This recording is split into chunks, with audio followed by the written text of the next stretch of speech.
Hey, it's Friday night, it's party night. Are we ready to go? Dame and all. Okay. Let me see what we can do. Everyone's lost faith after last night's misadventures. Failure to launch, as the saying goes. And it's really intriguing how this does that. Anyway.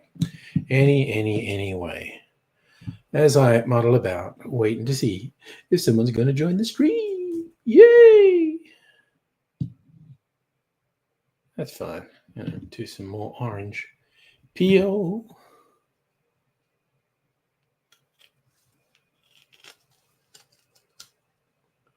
Okay, that's kind of short. And last piece, I think.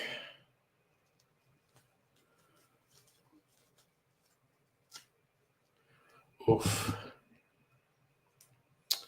Okay. Let's trim that bit off the end. I really want. No, I don't want to trim the pith. Anyway, suckers all dried out.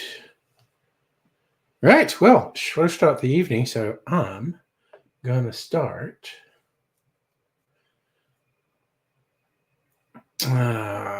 with a cocktail, but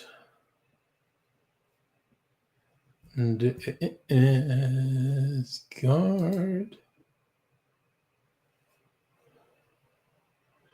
Is anything happening in the Discord? Not yet.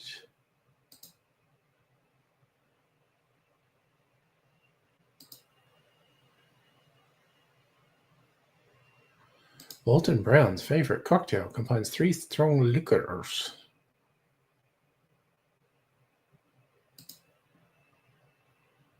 The Boulevardier.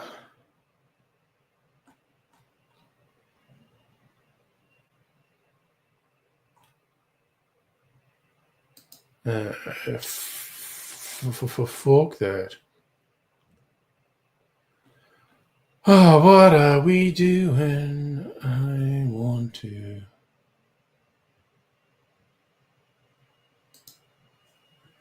get my Trello on. That's what I want. Get my Trello on. Okay. What will we start with? Sweet Virginia? Whiskey.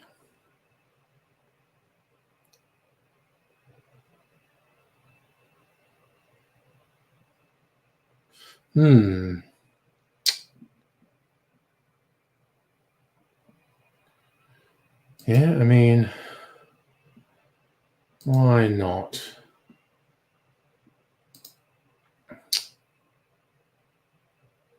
Yeah, I'll do Sweet Virginia.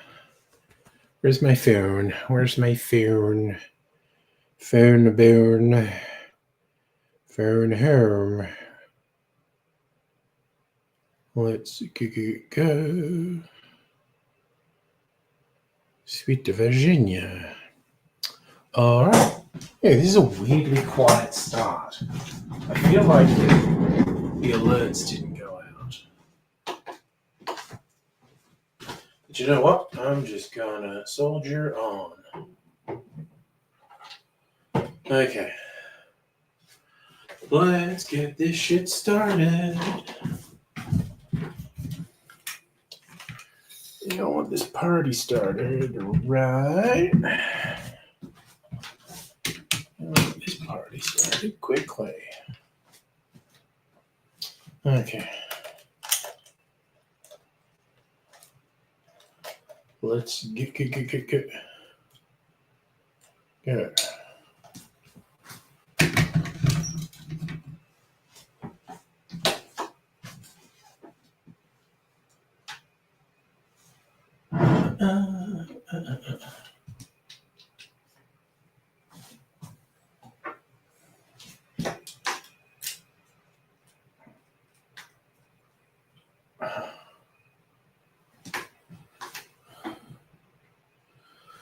Okie doke, let's get that. Let's get this. I'm on the milkers. Oh. Let me double check something here. See what's what.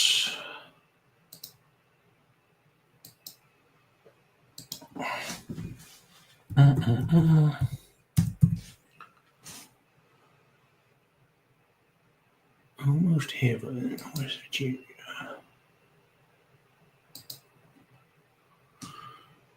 Pineapple, that's interesting.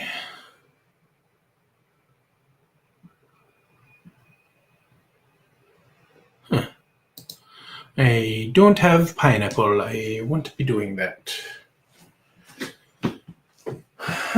But let's get the components together. Is the whiskey I want in here or up there? Questions. I have questions.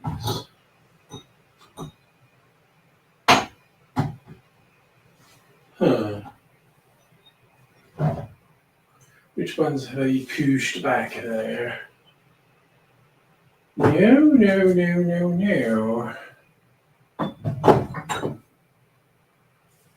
Where have I put this rye whiskey? Huh. Oh, he said. Huh. Wait, is it here? Am I crazy and it's here? I don't think it is. Okay, because I put it in the wrong fucking place. Why would I put it there? Jesus fuck. Honestly. Fuck is going on here?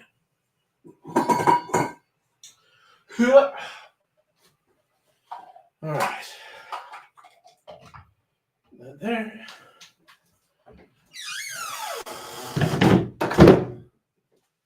God damn. Okay. Now, why did I do that? I need the cherry liqueur out of there. Cherry liqueur.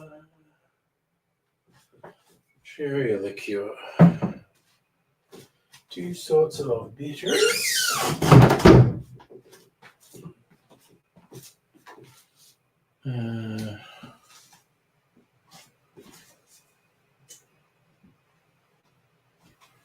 Alright. Two sorts of bitters. So whiskey, the cherry. Still going with my homemade orange liqueur. Wait, what else is there? Sweet vermouth, which is over here. All right. And pineapple juice. Pineapple juice. Oh, pineapple gas. Okay.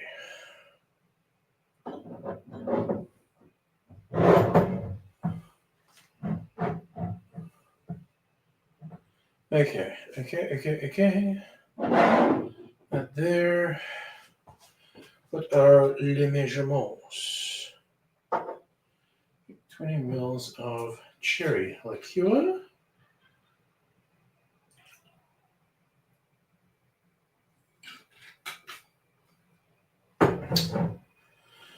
$45 mils of whiskey.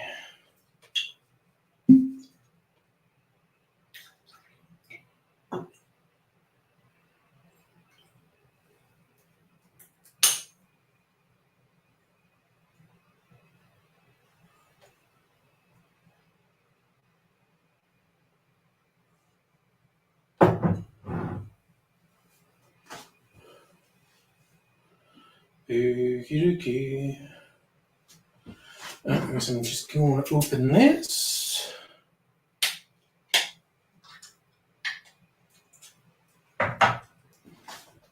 And this. This. Get these. How come no one said anything in chat? Where is everyone? This is the big question. What's the big clock saying? Saying people are there. Okay, fine. You know what? It's fine. It's fine. I'm doing stuff anyway.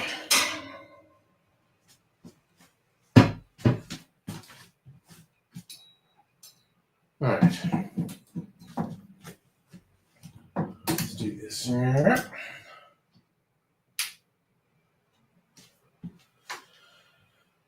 Okay, we are ready to go. Let's switch that on.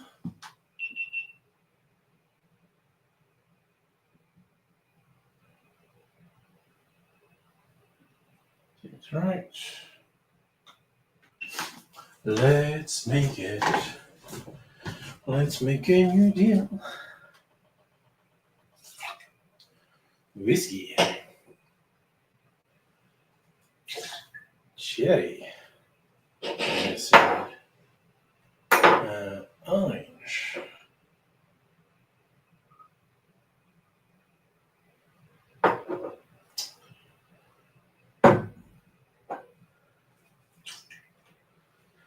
Sweet Vermouth.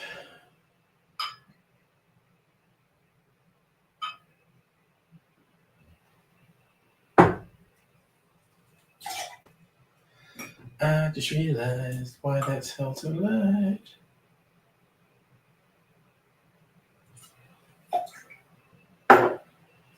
Gotta try and remember that when I'm editing. Pineapple juice.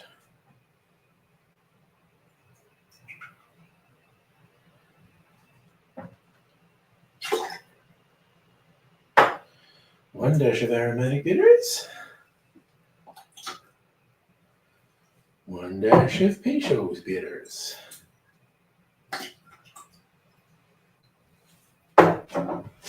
Okay. Da-da-da. Still no one talking in the chat. Okay. I'm going to take it personally. Okay. This is a personal insult. And not forget in a hurry.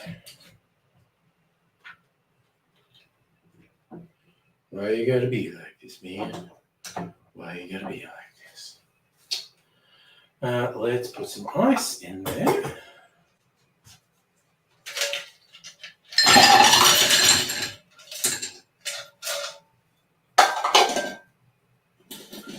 Who comes in the bush? Teacher Daddy-O. Charlie Brown. Charlie Brown. He's a clown. And Charlie Brown. That is not shooting. What the fuck is going on here?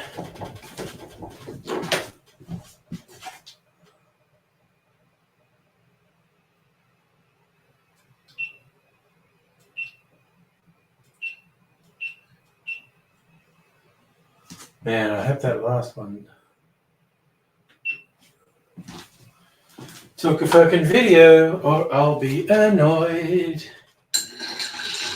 Reshoot it tomorrow, I guess. Oh, what am I doing? Let's go fucking pineapple juice in. Let's fucking shake it like a Polaroid picture.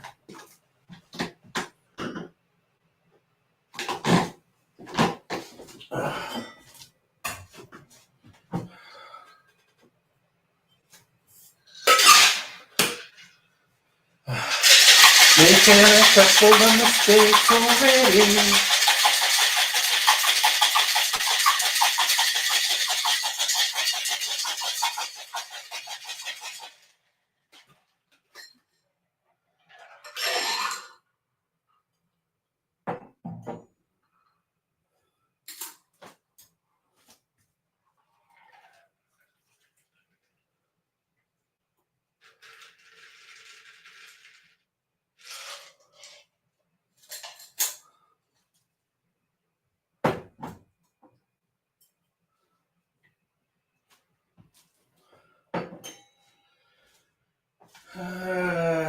dang, dang, dang. Let's try this. This is a fucking slipshod start to the evening.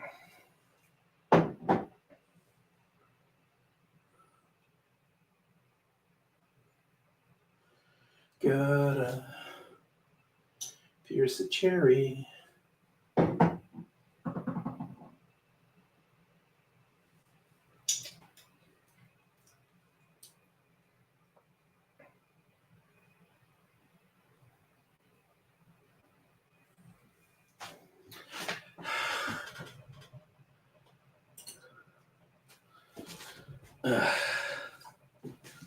What a day, Bark. Hey, Pat. Someone's chatting. How are you? I'm just making a cocktail video. So I just got to do the talking bit now.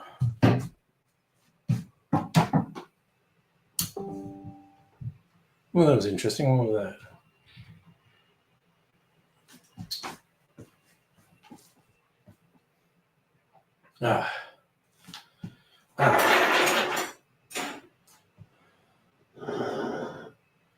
Did not take a photo for the thumbnail. Have to do that. Glad you're good, Pat. I'll sit down and chat with you properly in a minute, particularly about your movie review, which I did see. For a movie I'm actually interested in.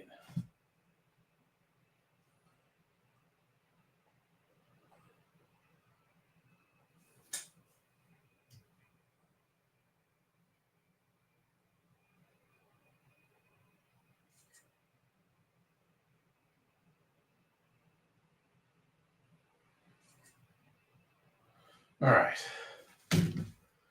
God, what a bunch of faffing about.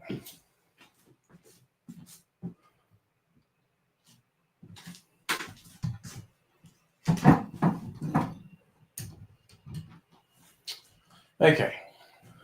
Let's get this happening.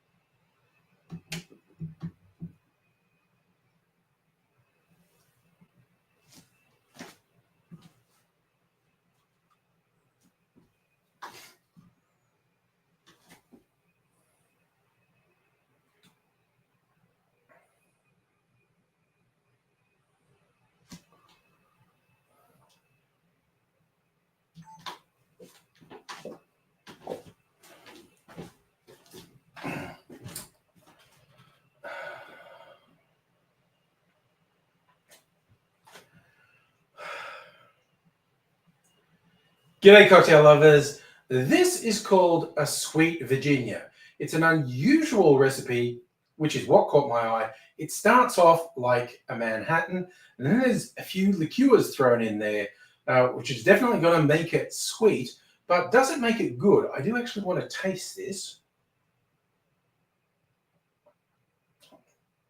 Oh, it's definitely sweet. This is, again, one of those things where someone's gone, if you've given them a Manhattan and they've said, that's a bit much, that's a bit over the top, do something like this is like a softer version of a Manhattan.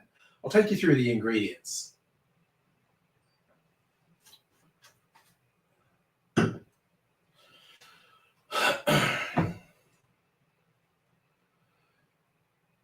The recipe I found on the Difford's Guide said to use bourbon as the base. And what was interesting, in the comments, a couple of people have said, this is a bit sweet. Actually, a rye, just a slightly spicy rye, a higher proof rye, comes against the sweet stuff. And I thought, that sounded pretty smart because there's quite a few sweet ingredients in here. So that's what I've gone for. They were recommending 100 proof rye. This is almost that. It's 97 proof rye whiskey from San Francisco. And it's very tasty.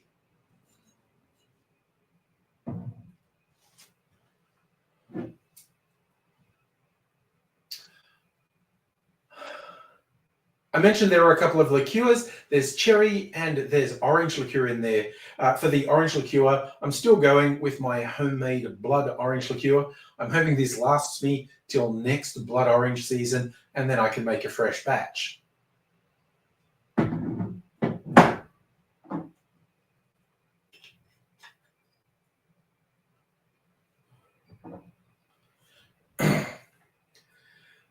As I said, this starts out as a Manhattan, so there's sweet vermouth in there, and there's two sorts of bitters. I'm using aromatic bitters and a barrel-aged Peychaud's bitters. That's all the ingredients going in. Now I'll show you how to make it.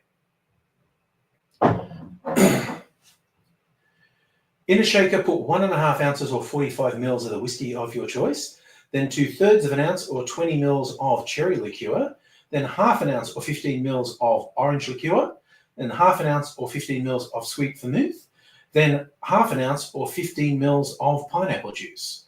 Then we're doing 1 dash of aromatic bitters and 1 dash of Peychaud's bitters.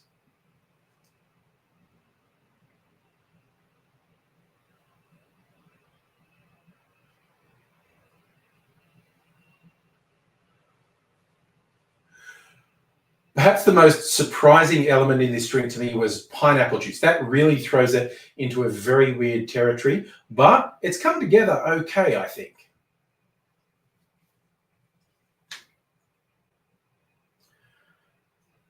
Add ice to the shaker, shake that good and hard for 10 or 15 seconds to chill and dilute the drink. And I'm straining that into a chilled coupe. And for a garnish, I'm using some orange peel and a maraschino cherry on a skewer.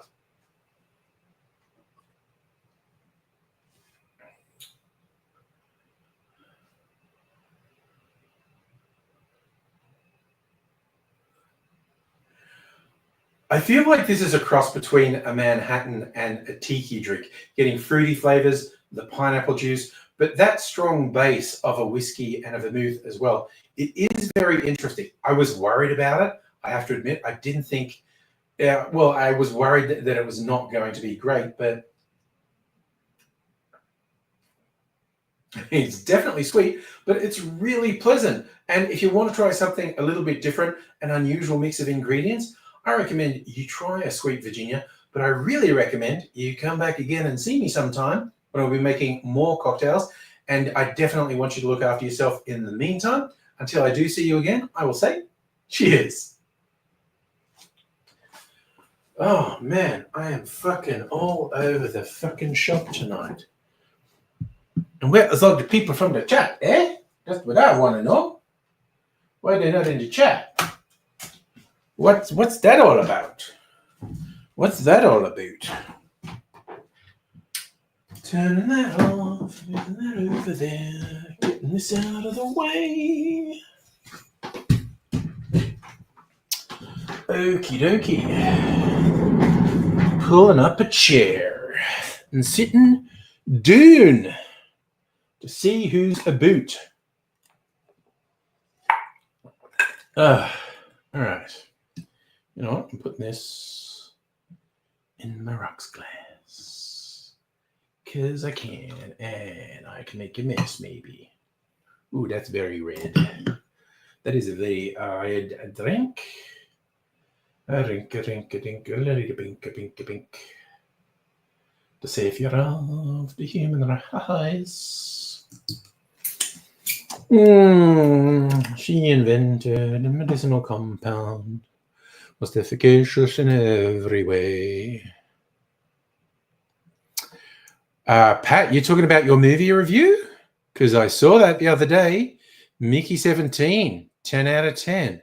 That's one I'm interested in seeing, actually. That looks very interesting. And I think Robert Pattinson is very underrated as well. It's like clones. Justin, hello. How are you doing? Quiet start to the chat this evening, but you know, I'm not worried because I'm kind of geared up to get fucked up tonight. Man, that is not bad, actually. Solid 8 out of 10, I reckon. Not bad at all. Got an itchy thing on my finger. What the fuck is that? Leprosy. Yes. I also, but again, that weird problem is intermittent, unpredictable, and unpredictably starts working again.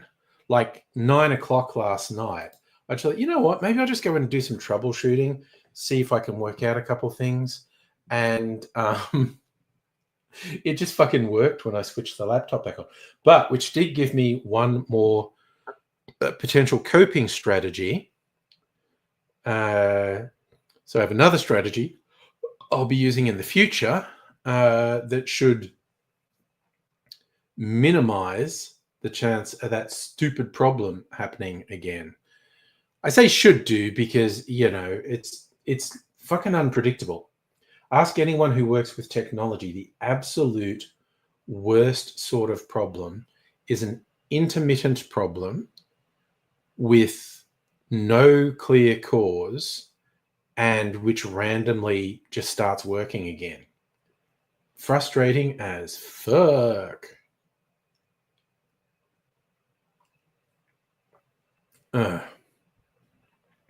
So, yeah, we just gotta freaking roll with it, I guess. But it's very weird, my friend. It is very, very weird. I think I have narrowed it down to this laptop is the problem. I used to always blame StreamYard. I no longer think it's StreamYard. I think it's the laptop. And I don't know if there's anything I can do about that. Short of getting another laptop. I mean, I'm going to try and hook Dr. Abigail into some tech support. That, Justin, that's literally what I do. Yeah. Most of the time that works. Last night I did that for half an hour and it didn't work. So that was frustrating and disappointing. Then two things I thought had worked before both failed to work. But I've come up with yet another approach for this, which, you know, may or may not freaking help me.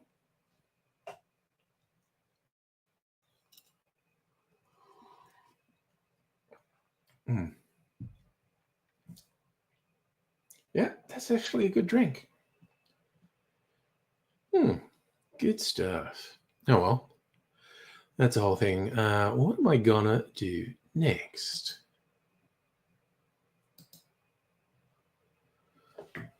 Minnie the Moocher, maybe?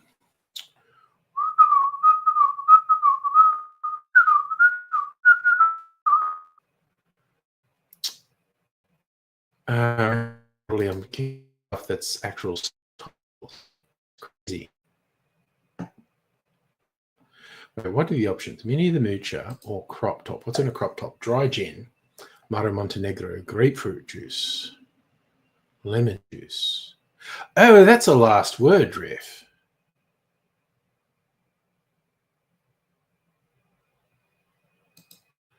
That is a last word riff. I just realized. I am so smart. SMRT. I mean SMART.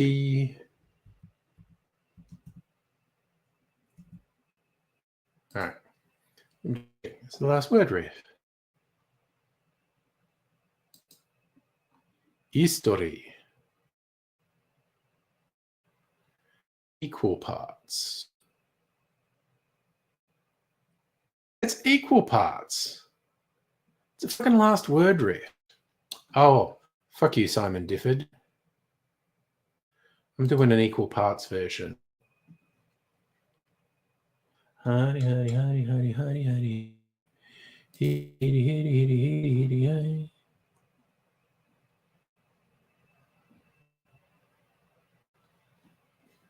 Oh dear.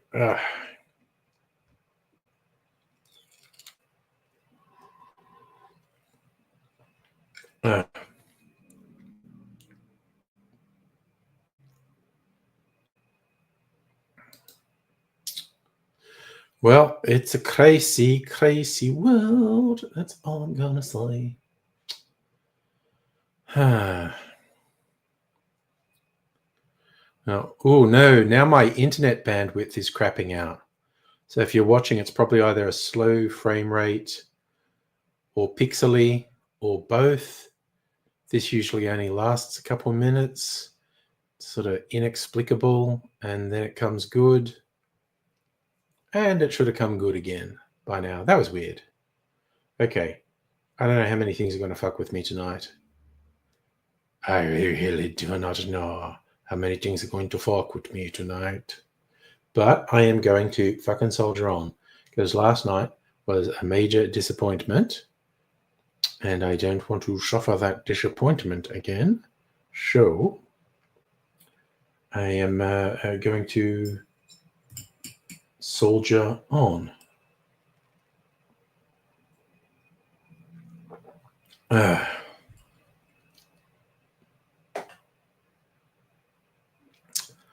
So here's the crop top.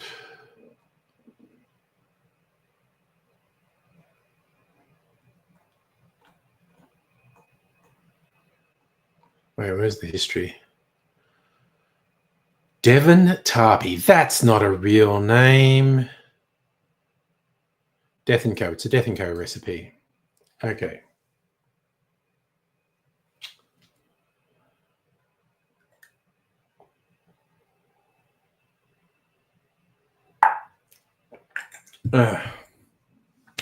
Okay.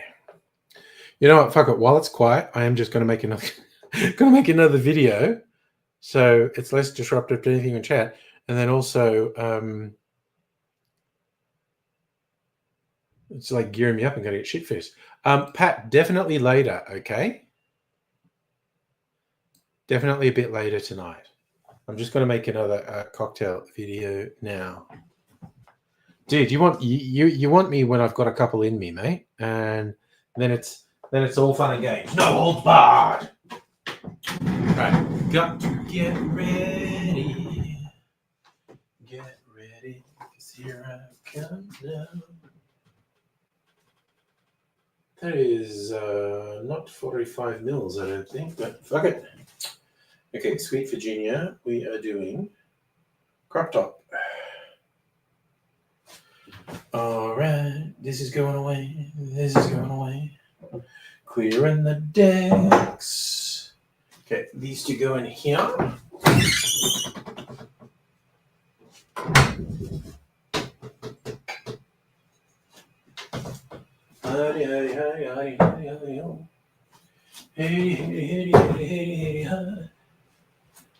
Oh yeah.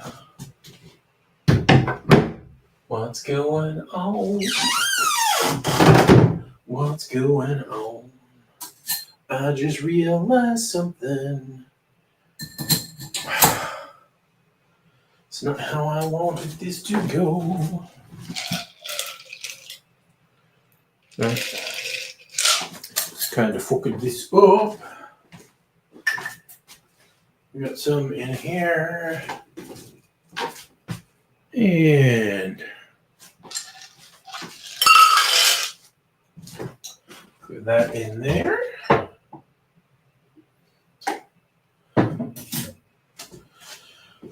All right, you know what? That was just made a bit more cocktail for me to drink before I make the next one.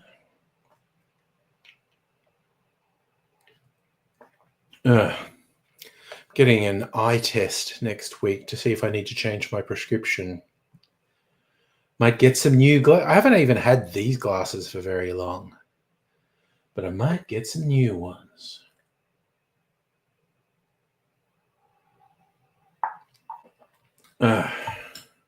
We'll see. Shieldsy. Unpacking. Got services moved. Address changed. Nice. Telstra is a pain. Well, they can be like that.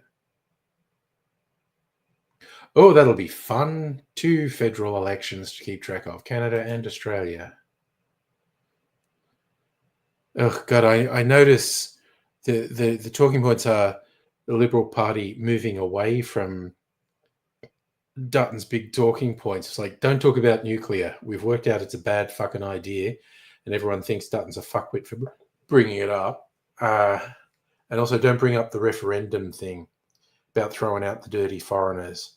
It's just hilarious. It's just like, motherfucker's got nothing. He's just trying to undermine renewables and do racist dog whistles.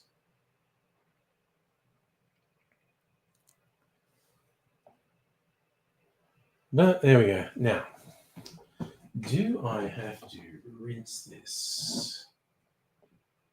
Kind of think I do. I'm going to disappear for a couple of seconds. Just rinsing this.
Okay, and I'm back. A lot of traditional Liberal voters. Yeah, well, Dutton's a piece of shit. Looking forward to the Conservative Independents picking up seats. And it's so funny, they're doing the really stupid scare tactic of, oh, the two old thick commies.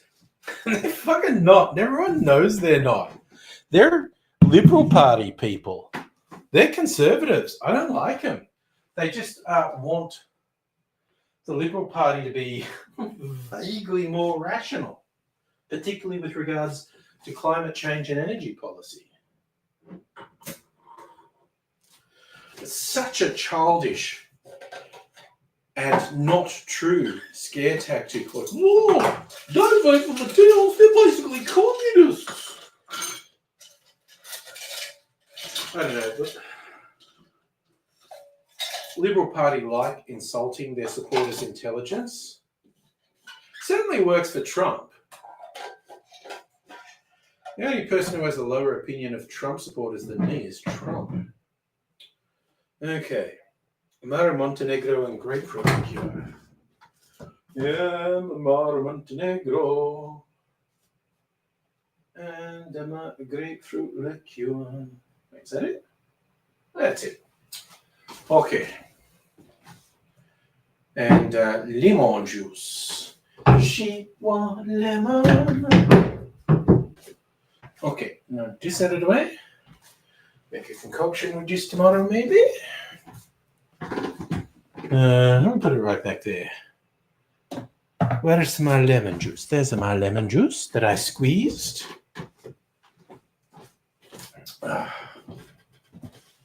Oof.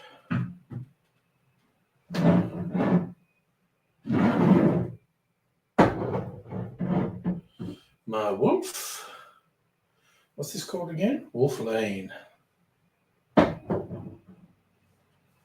Okay.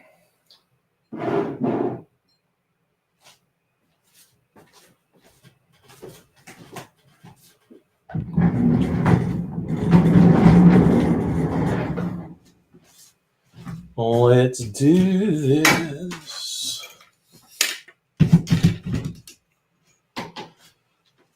Okay. And this. And we do this. One does that. And the other.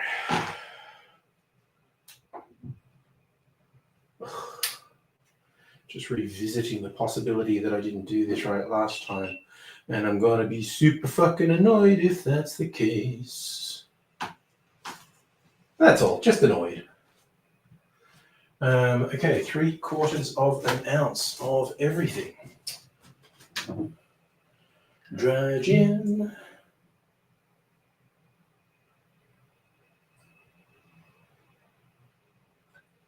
Damn, just. This is the last of that gin. And I think that was a limited edition that I can't get anymore. Okay, got everything else.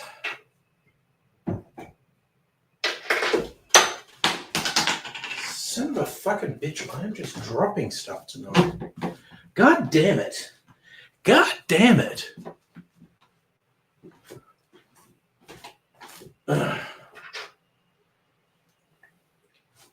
Okie doke. Ready to go.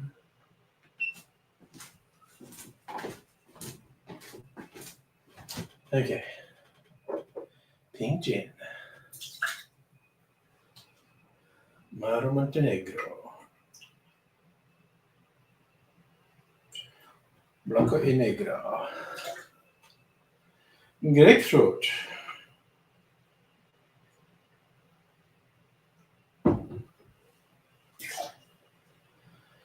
And lemon juice. You know, the whole fucking way. What the hell?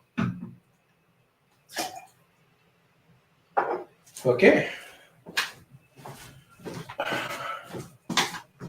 I'll do this. Chill in the glass, because this time I'm being a professional. So nothing can go wrong because I'm being professional.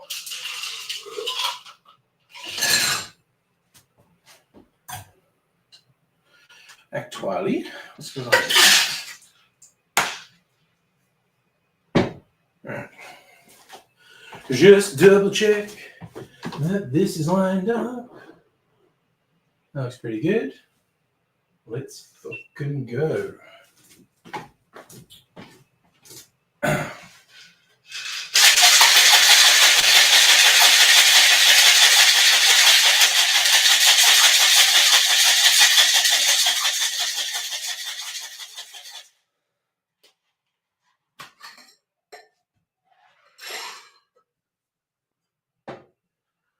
Let's fucking go.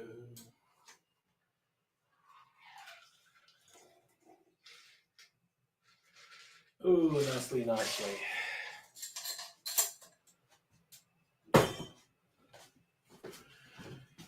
And twist of orange peel.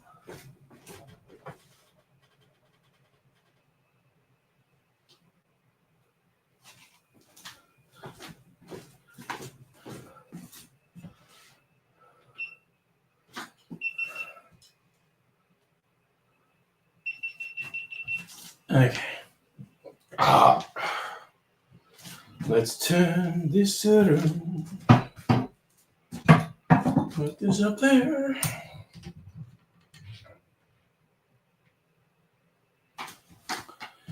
Okay.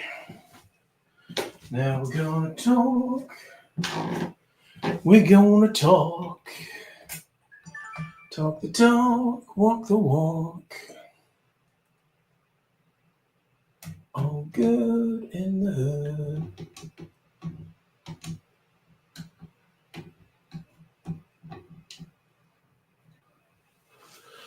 Fucking whatever. Okay.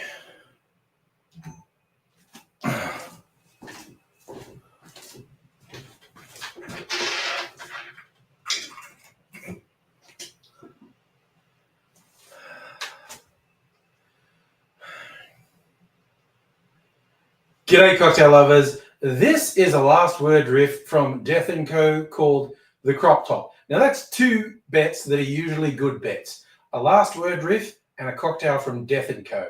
Let's give it a taste. Ooh, that's a really bright, sharp drink, a little bit of bitterness on it. If that's how you like it, I think you'll enjoy this. Let me show you how to make it.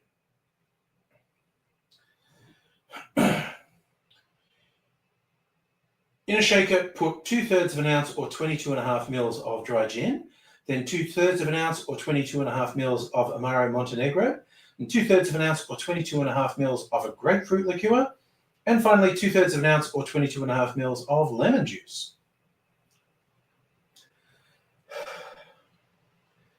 Add ice to the shaker, shake that for 20 to 25 seconds to chill and dilute the drink. And I'm straining that into a chilled Nick and Nora glass and garnishing with a twist of orange peel.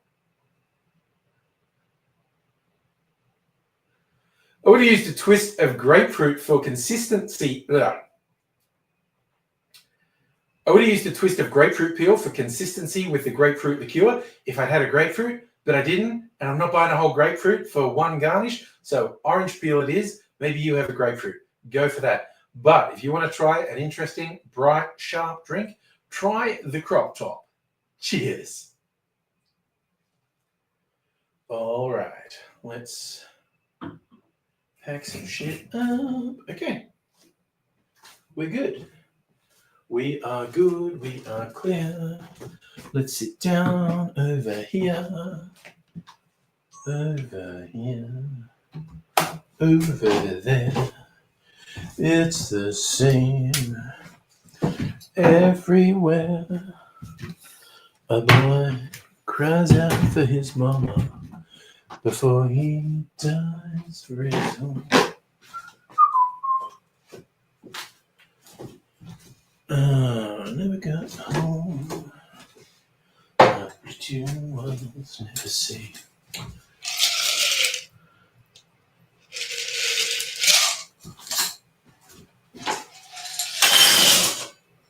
All right. Doing that.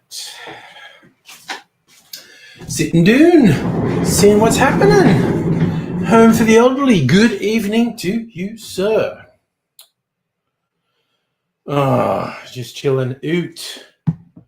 Made another cocktail. Pouring it into my old-fashioned glass. Making a mess because I fucking can. And Safa's here too.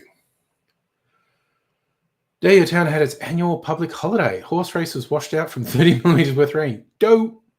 What did I just make? Okay, it was called a crop top. It comes from one of the US's top cocktail bars, Death & Co. They're actually in multiple cities. This is from Manhattan, which is, I think, their original one. It's a last word riff.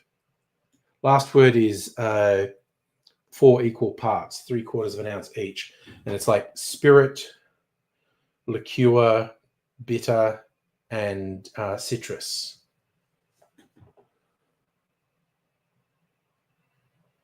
You had a phantom race. Oh, no.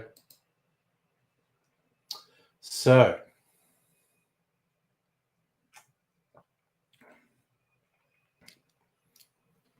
that's not bad for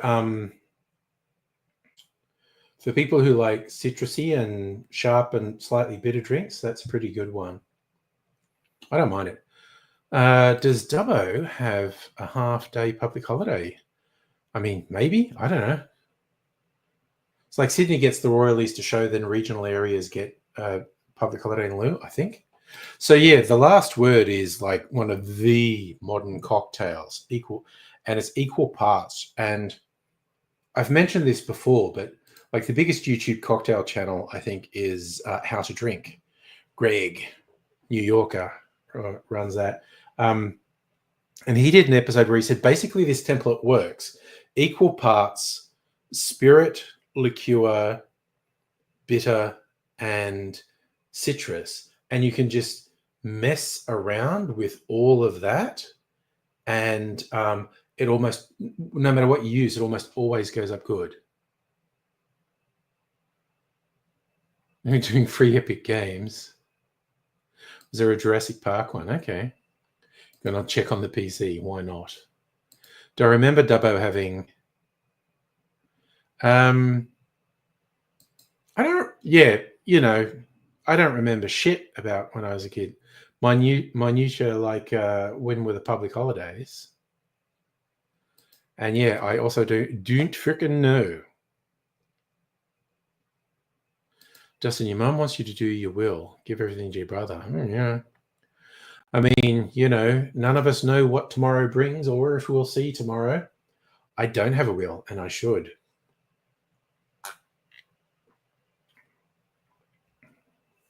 I like really, really should. I should do that.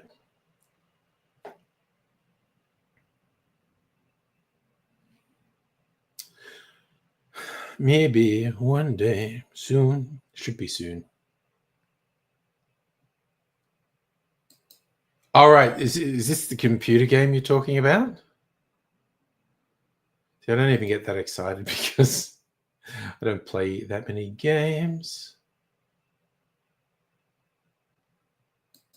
So far, it was just a thing, which I think I have now decided is this laptop, not StreamYard.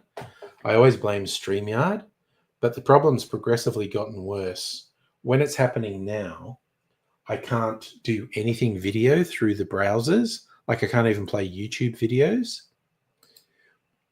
But if I go to the laptop's camera app, it recognizes the camera and I can see the camera working on it. So something about this laptop, and it's not just one browser, it's across all browsers.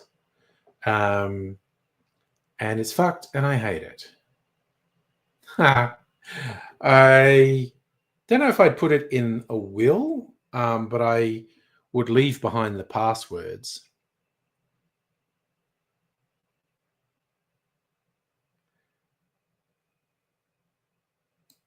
Yep. Safa, do me a favor. Don't suggest fixes because it's quite a sensitive topic for me and I get angry really quickly. So just let it go. It's the worst sort of technical problem, one that happens intermittently with no obvious cause and randomly fixes itself. So I appreciate well-intentioned suggestions, but trust me, they're all wrong. So the subject aggravates me more than a little.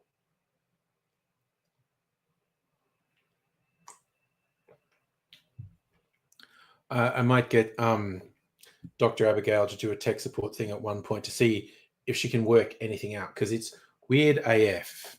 Damn, I mean, maybe the solution is get another fucking laptop. I don't know. Well, we actually talked about, I might have gone over to her place, but I just wasn't up to it. We had a chat about whether or not I'd go over to her place and stream from there. And like I could have taken the laptop over, so I was tempted, but it was just like, yeah, no, I just don't want to leave my house. I want to make some cocktails tonight. So far, I did get rain, no thunderstorms, but long stretches of rain this week, like 6 to 12 hours of rain on a couple of different days. And yes, driving in the rain is dangerous. Really dangerous. First time I did it in Melbourne, driving in the rain at a place with tram tracks. Man, car tires do not get any traction on wet tram tracks, I learned. It's like, fuck me. That's a first time I did that was like, oh, what the fuck? Oh, Wings Hauser died. I did not hear that. Socceroos won 5-1 against Indonesia. Now, I know the name. I have to look him up. Wings Hauser. American actor. Oh, that guy. Dead at 78. Vice Squad, young and restless actor. Yes. Yeah, well, 77's roughly average.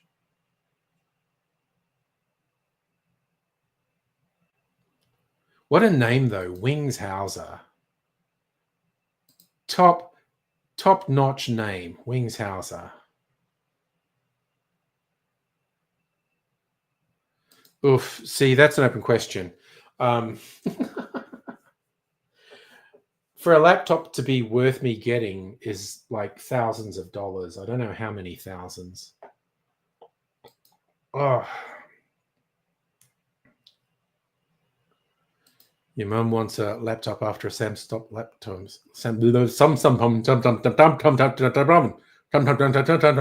I can talk. I know words. Yeah, for a laptop to be worth it for me, it'd have to be pretty beefy. So I'd be spending a couple thousand. I don't even know what laptops are worth these days.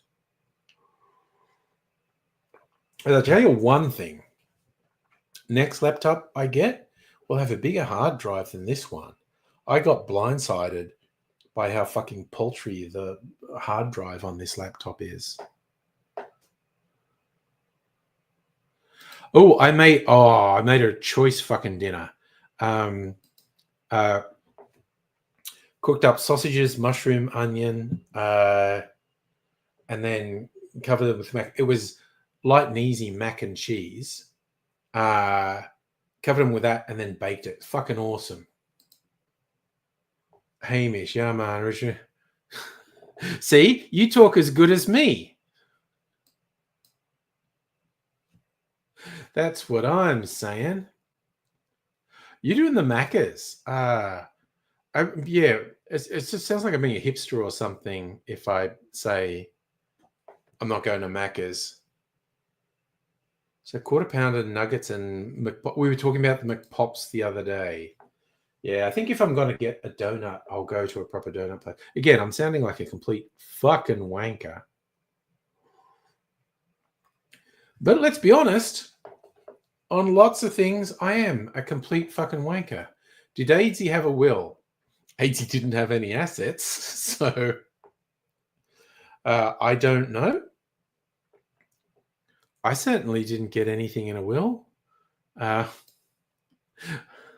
Didn't even get back the laptops I gave him, but they weren't great laptops, so I wasn't worried. I mean, I would have got them back if I'd asked, I'm sure, but I didn't ask. So, yes, I don't want to be too cynical, but AZ had literally no assets. He had nothing but good wishes to put in a will. And he bequeathed those good wishes to everyone. So you all got something from AZ's will. Good wishes. I literally just made that up. Hello, Madam Butterfly. How are you?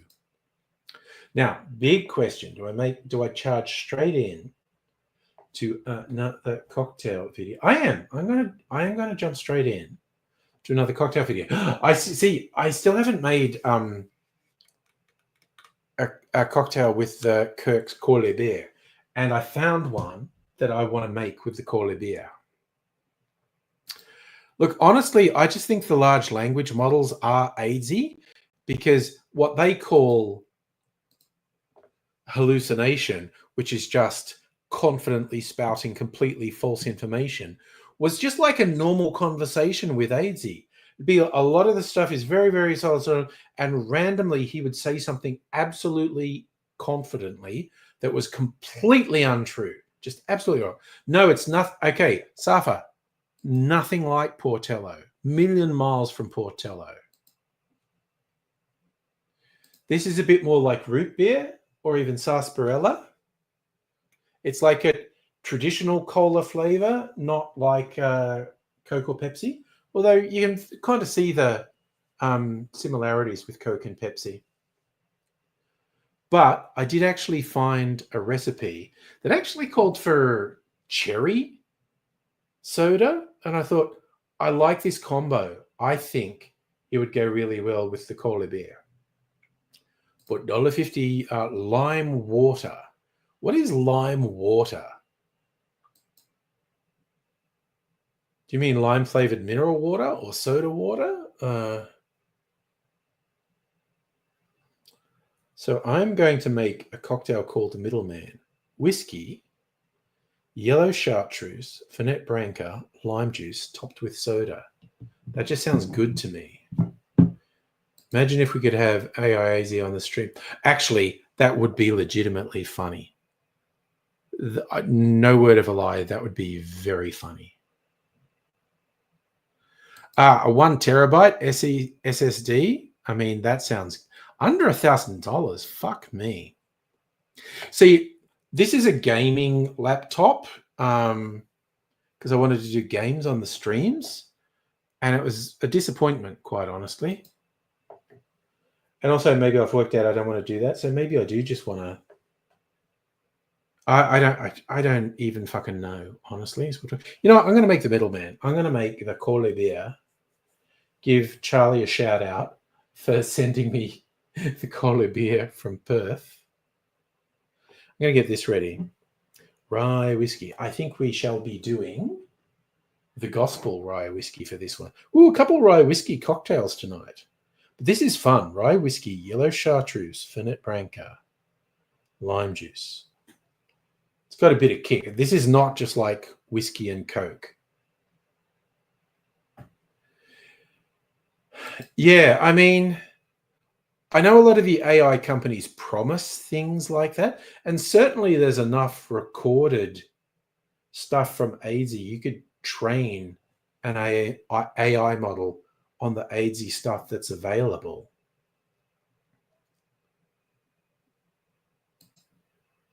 Maybe, but also the whole AI thing's like a flash in the pan and overhyped and is probably going to go away sometime soon. All right, I'm going to make a middleman. Let's do it. Let's fucking do it.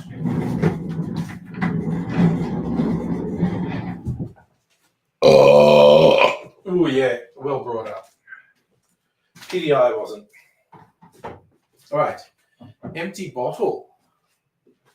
Patient Wolf Pink Lake Gin. A lovely gin, and that's why it's all gone, because I used it a lot. Ooh, that means there's a space on my gin shelf. What gin will I put in?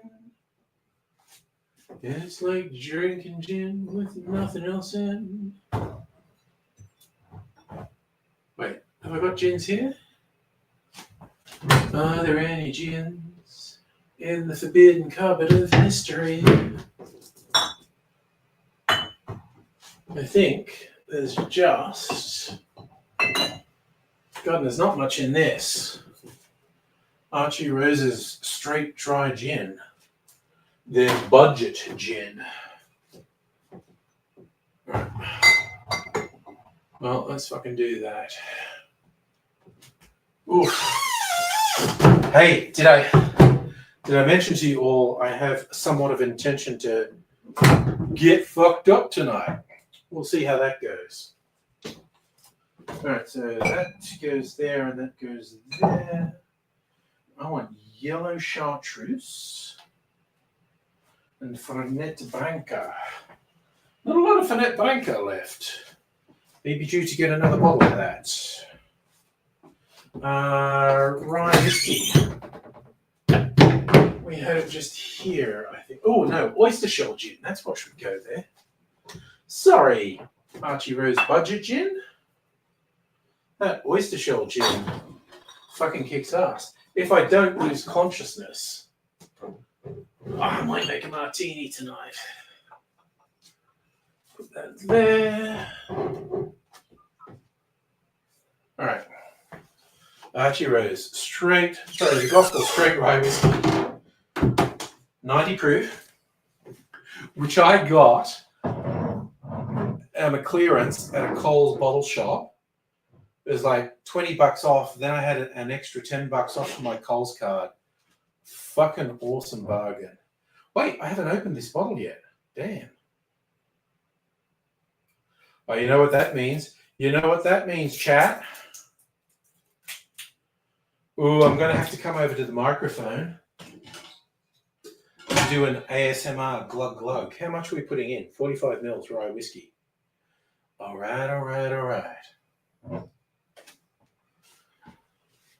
Let's do that. It's a tight fit, as the actress said to the bishop. All right, come on, little treat. Glug glug glug ASMR. Here we go. My word, that was satisfying. Was it good for you? It was good for me. I love that sound. Okay, so we're doing 5 mils of Fernet Branca. Okay.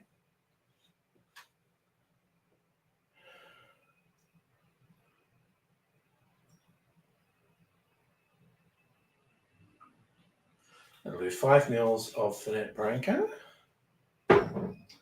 We do 50 mils yellow chartreuse. All right. Okay, we are ready, steady spaghetti. That's lemon juice, not lime juice. Honestly, I don't know if I can tell the difference in a cocktail. But lime juice is quite different to lemon juice. And I have squeezed both.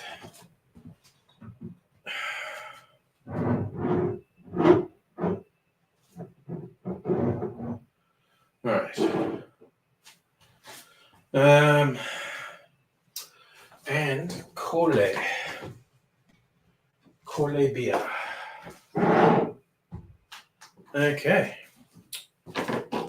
Let's fucking go. Okay, I swear, this will be my last cocktail for a little while. I will drink mineral water after this. Even though I intend to get fucked up tonight, we've got to pace ourselves. Some vague semblance of responsible behavior on my part. What's that shit? Do that. All right.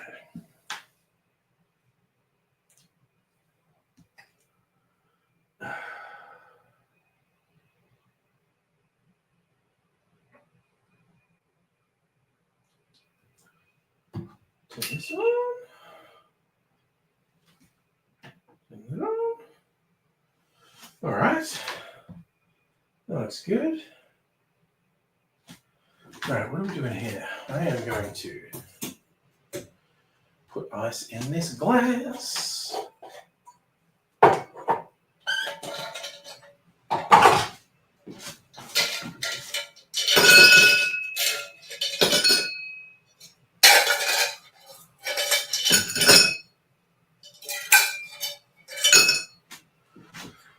That's all my ice.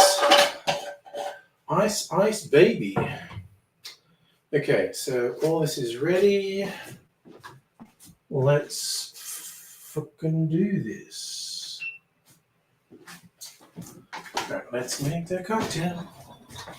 Whiskey a go-go. Chartreuse. Well, the yellow chartreuse is doing glug, glug, glug still. Relatively new bottle. 5 mils of Fernet. 15 mils of lime juice. Go a little bit light.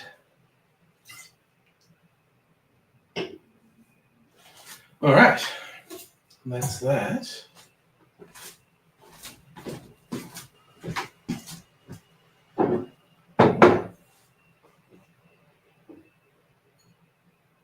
Oh wait, all right.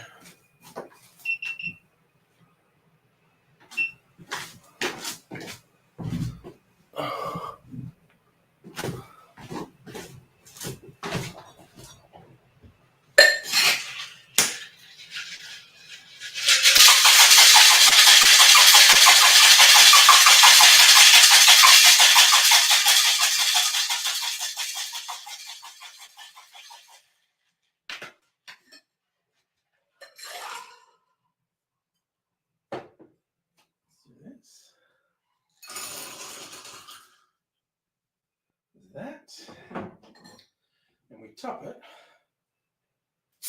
with Collet beer.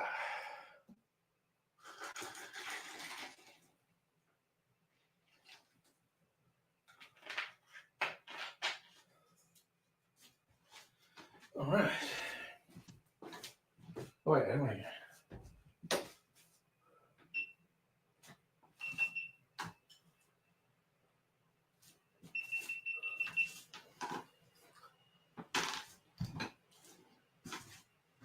All right, now we got to talk up the Cola beer.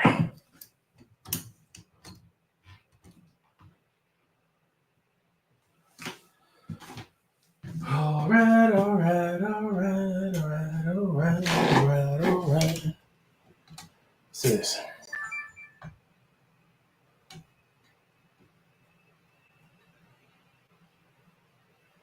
All right. Happening?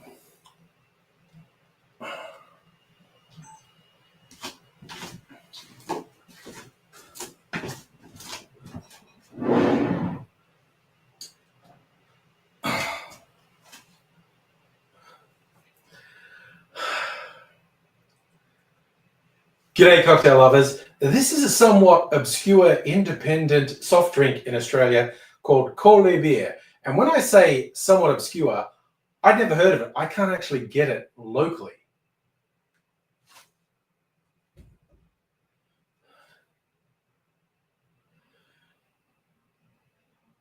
In a recent video, I made a passion fruit syrup out of a passion fruit soft drink made by the same maker, and that was fun. And my friend Charlie, who lives in Perth, it's the other side of the country to me, went, "Hey, have you tried Cola beer?" I said, "Not only have I not tried it, never heard of it, can't get it." So he sent me some.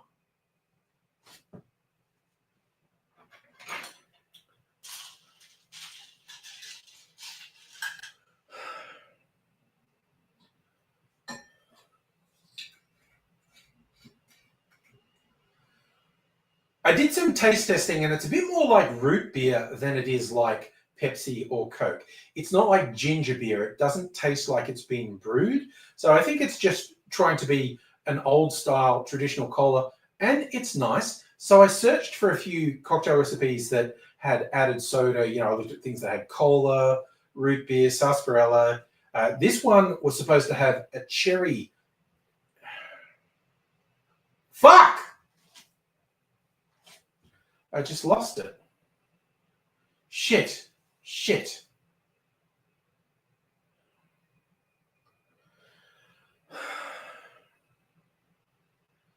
I did some taste testing, and it's falling more into the sort of root beer or even sarsaparilla territory more than it is like Coke or Pepsi. So I think they're trying to do like an older style classic cola, not the more modern styles. And although it's called cola beer, it's not brewed like ginger beer. It's a bit more like root beer, as I said. And so I did a taste test, liked it, and thought I want to find a cocktail that it would suit. And I looked up a few recipes for cocktails that said, you know, top it with a soda. Some were Coke, some were root beer. This was supposed to be topped with a cherry soda, but I thought this sounded like it would go well with the cola beer. And I'm going to taste test it now to see if it does. And that is some really interesting flavors. It isn't simply like doing whiskey and cola, because it does have a whiskey base in here.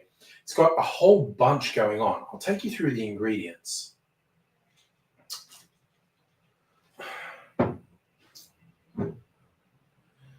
The base is rye whiskey, and I'm using a local whiskey from the Gospel Distillery. This is 90 proof. They're straight rye whiskey. It is really nice and works well in this.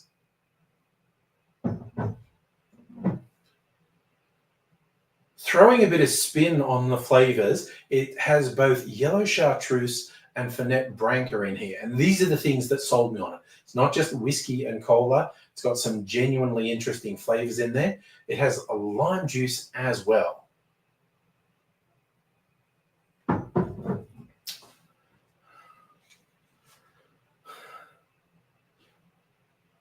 Stop that. Those are all the ingredients. And like I said, it comes together quite well. I'll show you how to make it. In a shaker, put 1.5 ounces or 45 mils of rye whiskey, then half an ounce or 15 mils of yellow chartreuse, then just around a bar spoon or 5 mils of Fernet Branca. Then we're adding half an ounce or 15 mils of lime juice.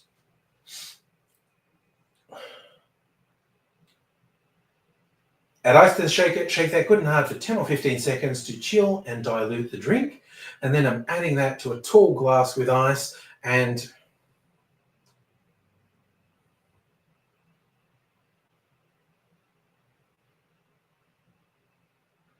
add ice to the shaker, shake that for 10 to 15 seconds to chill and dilute the drink. And then I'm getting a tall glass with fresh ice and pouring that drink straight into the glass.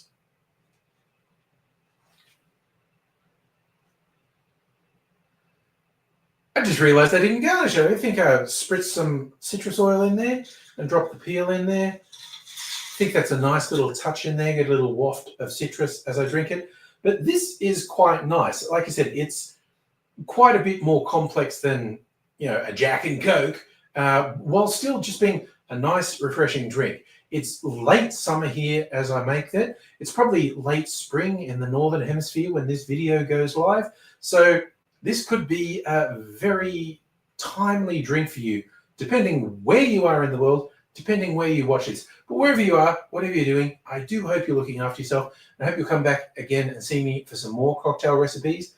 Until I do see you again, I will say cheers. Oh, Jesus Christ, I confuse myself and talk shit sometimes. All right. Fuck. Yep, okay. That may well be the last cocktail video I make tonight, because I may be too fucked up to do anymore. I haven't even drunk this one. Let's go.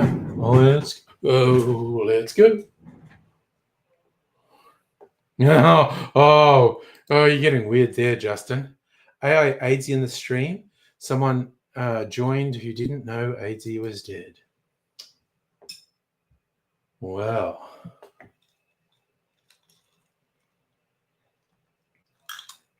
Oh. That's really good, actually. I like that. I don't drink highballs very often, but that has enough flavors in it that it's a really interesting drink. That's a friggin' winner right there. All right. Another reason to maybe not make any more videos that I got a winner there. AZ would have hated Tom Kitten. AZ would have just gone nope, nope, nope, nope, possessed. AZ never met Tom Kitten. Nope. He's possibly possessing Tom Kitten now.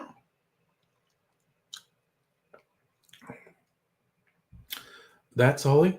I was going to make another video that wasn't actually a cocktail I would drink tonight. It's something I have to prepare.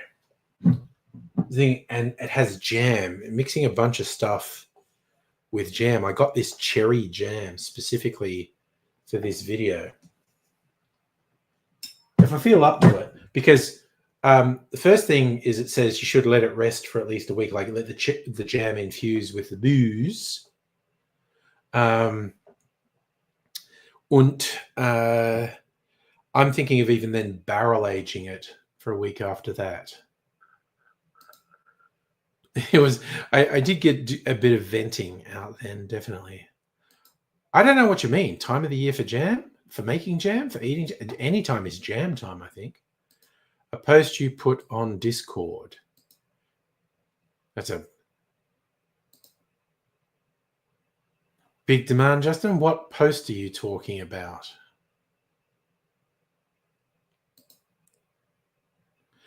You make jam anytime. Well, of course, okay, if you're making fresh jam, you're talking about the fruits being seasonal.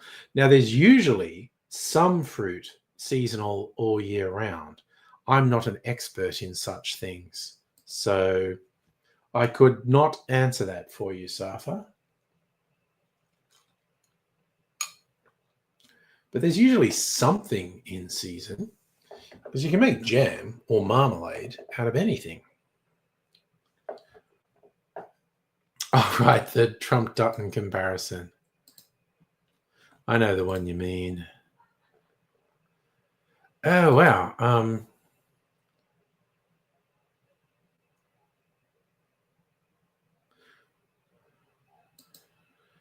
Discord has changed how it handles images. Is a highball tropical looking? Okay, I don't know exactly what you're asking there, Safa. A highball is a type of glass, tall glass. So that's booze topped with some sort of soda, whether it be soda water, mineral water, Coke, whatevs. This is a highball glass or a Collins glass. Some obsessive types say a highball glass and a Collins glass are different. This would be a Collins glass for that sort of pedant. But a highball is just a tall glass with booze and some sort of soda in it. Oh, God, you're talking about that Clive Palmer shit? God, he's a fucking meathead. And he's cringy as fuck, that guy. So I'm going to share this thing Justin was talking about. Okay. Spot the difference. Okay. Now, I just need very much to say, why? Oh, God. Fucking StreamYard have changed something. What the fuck? Okay. Spot the difference. First, what in the ever-loving fuck are those fucking circles? What the fuck? What the fuck is that stupid fucking shit? Yeah, and the thing is, like, okay, comparing Dutton to Trump is not going to discourage the hard right because they love that shit. I think it kind of would. Oh, there you go. You said it, why the rings. Yeah, that's some stupid fucking shit. Whoever actually created that image, that's some stupid fucking shit. Yeah, comparing Dutton to Trump is not gonna affect the far right at all because they love that shit.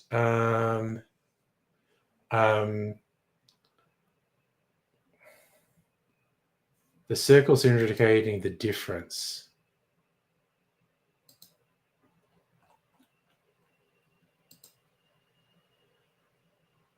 Oh, okay. I get what you're saying, Justin. It's still fucking stupid. I hate people who circle things on memes like everyone's a fucking, and that doesn't actually add anything. So I am not shying away from the circles are fucking stupid. Well, they're not circles. They're, what do you call it? I was going to say ellipsis. That's not it. Anyway, let's not dwell on it. But yeah, I am quite hopeful the Teals fuck the Liberals up in the upcoming federal election. Because honestly, that just tells the Liberal Party, stop being lunatics. The Teals are all just Liberal Party people who think you're being lunatics. If you stop being lunatics, they'll stop taking seats away from you. It is a good drink, actually, for the elderly. I really quite like it. I do not have highballs that often. But I picked this one because it had some kind of out there flavors in there, and it fucking works. And I was right. The cola beer works with it. Yeah. Forget the hard right. You're absolutely right. But I think that's where the Teals are winning, because Dutton and the hard right of the Liberal Party are alienating a lot of traditional Liberal voters because they're like, why are you such a fucking lunatic? And the Teals are going, hey, how about, we just be rational? And then you get the Liberal Party doing extremely childish scare campaigns. Oh, the Teals, the communists, the basically communists, which is so embarrassingly wrong, but, the fuck.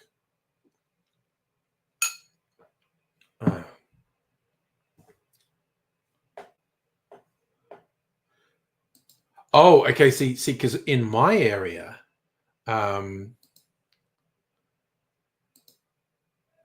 oops. No, I'm still here, honestly. StreamYard's doing some weird shit. Just throwing it out there. Oh, StreamYard is doing some weird fucking shit to me. Okay, and I went away for a second because I clicked a thing. If the Teals form their own party, I think the Teals are to the Liberal Party as the Greens are to Labor.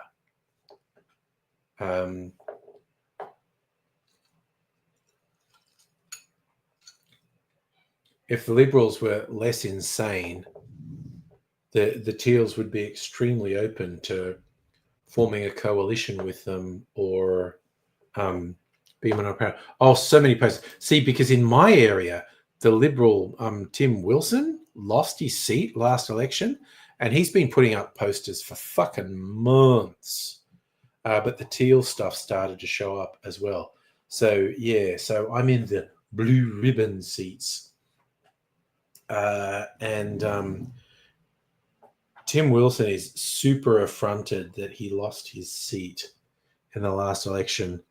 And so they're running a big scare campaign against the Teals.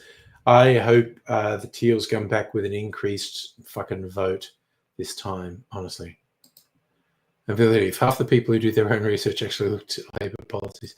Yeah, Labor has a messaging problem. I think they're getting better with it.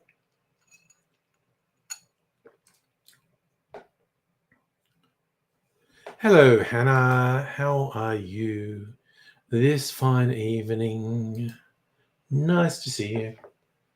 Just chilling out. Yeah, that's it. I have been disappointed in Labor's inability to communicate, but I do think they're getting better. Call it Vermouth Day, Dolphin Day. Not because you're just calling it Dolphin Day. Well, the other thing I was going to go with was Persian New Year. We are New Year's Day in Persia. Not that there's a country called Persia anymore, but it's in the old calendars. I don't know if they still recognize it in Iran. But yeah, the equinox was New Year's. And so yesterday was the equinox, would have been New Year's Eve. Today would be New Year's Day on the Persian calendar. That was the other thing I was going to go with the theme. Oh, did they bring those astronauts back? Not that I particularly give a shit, but it was super weird. They were just meant to go up there for a little while, and they were there for best part of a year. Hannah, brand new bamboo cotton sheets, new pillows, fresh PJs, fresh. Damn, you're living the life, Hannah. That's it. That's incredible. Okay, that's a funny one. Ask ChatGPT to write the speech Albanese should give when he calls the election. All right, that's pretty fucking funny. Let's hope Albanese thinks they're doing it. Although, like I said, I think they are getting better at the messaging. I think they're learning they have to go hard. Super Baby has teeth. I mean, I wouldn't be surprised if Super Baby had tusks. Super Baby's amazing.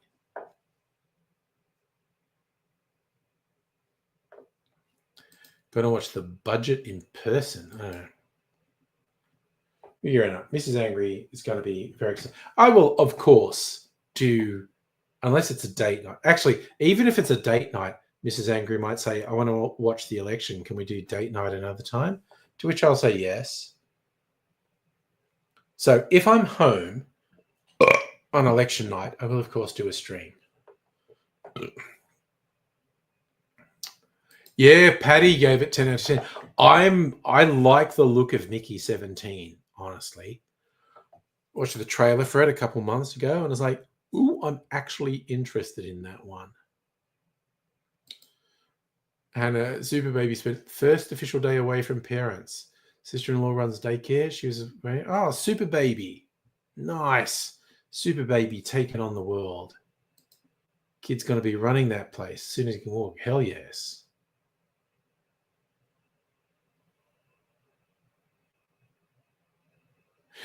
I didn't see that. Patty gave none to 10 out of 10.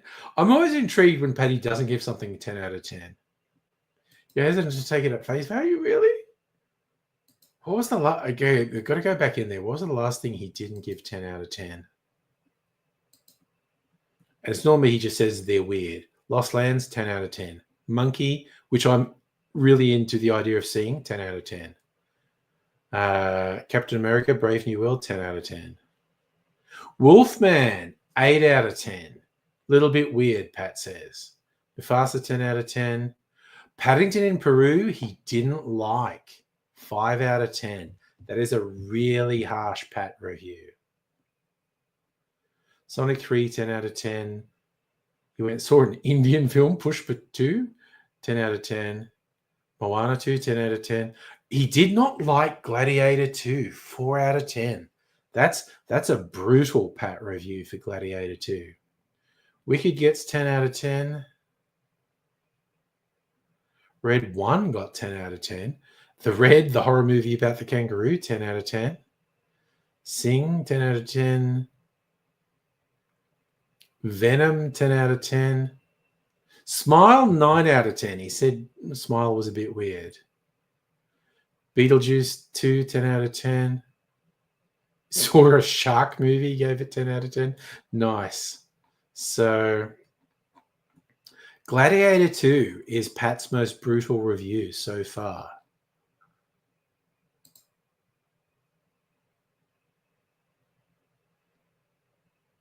Pat gave Nun 2, 10 out of 10. You give it 1 out of 10. Oh, damn. You think Super Baby will run an illegal formula smuggling ring? Yeah, Pat does seem to love the horrors, actually. He's a fan of the horror movies.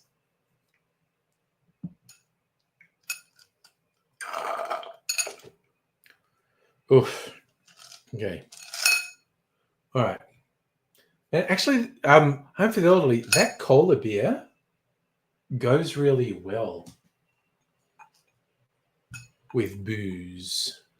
Hey, Harry, saying hi at work. I hope you have an okay day at work. Madam Butterfly's got to get out of bed to go to work. Burp again to get you out of bed. I don't have one in me at the moment. He grades horizontal curve like Republicans grade Trump on a curve. Oh, that's an incredible simile. I like it. All right, I think I should have mineral water now. 3 cocktails is probably enough. If I sober up a bit, I might make the cocktail that has jam in it that I'm then leaving for a week and then straining the jam out and tasting. And then my plan is to put it in a barrel for at least a week. Ooh, you're doing Kahlua and coffee. Damn. Harry, all right night at work. Almost done then bed. Nice. Nice.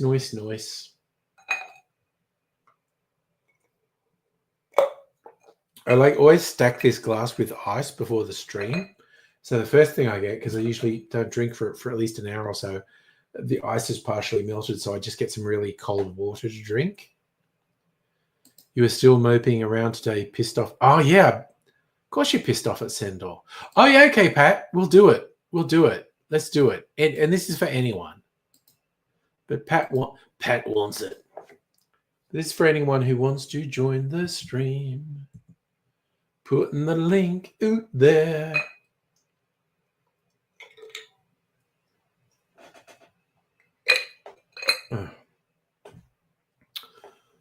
Oh, okay. Mineral water time. And you have a friend who works at Bunnings. Some teenagers set fire to the store. Stood there throwing rocks over the fence. People, oh my fucking God. The youths. They're just terrible, aren't they? Oh my God. Jesus. I'm reminded, I did see you posted the speech to Discord. Let everyone take that in. Reminded of Roddy Doyle's books, Barrytown trilogy. all turned into movies. The most famous and successful was The Commitments, about the Irish youth who decides to form a blues band.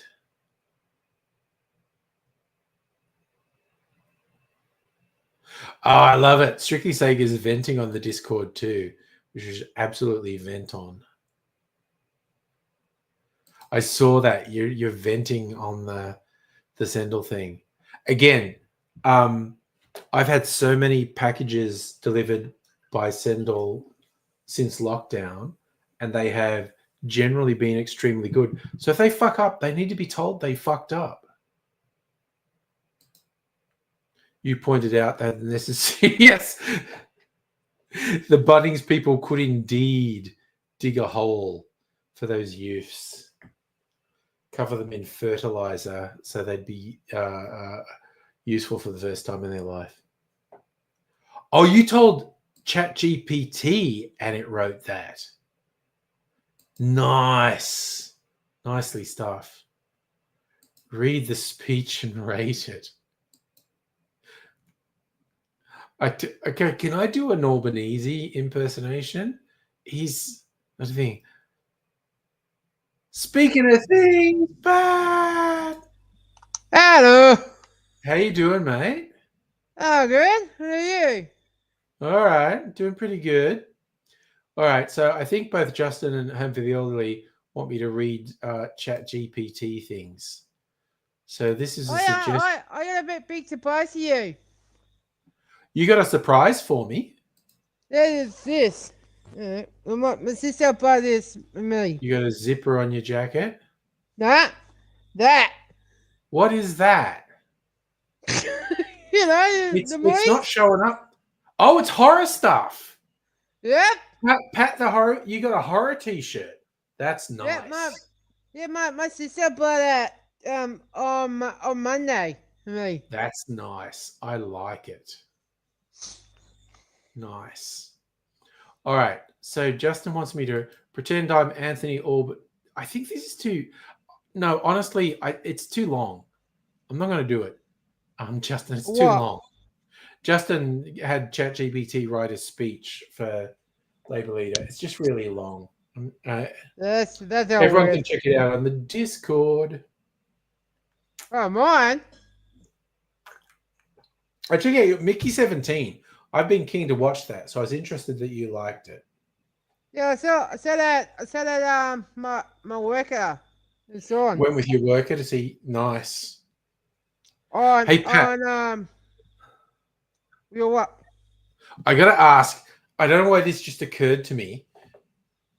Are you the sort of person who reacts in the movies? Like sometimes people go, "No, why did you do that?" No, you're No? quiet. You're quiet in the movies. Yes? You're Yes? okay. No, I was just wondering because sometimes my Pat cracking a crownie. Nice. Not beer.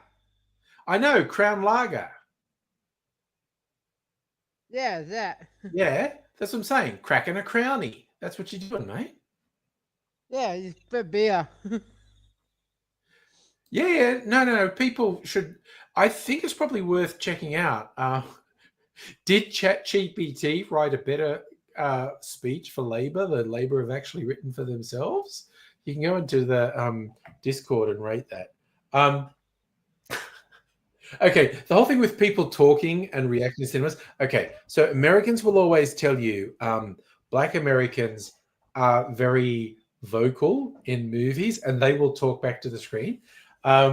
My big experience with that was like, oh my God, like, Jesus, 30, no, maybe not 30, but 25 years ago, definitely. No, more than 25 years, late 90s anyway. So more than 25 years ago, I was in LA and it was in Hollywood. And I went, you know what?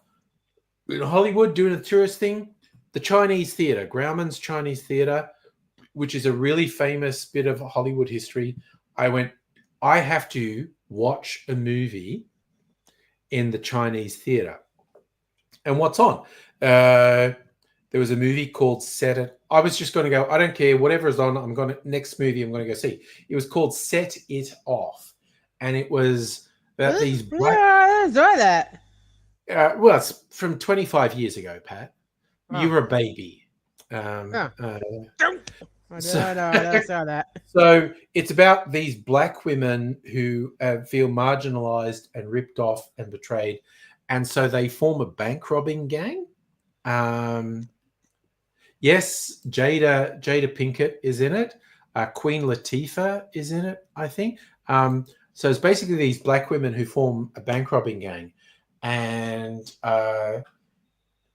it's a pretty good movie. But here's the thing, the audience, what a lot of people don't realize is like, oh, they think Hollywood's all swish. But Hollywood is right next to East LA, which is one of the rough ghetto areas of the LA. Anyway, so this was a black movie. So at least 3/4 of the audience for this, possibly more, possibly 90% of the audience for this was black. And I'm sitting there, white guy, and the audience is reacting to everything. Like every time the women go "fuck you" to the white guy, the audience is like, "Yeah, goddamn, yeah." And I'm like, "Wow, all these stories about black people in circle is really true." What was the funniest one is Queen Latifah's character was a lesbian, and even the characters in the movie were a little bit uncomfortable with her kissing her girlfriend, but the audience, every time Queen Latifah kissed her girlfriend, the audience reacted the same way as the characters. It was really like, oh, it was like, it was a whole, I was going like, wow, this is really interesting. And I do feel slightly weird that I am one of a very small number of white people in this audience. It was an experience, though. It was a cultural experience, Sava. That's what it was. So, yeah, that was that's a stereotype in America that black cinema goers will be very vocal and will respond to the movie. My one experience with it, seeing a black movie with a largely black audience, it was definitely true. They were very vocal. But yeah, it was a very interesting thing to think. Is LA 50? Well, see, there are different suburbs. You get South Central and East LA, which is where every gang movie you've ever seen is set. But then you get the hyper affluent areas of LA that are just amazing. That's all fucking horseshit, Safa. I'm yet to hear of anyone finding anything of any meaning or substance in it. Correct me if I'm wrong. Point me to something straight out of Compton. That's East LA, I think. Which is like right next to Hollywood. That's why, like in the 90s, when there was the whole thing of the Rodney King riots, they were threatening like the main drag of Hollywood and even some of the expensive suburbs. Because that's the weird thing about LA. There are very marginalized, downtrodden suburbs right next to really affluent suburbs.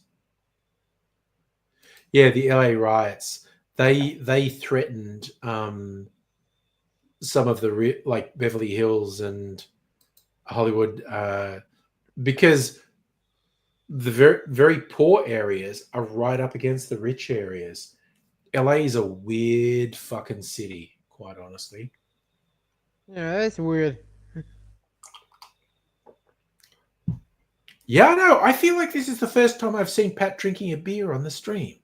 This is the first Beer? time. Yeah. He's got a crownie. It's Friday night. Dude, we're kicking back. See, I'm being responsible. I'm drinking mineral water. Pat's a wild man. Yeah, He's got a beer. Yeah, my dad bought that big box. Die. Dad's got a slab of crownies. Nice. Yep. Nice. So we're saying just in classification. Oh, of course there's classified material from World War II because the good guys did absolutely terrible things in World War II. Everyone did terrible. You've done a lime and fruit mineral water. I got the lime and lemon mineral water, my favorite. Not even mixing it with anything. I think I just need a palate cleanser because I've had 3 cocktails in the first hour and a half. And while I did freely admit up front, I've got a pretty strong disposition to getting fucked up tonight. Yeah, me too. I I'm know that. Yeah, Pat's got the crownies. Yeah. Yep. I'm going to pace myself at least a little, see how I go. Oh, I've got to taste. Okay, barrel time. I've got the latest version of my liqueur in the barrel that it's been in there a week. I wanted to leave it in for at least a week. I got to taste it to see what it's like. And if it's good, I'm going to decant it, put it in a bottle. But then I'll have an empty barrel. So I was like, ooh, what do I do with an empty barrel? Maybe make another old fashioned because my last batch old fashioned is almost gone. And I mean, I could actually finish it. Be the question, maybe I should do a rum old fashioned this time. I don't know. Or maybe I should do a blend. I don't know. It's a whole thing. The world is my oyster. I tell you what. I might not make any more videos tonight. I've had a few drinks. I might make a couple tomorrow night. I don't know if what people think on YouTube where I'm like making videos. I noticed because Friday night a couple of weeks ago, I made 4 cocktail videos in the night. So the 4th one was my 4th cocktail. Yeah, I saw that. I noticed when I was editing it, my hand movements were very big. Every time I was saying something, my hands were going blah, and I was doing really big hand movements. Madam Butterfly. Dance. Oh, I would love to go to a cookout. That's one of the best things I've ever heard. Everyone, African American, and I do have a few African American friends through the internet. When they talk about cookouts, which what we'd call a barbecue, right? It's like a big family barbecue. They call it cookout. I would fucking love to, particularly down south where you are, Madam Butterfly, a cookout down south. Oh my God. I would fucking love that. Southern cooking and everyone just having the food and getting fucked up, drunk or high. I would, oh my God, that would be friggin' awesome. I've done that once. My mom's sister's house. You got high at your mum's sister's house? Yep. My mom's sisters. All right. Safa, yeah, I reckon we're onto it. I think you and me are of a like mind, Safa. Southern US food better than northern US food. The barbecue and all the different barbecue styles across the South as well. You have all these regional differences. I mean, I would love to travel from like in the South from New Orleans all the way across, Memphis, Texas, across to Florida, and just experience all the different, you'd be in Virginia, Kentucky, Tennessee, all those places. I'd fucking love to do that.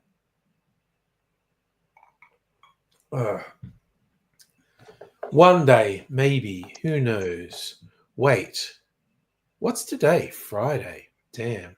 Today's Friday. Sorry. Yeah, I know, right? I had to ask myself a question. Sorry, I'm just checking something on my phone. What are we doing here?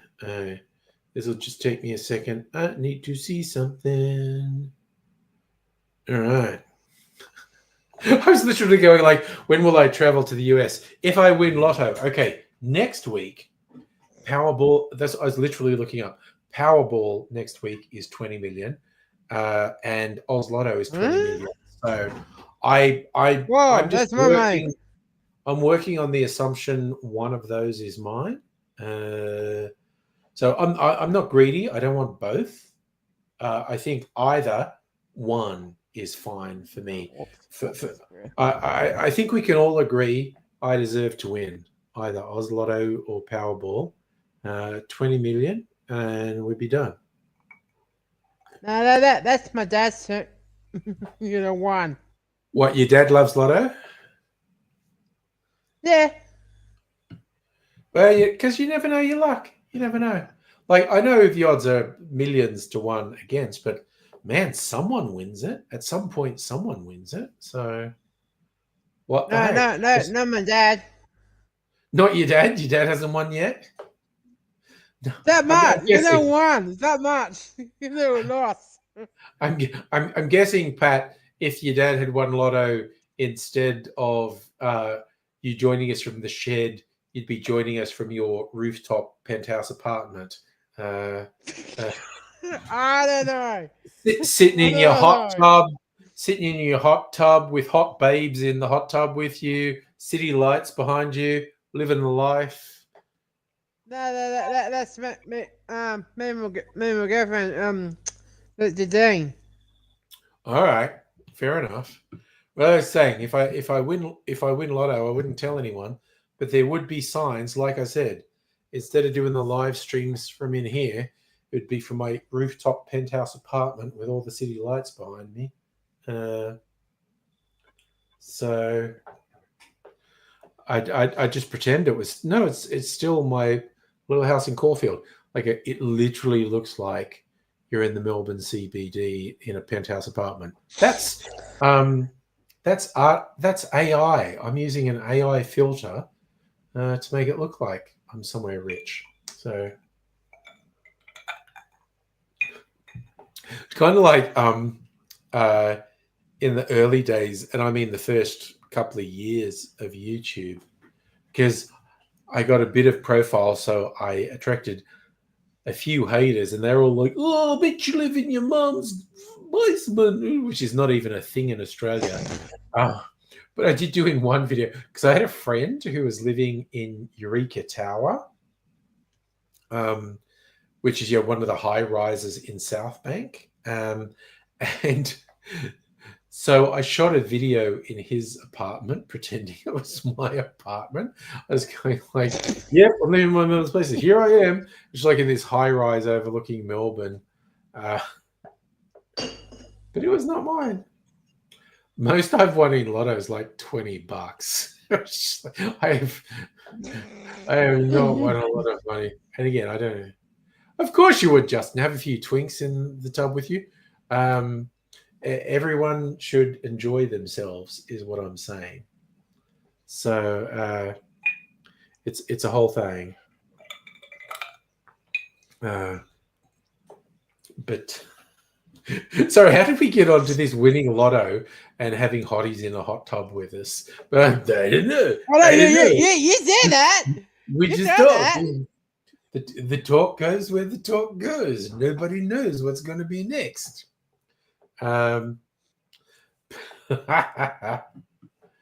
But yeah, it's a whole thing. Oh, Yeah, I didn't see Doc I on YouTube. I think she'll maybe join. She was when my stream didn't work last night. She was in the chat for a little bit. We Huh. actually talked about maybe doing the stream from her place tonight, but I just wasn't up to it. But Ah, sometime soon we'll actually probably do Friday night from Dr. Abigail's place. You, oh my God, Pat, you said the magic word, and Dr. Abigail appeared. what? Look, she's here. You said the word, Doc! and she appeared. You have the I power. didn't know. That was you. That was you, mate. You have the power. You made her appear. I did not watch anything. When I was on YouTube, I was messing about on YouTube last night. No, you should definitely look. If everyone's consenting, yeah, hotties in the hot tub, same No, gender, I know, girlfriend. different gender, mixed genders, everyone just having a consensual good time in a hot tub. Absolutely nothing to be ashamed of.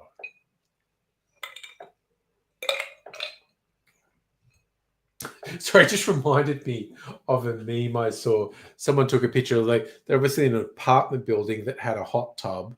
Um, and there were these two guys in the hot tub, and they were just like it was a big hot tub, and they were at opposite ends. And this person had taken a picture, it's like from above, so there was a part, and they just captioned it: two dudes in a hot tub sitting 3 meters apart because they're not gay. And it was just like That's it weird. was pretty funny. Not doing. See, the only reason I don't do hot because I do have a hot tub in the ensuite of my bedroom is because it's in the ensuite of my bedroom, and Mrs. Angry wants to go to sleep, and she has threatened to bop me on the head if I try and do a hot tub stream and keep her awake. Oh, Anthony Padilla did a hot tub stream, or was that his meme? Was that Anthony Padilla's meme? Is that what you're saying? And for those who don't know, Anthony Padilla is YouTube royalty. He is half of Smosh, who were the first really big channel on YouTube. That was actually his meme. Nice. Nice. That's cool. Yes. Anthony Padilla is half of Smosh, the first really big channel on YouTube. And their first viral video, they were like, I don't know, they were the two guys, they were like 15 or something. And they were lip syncing to the Pokemon theme, I want to be the very best. And then they graduated. The song, oh. Yeah, they graduated to doing sketch stuff. It was actually a Vine. Okay, I've only seen it as a still image. Vine, my God. 9-second videos. I clicked on one Vine compilation on YouTube. So now YouTube keeps pushing Vine compilations to me. But that's okay. That's just like a frozen moment in time. Like people say, I'm sad Vine went away. It's like they could never make money from Vine. You can't put the only way social media companies make money is with advertising. And you can't put advertising between 9-second videos. So Vine was never going to last. Mind you, the creativity of the people who crammed a joke and sometimes multiple jokes into 9 seconds. No, I'm believing you, Dr. Abigail. It's a short video first. Me too. Oh, yeah, again, I will be okay. I will be the first to admit that very large, and I mean like 20-year age gaps are questionable. If I was a Lotto billionaire and 20-year-olds wanted to get in a hot tub with me, would I say no? Actually, I would, because Mrs. Angry would. And this is not, she doesn't control me. It would just be disrespectful. And I am, okay, now I'm just going to see some stuff. I'm in love. Actually, do you remember this? Look, I think I worked out how to do things with this, because like, instead of talking out loud, I was playing with this today, and look, get my microphone, and we'll whisper.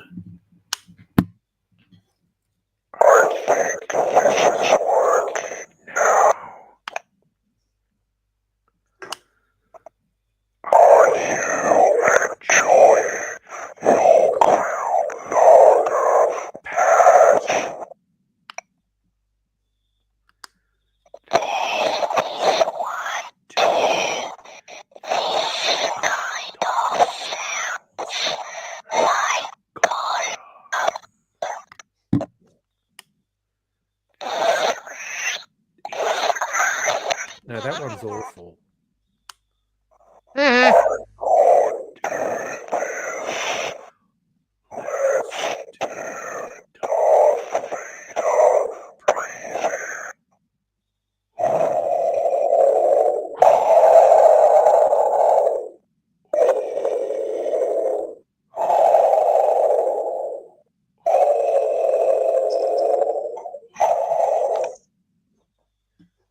Yes.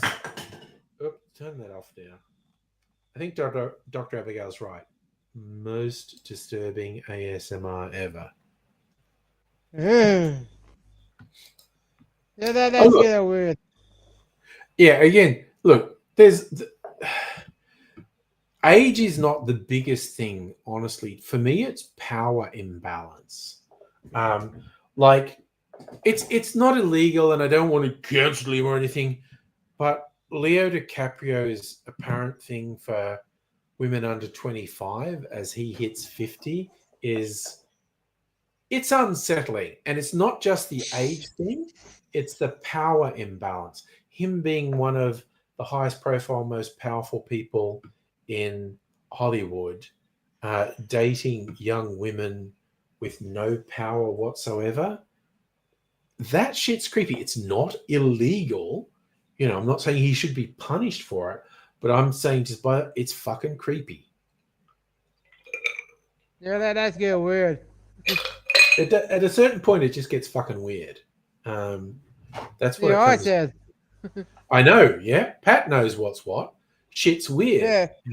Yeah. Ooh.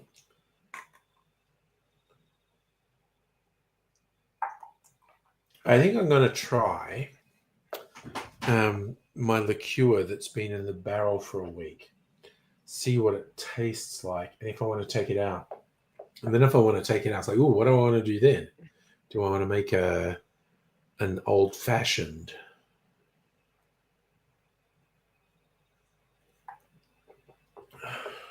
That was very citrusy, probably from all the orange peel I had in there.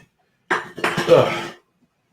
There's this can that I just knocked off. I'll put that there. All right. I'm gonna go over here.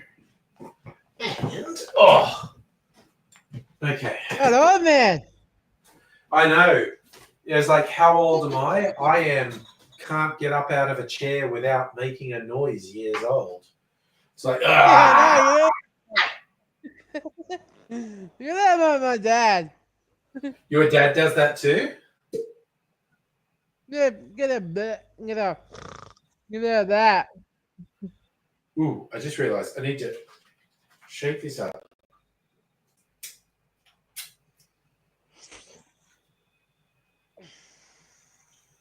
All right. Oh, okay. Whoa, put that back.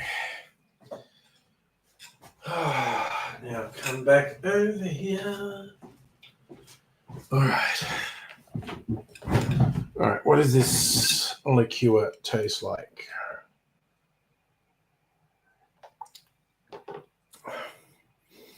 It tastes freaking awesome. Oh my God, it tastes so good.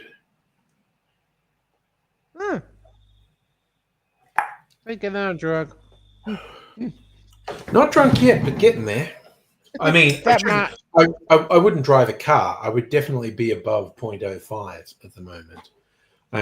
Unlike, say, Tim Smith, I'm not a piece of shit and I wouldn't drive a car at the moment because, well, I'm Now, at home. I face my beer. Finish your beer. All right. Yep. Oh, man, that liqueur is really good. Damn, that stuff's fucking awesome. All right. Yeah, Justin, look, I agree. Like, you definitely get some 20-year-olds who are more together than some 30-year-olds. You get some 25-year-olds who are more together than some 50-year-olds.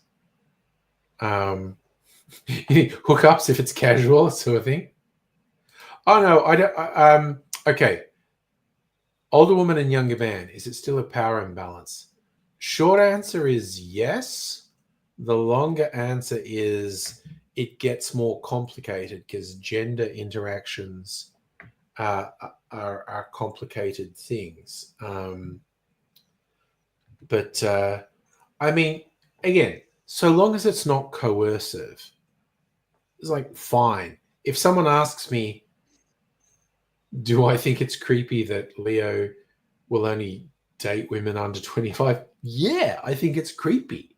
It's like, is he doing something horrible and heinous? It's like, no, he's just being a bit creepy. And honestly, it feels like Arrested Development on his face. Oh my God, no, that's fucked up. Macron is actually married to his ex-high school teacher. Like she's, I don't know, 20 years older, but they clearly started up when he was a student and she was a teacher. That's wrong. That is speaking about power imbalances. That's sick. I know that is sick, Pat. We agree. That's kind of sick. No, I won't boycott DiCaprio movies. Like I said, I don't think he necessarily needs to be punished or anything. It's just literally, if someone says to me, "Do you think it's creepy that he, dumps girlfriends once they turn 25?" Yeah, I do. It's a little bit weird and creepy. Got it made for teacher, yeah, but also French, yeah, and the French are French. There is that. But yeah, no, for me, that's definitely creepy. Macron and his ex-teacher. That's like, oh, dude, Freud would have a field day with you. That's what I reckon. Freud would just go, oh, okay, tell me about your mother. It's just like, damn. That's sick. It is. Very sick. It's pretty fucking weird, quite honestly. It's like, okay, fine. You do you. As Bob Catter would have it, let love bloom in 1,000 different ways. But someone gets torn apart by a crocodile every month in northern Queensland. So, it's all thing. Your best friend's parents met when they were 16 and 19, been together 40 years. Yeah, that's slightly tenuous. But like I said, both my younger brothers married and are still married to their high school sweethearts. One of them, they're the same age. My youngest brother, his wife's like a year or two older than him. Yeah, my sister's son, my girlfriend. There you go. All right. Yeah, I saw Betty, so Betty, but Betty's got 14, 16. I work to do. I saw Betty and his girlfriend. All right. You did that. I saw her that. Yes. Okay. Safa's looked up the weird creepiness of Macron and his wife. He was 15 and she was 39 when they met. That's weird. And they got married in 2007. It was like, okay, again.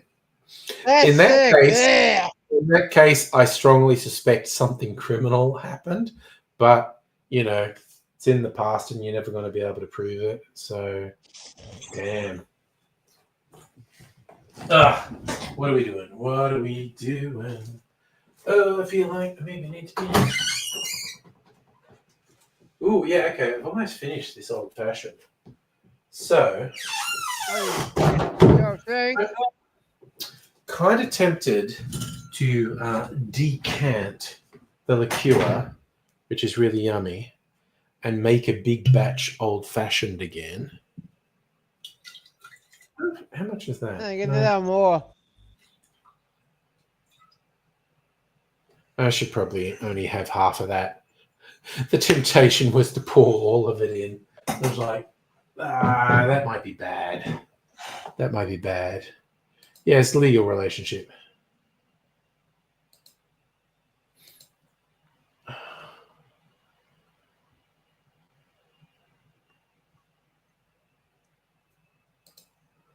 But, it's a whole thing.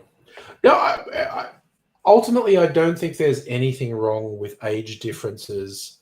And I will come back to, I don't think age difference is the driving factor. I think power imbalances. And a teacher and a student, that unsettles me.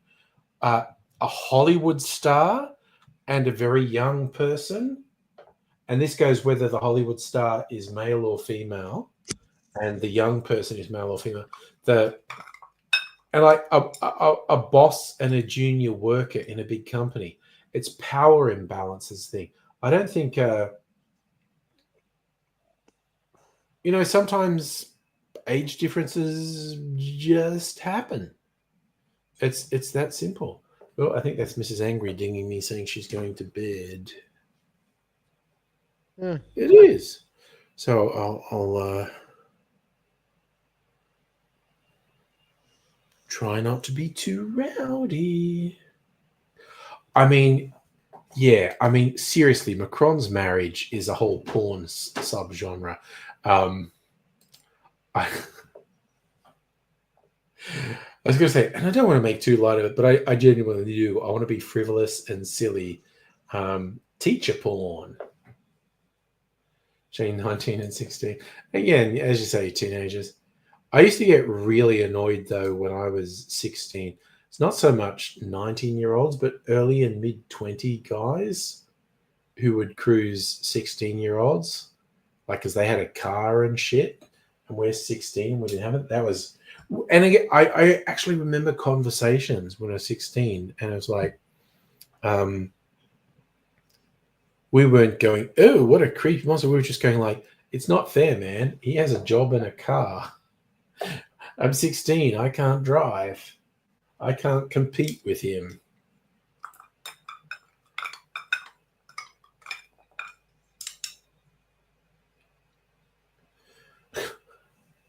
You want to talk about age of consent. We're starting to sound like libertarians who are trying to justify their friggin' fetishes.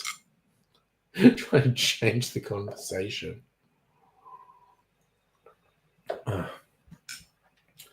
Oh man, that's freaking tasty. Actually, how will it change the conversation? I'm going to look at news headlines. All right. What's happening with news headlines? Is there something fun in the news?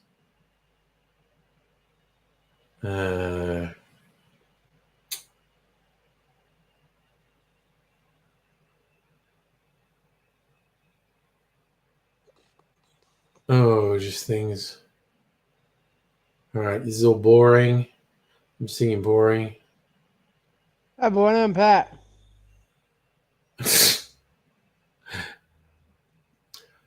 Who scammed Netflix out of $17 million? That's small change to Netflix. They spent $300 million on a movie that's bombing. Hollywood director has been arrested after he spent budget for a show on sports cars. Director of failed Netflix series has been arrested. What was the show? In 2018, Netflix paid $70 million. What series? Ronin? I don't know. A scientist invents a human-like species that turns against their creators. So there was a series called Whitehorse. Demanded additional funds to complete the show. Never delivered any episodes, which Netflix had renamed Conquest. Director transferred the funds to a personal account. Use those funds to make personal purchases. Okay. Less than 8 weeks, he lost half of the $17 million Netflix had given him. Oh, that's so funny. That's so funny. Netflix gave someone some money and they embezzled it all. Fucking yeah. Mm-hmm. That's nice. All right. But also, like Netflix blows $300 million. Well, I'm still going to watch that movie, The Electric Whatever. I'll maybe watch it this weekend. I'll see what it's like. Yeah, I look,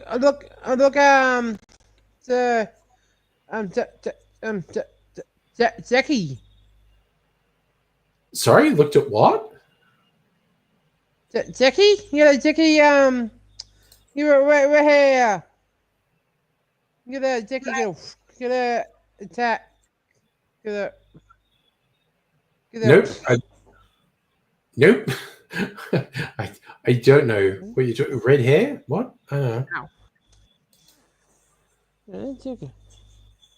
Working from Oz home Oz No, used to be chickens. video. AMP denies consent. Oh, AMP's video surveilling people, are they? Neat. Major Australian bankers asked staff to sign new contracts giving it the right to carry out continuous ongoing videos. Again, this all these anti-working from home things is just people going, I'm a bad manager. I can't it's just like I don't have this problem in my workplace. It's like I've got work to do, I do the work, and it's like, yep, okay, you did the work.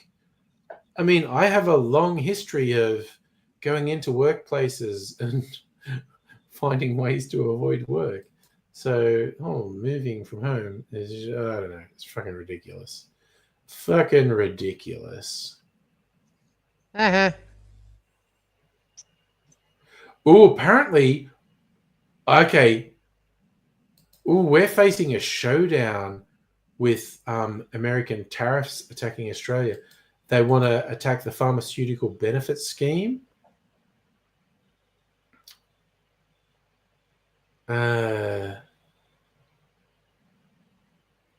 US winemakers, drug companies, tech giants. Oh, this would be fun.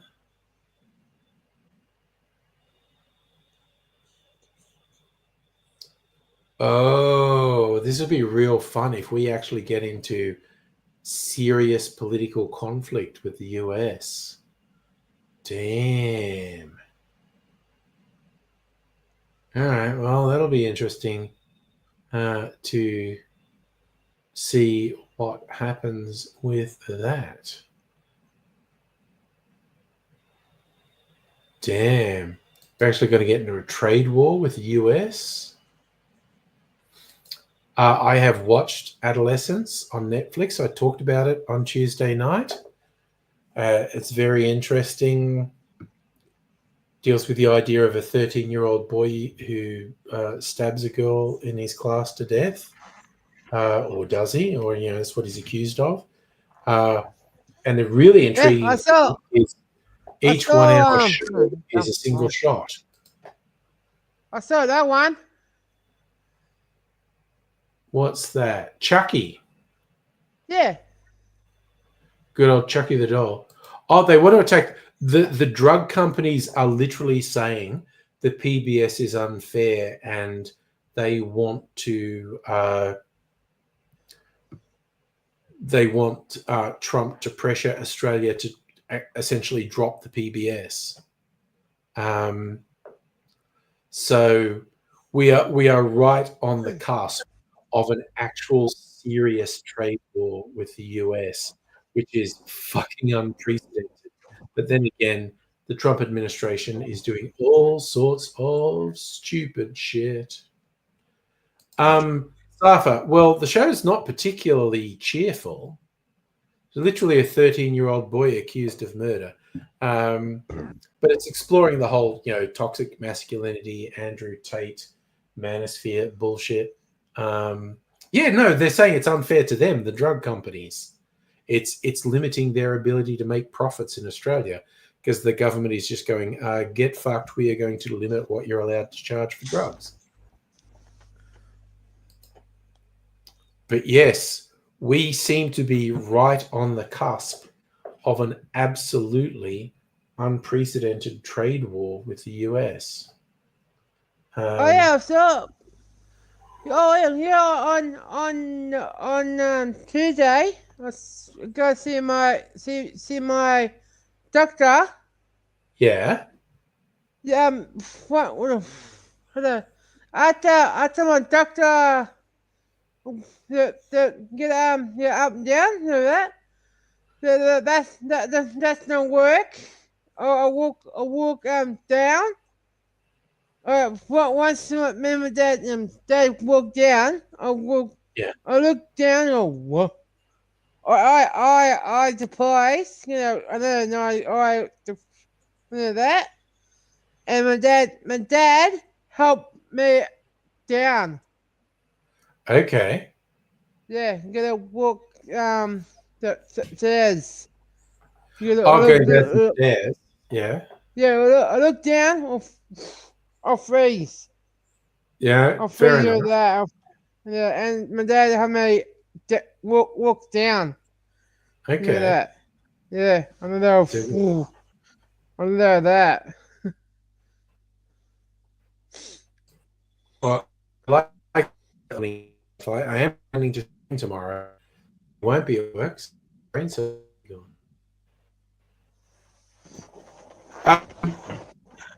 no, no, I agree with you. Not sure Labour stand to Trump, but the Liberals, particularly the Dutch, would definitely face shit. So, yeah, it's interesting times. With strong the drug companies to attack the pharmaceutical benefit scheme. UN and the company, we are right of some real works. So we'll see what happens. Is it easy? I think the warning Yeah, of with I don't know that is so we know thing, but you know a frame from or pick rather little balls. Yeah, us. And so well, that's the second that's happened this week. I don't know why it yeah, I happened. know that. I'm using I have a couple, particularly a long people, long and make little tron tied as walk the ball from yeah. Uh, maybe that's it. The listen and tied. Yeah, you know, broken up. That's what I thought would happen. Okay, I'm not break completely. I'm going to lose. But worst scenario. Oh yeah, that's the problem. Yeah. How did that work? Huh? This really, yeah. Nah. Oh damn. Okay. I got worse for a second. Black. Ooh, It's weird. what's happening? This is That's usual. your director. I don't know. It's weird. And for some reason, okay, this well, this is I'm I mean uh oh, okay.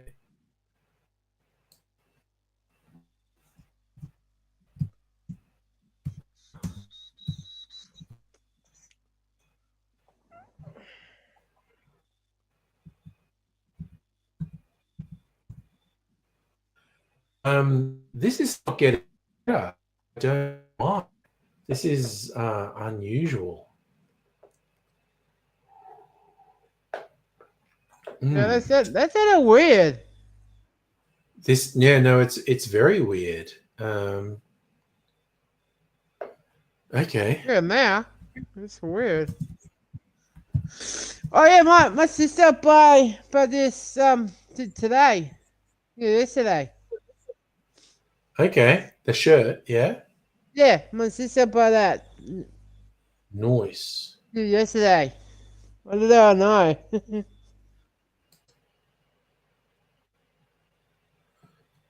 Sound like a robot on drugs.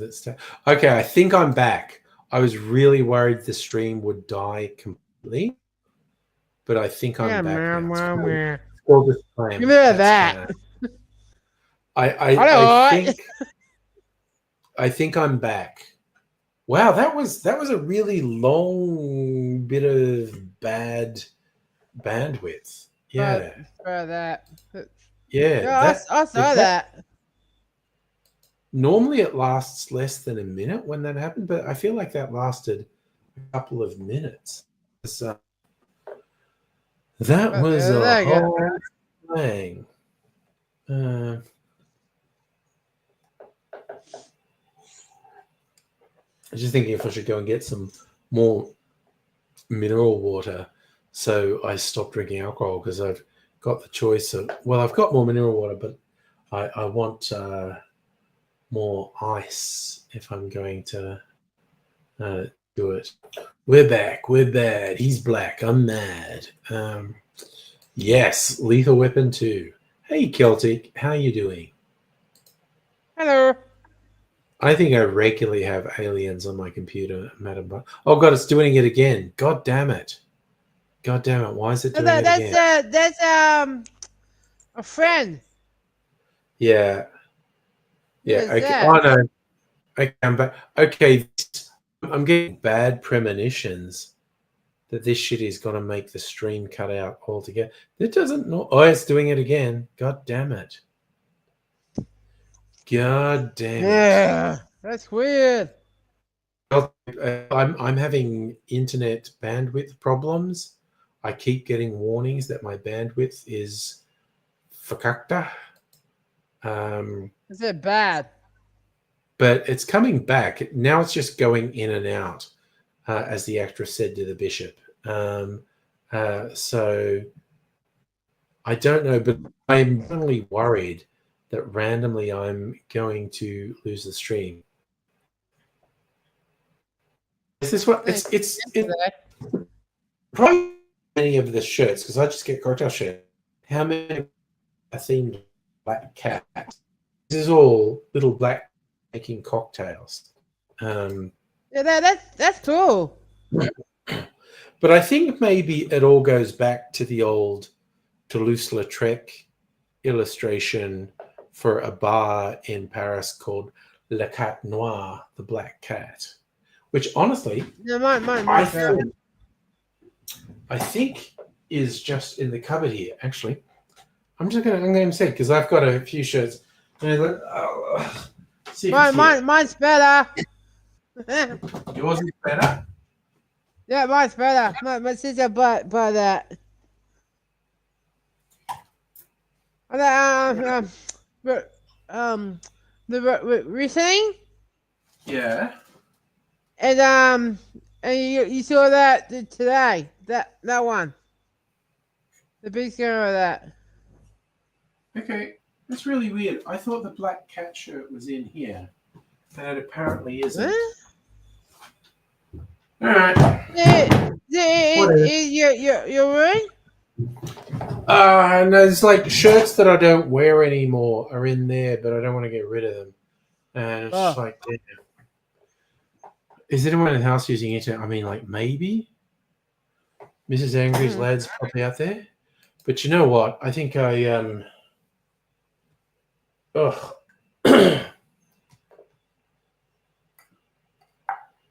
I think I maybe need to do a toilet break and get some more ice so I can drink some more mineral water rather than just keeping on drinking booze. Yeah, I'm drunk. Some degree of responsibility on my part. Drink some more non-alcoholic stuff. So Pat, okay, so if I disappear for a minute or two, do you want me to leave Yep. you there or like put an Yep. AIDSy video up? No, this is for I don't play my phone. All right, I'm gonna Work. leave you there. We'll put a banner up. I'll leave Tom Cat in charge. Leave Tom Kitten in charge. I'll just be gone for a minute or two. I'm gonna have a pee break. Yeah, Where's that Tom fall Cat? down. There's Tom Cat. Where is he? There's Tom Cat. Tom Kitten. I'm gonna get some ice and have a pee.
Okay.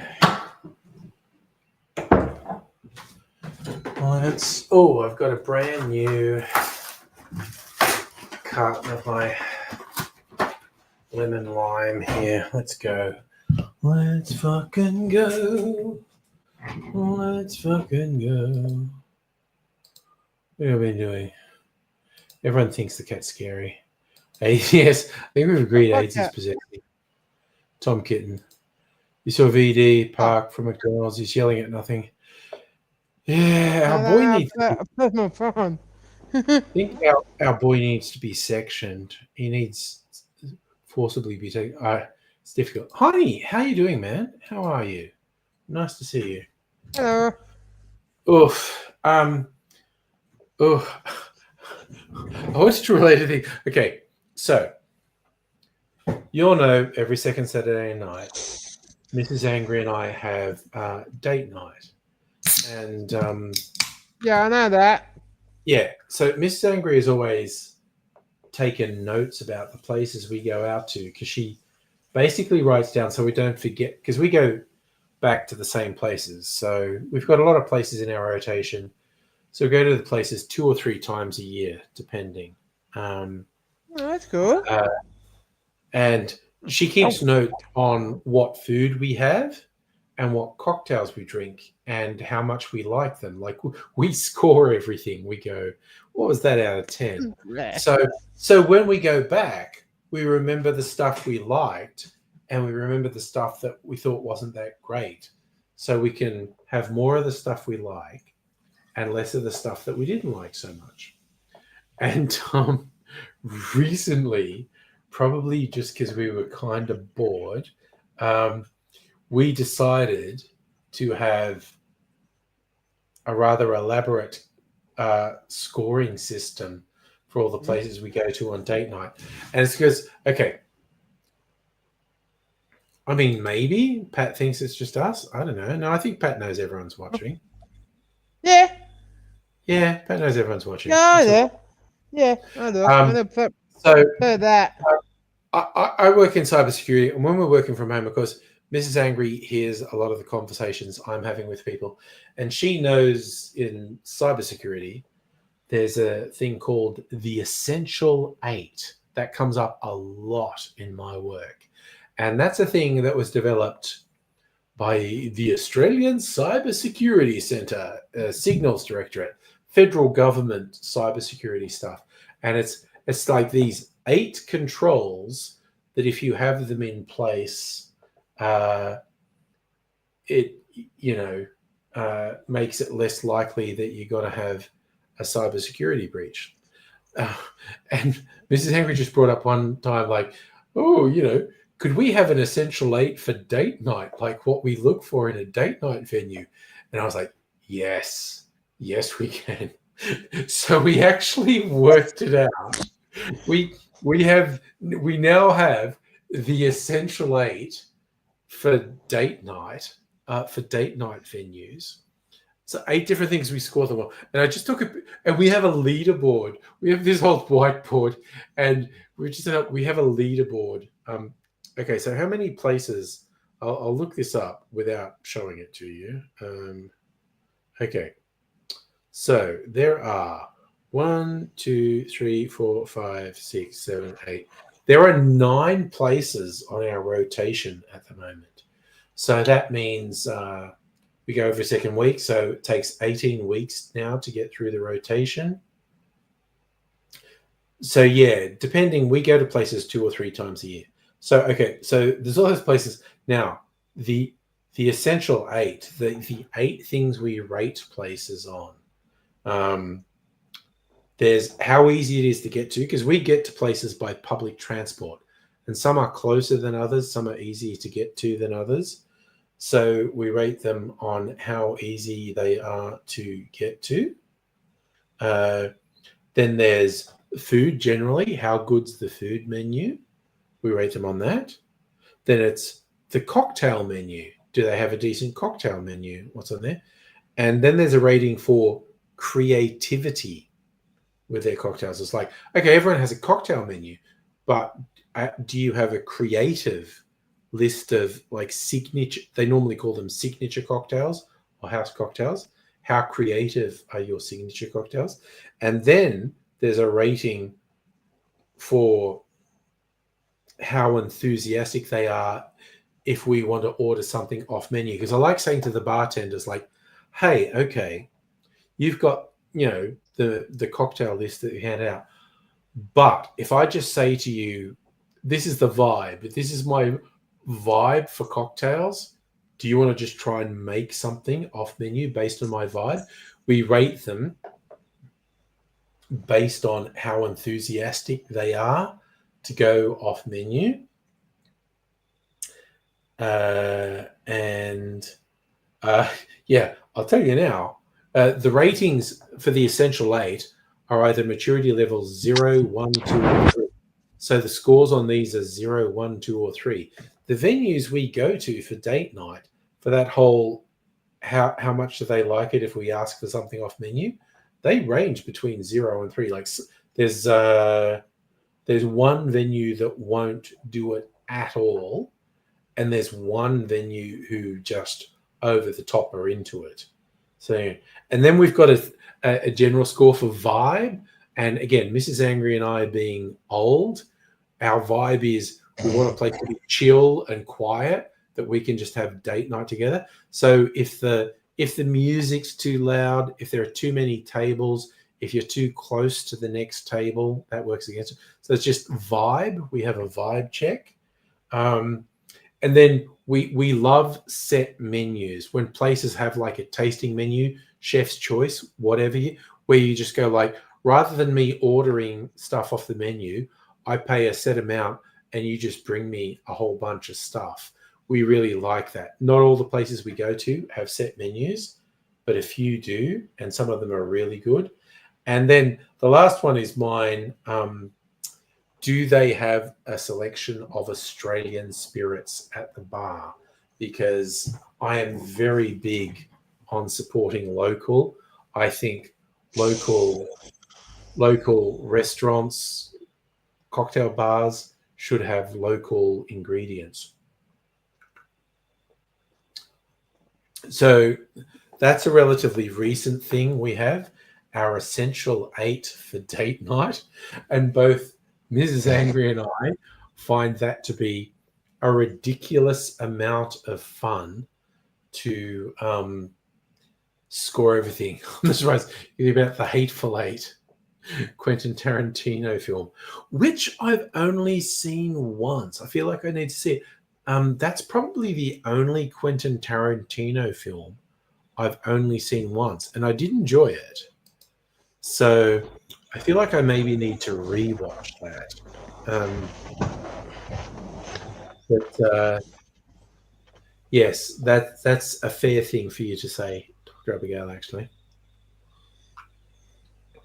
But yeah, so we now have an Essential 8 for date night, and we're scoring all the venues, and we're rescoring them each time we go back to them. And I'll let you in on a secret. One of them's in trouble. Their score against the Essential 8 is very low. So basically, because there's 8 elements that you can score up to 3. So the highest possible score is 24 if you got 3 across all 8 elements. And of course, the lowest possible score is 0. But I'm kind of like, if you don't average at least 1, so if you don't score at least 8, you're probably generous. So our top scoring one at the moment is 16. So they're averaging 2 across all of the score. But the one at the bottom, which is a place we've been going to for probably more than 10 years, they've been slipping. They only score a 7. So they're in danger. They're in danger of being taken off the list. And it's just like, okay, you're on notice, you guys. if you don't pick shit up, because honestly, both their cocktail list and their food menu has gotten less interesting over the years. Yes, we do occasionally do date nights in the CBD. They're kind of like special events. Oh, we had this Italian place we went to. Went there a couple times, and yeah, we liked it. And they weren't specializing in cocktails, but we had some decent cocktails. Then the last time we went there, they were like charging $35 for cocktails, and they're not even that good at making cocktails. So when they're literally just saying we don't want to make cocktails, because even in the city, expensive places in the city are $24, $25 for a cocktail, not 35. And this place wasn't even particularly good at it. And so we were like, they're just saying they don't want to make cocktails. So we won't go there anymore.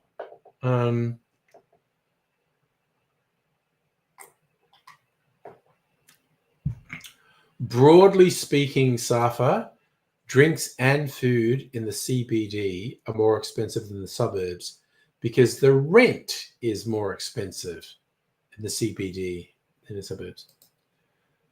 Okay, I need to go back to Polly on Brunswick Street. They lost so many points over COVID. Yeah, there's a few really good places in that area, but I almost never get to that area. I'm more likely to go to places in the CBD. Dr. Abigail and Kirsten and I went to a couple of Kirsten's favorite places a while back. The Upper Market cocktail bar, which is called Whiskey and Ailment. And then like the Dive Bar, which is just on the same block, called Hats and Tats. But also the Food, which is kind of this American style food at Hats and Tats, was fucking great. Oh, dude, I never went out in the 90s. Actually, that's not strictly speaking true. I didn't drink alcohol in the 90s. But when I lived in like Chippendale, Redfern, Newtown, that was a fucking great area for restaurants. Really awesome places. Oh, okay. It kind of depends on the cocktail, but once you hit $25, you need to justify. Yeah, Hats and Tats was fucking great. It was the tits. Yeah, no, you didn't say alcohol stuff, but that's true. That's why I clarified. There were actually a few places I went out to when I was living in Chippendale, Redfern, Newtown that were fucking great. Really good.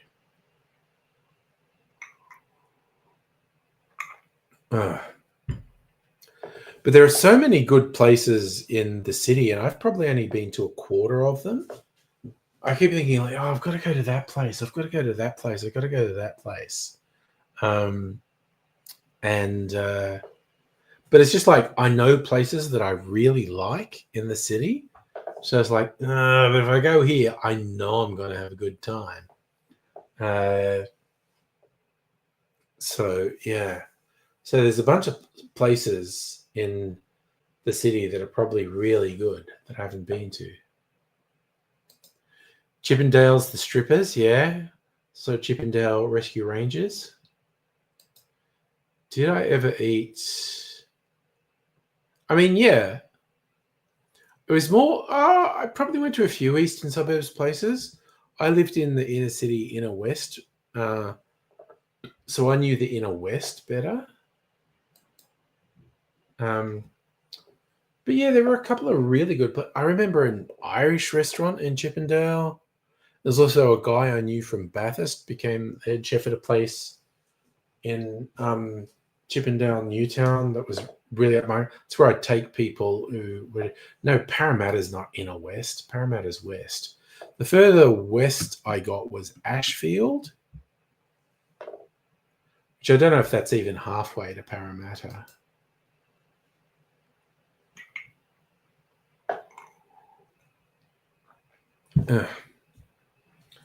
Top of my mineral water, got to hydrate, so I don't have a hangover in the morning. Oh, Penrith is fucking west. I never fucking went out there.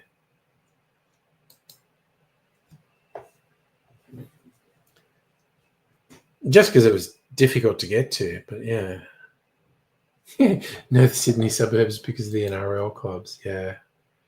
The Sydney NRL clubs were always more spread out than the Melbourne AFL. The VFL clubs, they were all packed in the inner city, which is why a lot of them weren't sustainable. But you had what'd you have? Melbourne, South Melbourne, North Melbourne, Carlton, Footscray, Fitzroy, Collingwood. These are all like fucking inner city, and it's ridiculous. Yeah, and Geelong was out to fuck. That was the outlier. St Kilda, that was another one. They're all inner city, apart from Geelong. But the Sydney NRL things were always way more spread out. The Melbourne VFL, well, yeah, Hawthorn's another one. See, I don't know fucking. The Melbourne VFL clubs were so fucking inner city, inner suburbs focused. It was wild. Still play the club ground sometimes. Yeah, it became less financially viable as it became a big thing. But that was the thing that stuck with me. The difference, well, one of the many differences, but it was a big one between the Sydney NRL and the Melbourne VFL. Like I say, the Sydney clubs were spread the fuck out through the suburbs, and the VFL was very concentrated on the inner suburbs. It's kind of a weird thing.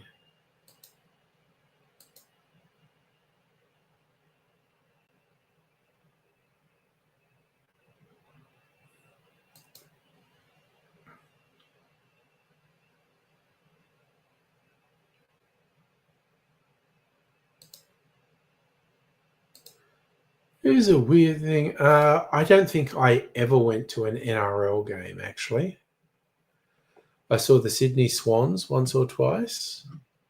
I don't think I ever went to an NRL game because I did not give a rat's fucking ass about football. And I've been to the MCG once or twice for AFL games. It's just way more interesting. AFL is way more interesting than rugby league. But I haven't even done the AFL thing for ages. Probably the last time Mrs. Angry's brother from England was visiting and he was interested in it. I said, oh, yeah, we should go and see a game at the MCG. He happened to be in Melbourne, I think, the first weekend of the round. So about this time of year, roughly. And we went to the G to see a game. I don't even remember who it was. But it's, it was a good event to see a thing at the G.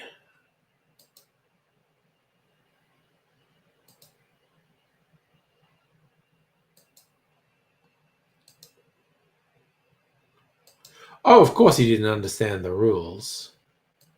I think I gave him a high-level thing of the rules. But it was just for the experience. And again, the experience of seeing a game at the G, I think, is a good experience. Just the vibrance of the crowd. And I was like, yeah. So that's probably the only thing that would get me going to a sports event, a visitor. Ugh, how many years? At least 10 years ago? It was a long time ago.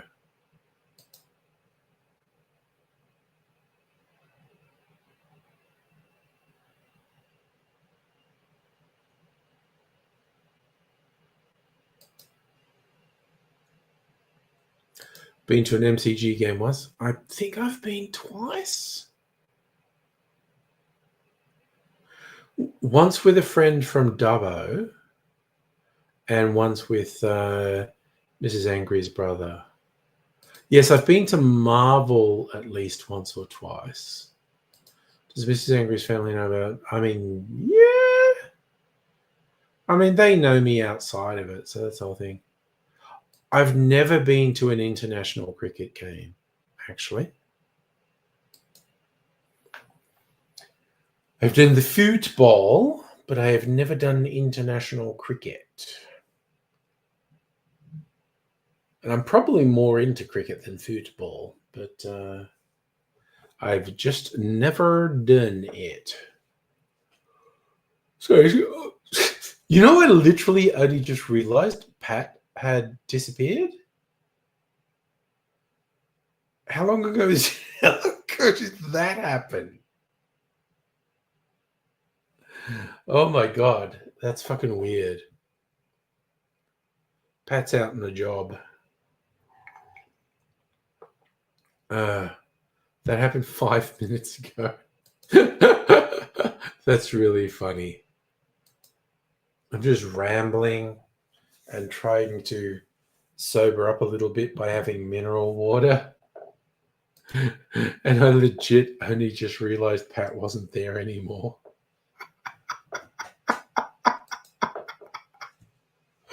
Oh, god damn. God damn. Anyway, as he was on the phone, he got texted a job.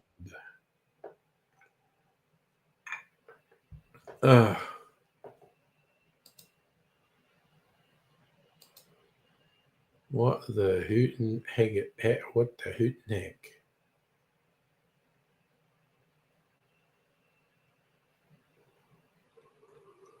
Okay. Oh, damn. Oh, damn.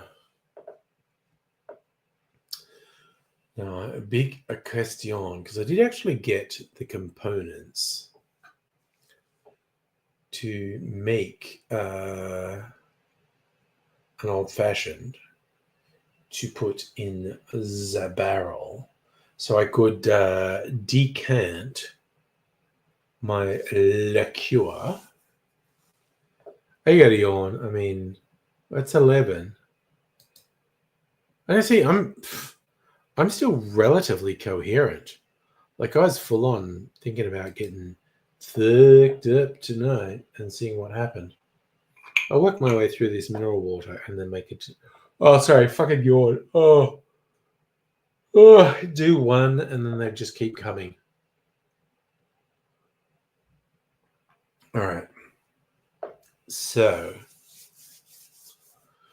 this whole thing. I was thinking, like making a martini. I was thinking I needed to use up a particular gin, but I did use that up with one of the cocktail videos I made.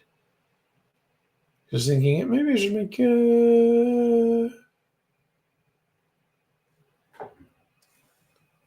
Man, I'm actually on my second mineral water. Okay, cool. I am intending to do a stream tomorrow as well. Yes, not necessarily go late. Oh fucking you. Like I don't even feel that tired, but I feel like once I yawn, then a whole bunch of yawns come. But we'll go. So Celtic, you saw J Dubs Friday. Offered you a Bible study, okay. Told them you weren't interested. Their version of Christianity is the wrong version. I think it's fair to say all religions are bullshit. I mean, what are the chances? Look at all of human history and all the different religious beliefs. No matter what your particular religious persuasion is, 99% of all of humanity disagrees with you. What are the chances you're right and everyone else was wrong?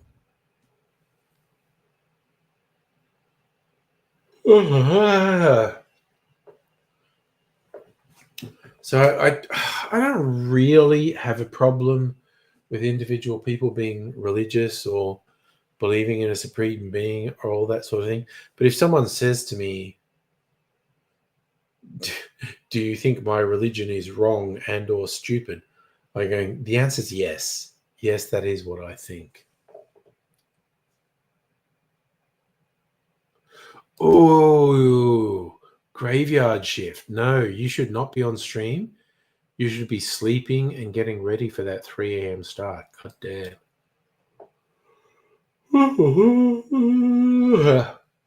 Now I'm just going to keep yawning. Fuck it.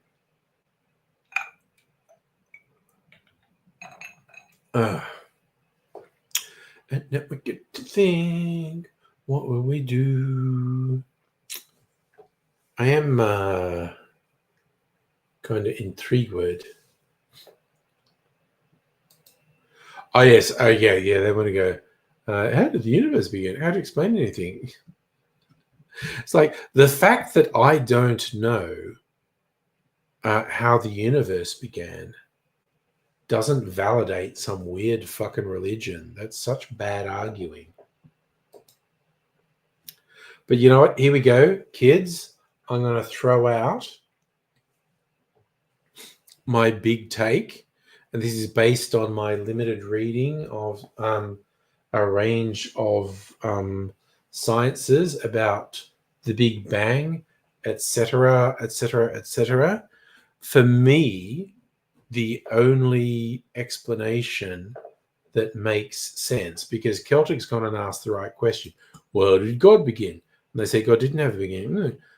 For me, the only thing that makes sense is our perception of time being a one-way linear thing is not actually real. That is not really how things work.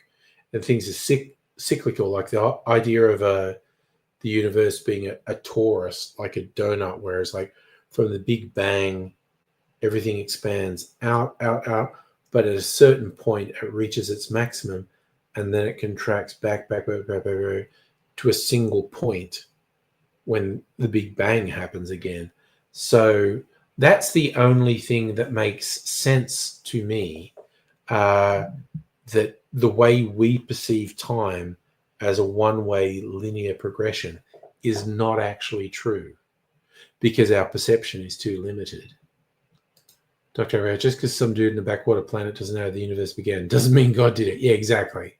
It's a shit argument. Madam Buffet, text your co-worker, say bring some alcohol for Friday. Hell yeah. Of course they can't answer how did God begin. It's ridiculous. Is that the one of the places you've heard of in the US, Safa? Applebee's? Isn't Applebee's renowned for fights starting? I don't know. Or is that Waffle House?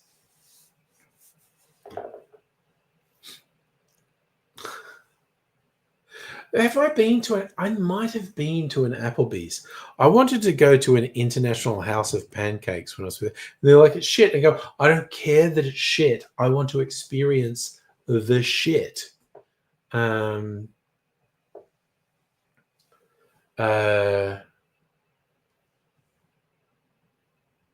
Yeah, but I certainly went to I was really into trying different snack foods and junk foods in the US. Because I just want to experience things that I don't normally experience. Then again, I haven't been to the US for like 15 years, so.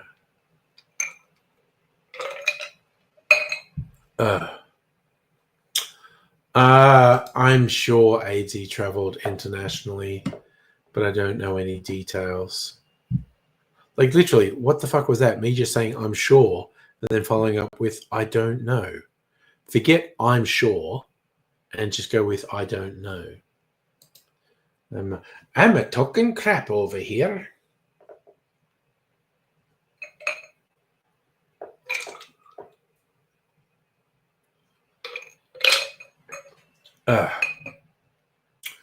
Lorks a lordy. That's all I'm going to say. You know what? I'm going to decant the liqueur from the barrel, and I'm just for fun. I am going to make an old-fashioned. I make about 1 litre of old-fashioned. Put it in a barrel. I'm not going to make the other video of a batch thing. I'll make that tomorrow night, I think. Because that's supposed to, it's supposed to let that sit for a week. So I've got a jar and everything to put this in. Sit it in the jar for a week. And then I think I'll put it in the barrel for at least a week. You like the burping ASMR? I'm sure there's a market for it. I could probably get rich doing burping ASMR. Ooh, nice random insert, Safa. Honey, you love honey barbecue flavored chips. Are you wearing headphones? Is that the whole thing? Oh gosh, you're doing rereading of the Silmarillion. That's very bold. I haven't even done the Lord of the Rings for ages. Mind you, the audiobook of the Silmarillion with the British actor, what's his name? Okay, I'm going to look it up because I've still got it in fucking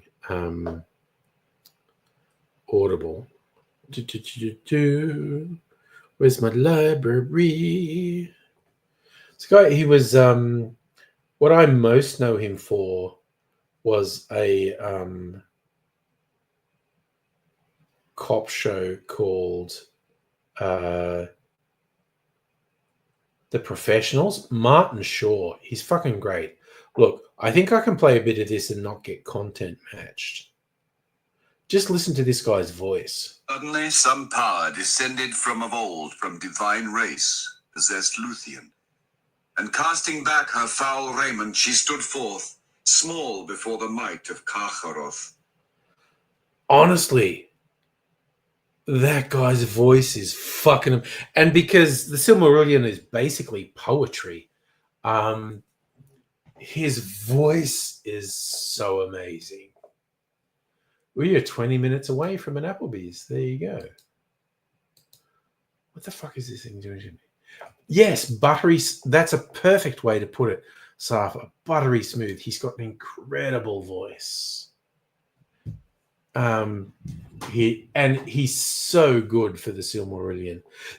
I've been tempted.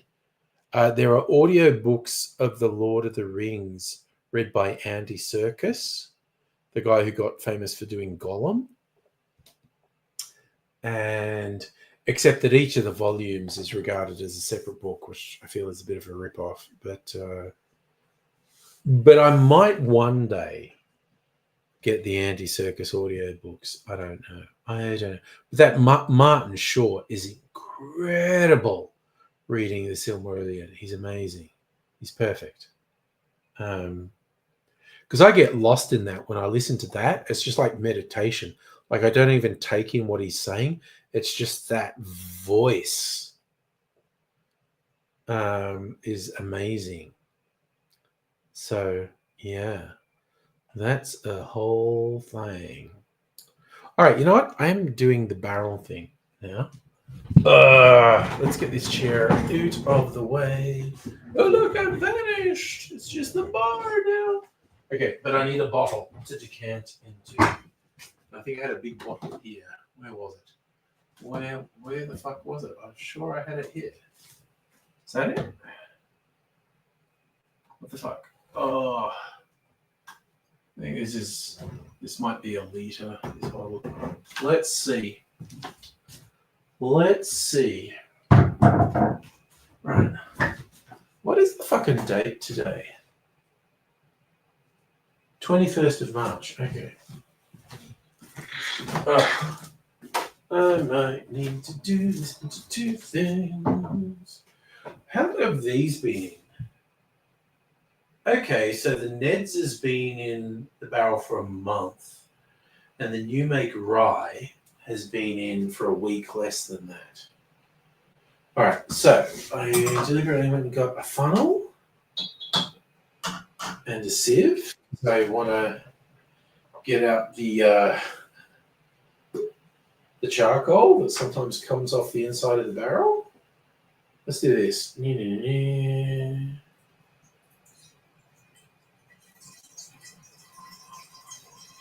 It's some peeing ASMR. I don't know if that noise is carrying to the microphone, but it smells so nice. Absolutely sounds like someone peeing.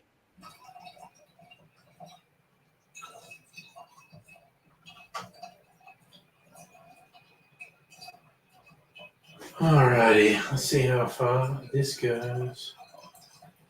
We got any code? We don't really see any bits of charcoal in the sieve yet. I don't know if it's going to fill this bottle or overfill this bottle. We shall see.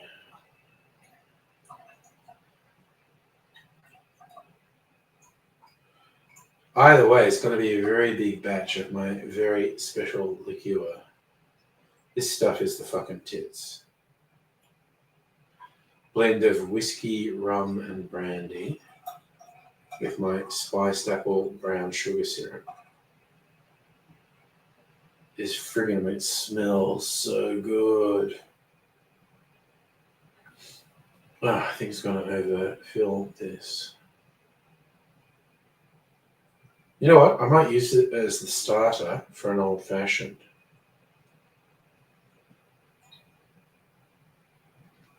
All right. No. That's enough. All right. We got a big ass bottle. Big ass bottle. Ugh. If I can just put this in. Ugh. Big ass bottle of liqueur. Ooh, it's dark. It's dark as my soul. Okay, so now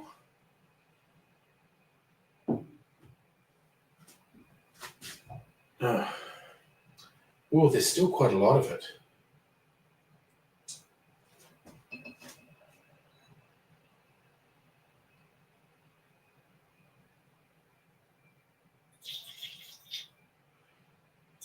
Well, this is quite thick. All right. I'm going to use this as a base for an old fashioned and put it back in la barrel for a week. Damn, Daniel. Back with the white vans. Okay, I'm sick of that tap. I'm just going to tip it out. The hole in the top of the barrel. Shit, I made so much of this. Okay, I think I'm just going to add whiskey to it. Damn. Okay, big question is what whiskey? I mean, probably the cheap whiskey, honestly. And some bitters. Oh, where's the cheap whiskey? Oh, did I use it all? It's my Infinity whiskey. My Infinity rum.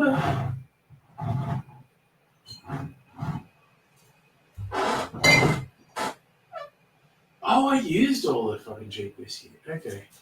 Fuck it. Infinity whiskey it is.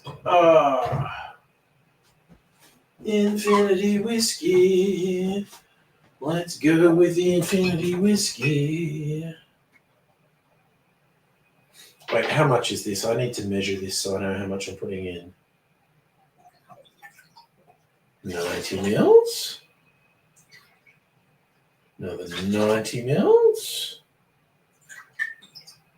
Another 90 mils. Okay.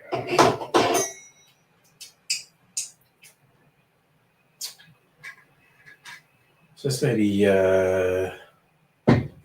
30 mils of sugar syrup should go in. After all. Oh. Fuck. Keep dropping shit.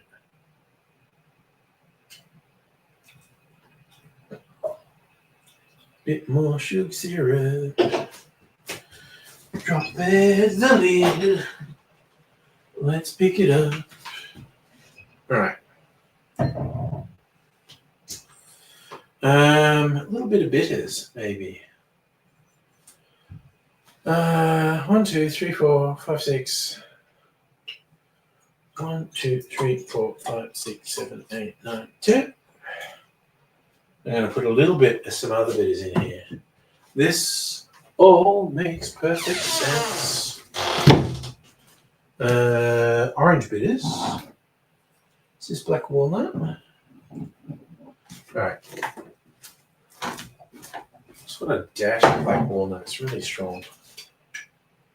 1, 2. That's fine. That's all I need. 1, 2, 3, 4. And pour a little bit more. All right, now I'm going to stir that and taste it.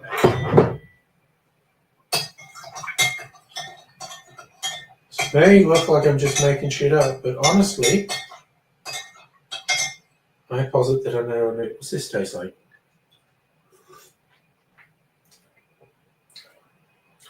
That tastes freaking awesome. Fucking yum. Okay. Okay, that's really good. That's really good. I'm going to put it back in the barrel now.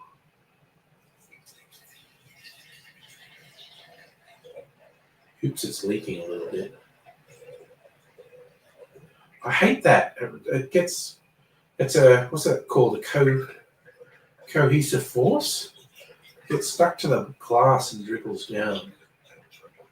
I hate that. Man, I have some fucking cleaning up to do on this bench tomorrow morning. All right.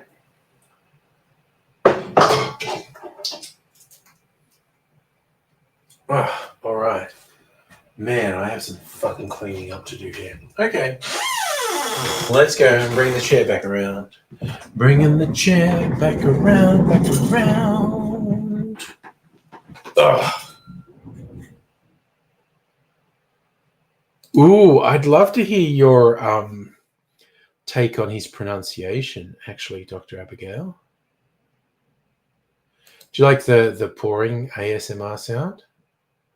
Is that surface tension? So, okay, Dr. Abigail, to explain what's happened, which is annoying me. So I'm pouring from a jug that has a spout, and I'm pouring in, and it seems to be just pouring down, but some of it kind of sticks to the jug and runs down it and then drips, which is fucking annoying. Is that surface tension? That's adhesive, isn't it? Not cohesive.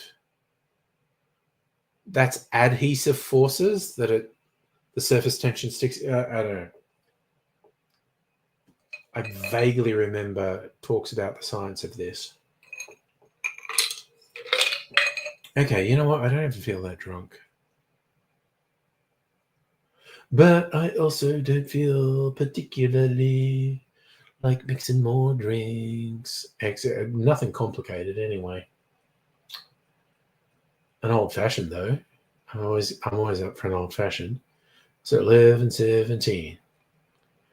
I'm inebriated, but not fucked up. Or a tasting. I haven't done. I do love doing tastings occasionally. Seeing when I think of various boozes side by side. Oh! You know what I have to taste? Because I looked at the discount booze site. Kirsten told me about again the other day, and they had one really limited edition spirit that was really cheap. So, Dr. Ray saying it's annoying. Liquid adheres to the surface of the jug, maintaining its own surface tension. If it broke surface tension wouldn't adhere, so okay. Yeah, it's kind of annoying. And I've made quite a mess on the fucking bar surface here that I'll have to fucking clean up tomorrow. Okay. I need to find, where is it? Never. Jennifer. That is absinthe.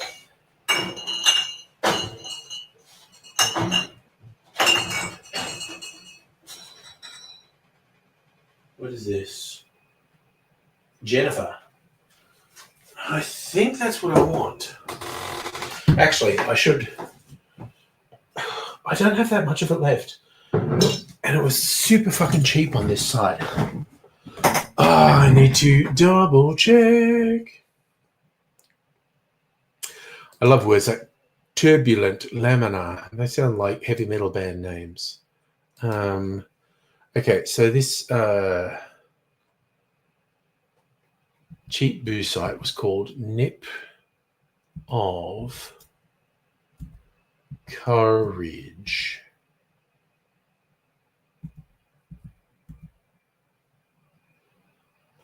.com.au.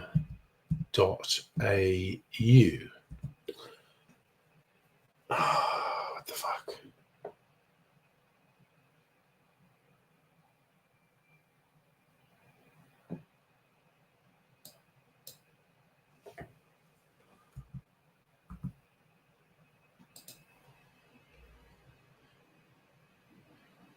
Oh, is it literally .com, not .com.au? Okay. Fucking whatever. Oh, wait, they've got a YouTube channel, do they? Anyway, Nip of Courage. Please verify your age. Shop, yes. All right. Last one, Sullivan's. Wow, a $1,200 bottle of whiskey. No, thank you.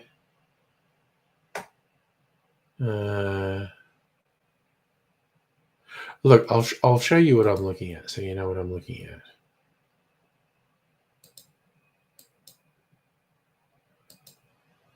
All right.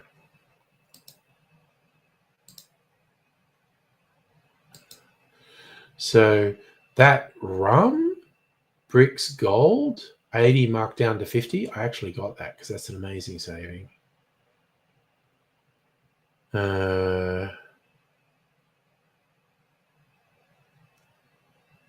Four Pillars Navy Strength, 90 down to 59. Jesus, that's pretty fucking good.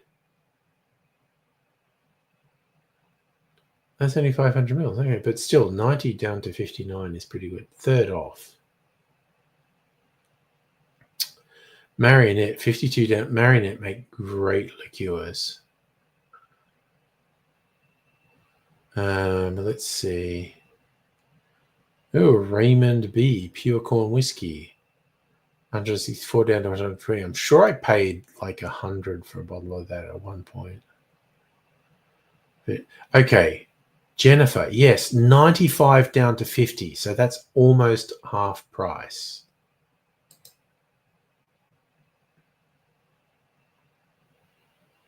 Okay, and I have drunk most. Okay, that answers my thing. So, now I need to taste it. I'm going to make I feel like I want to make a martini with it. But I'll just do a taste first. What does Jennifer taste like? Super tempted to get it. That is so cheap.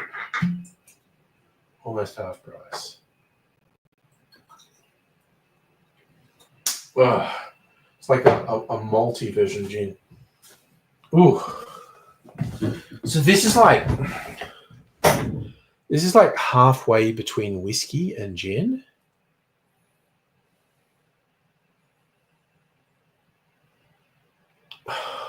It's a really nice aroma. I actually saw a headline about Heathrow being closed because there was a fire near it. Yes. Jennifer tastes great. Nudge wink from the lesbian. Oh, yes. Okay, so this is a pun. This is an Australian spirit maker, Never Never. Jennifer, which it's one of those protected names, has to be made, I think, in Holland, but it's a precursor to gin. It's a malt-based spirit that became popular, but then in England, they started making their own version of it, which they called gin. And this is very sweet, malty. Yes, no, this is it.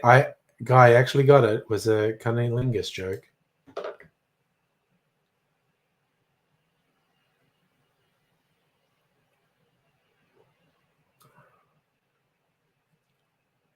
Man, that is very nice. Oh, that's like a honeyish golden syrup sort of flavor. Oh god, I think I'm going to have to get another bottle of this while it's so cheap, like basically half price. Work out if they have anything else on Nip of Courage.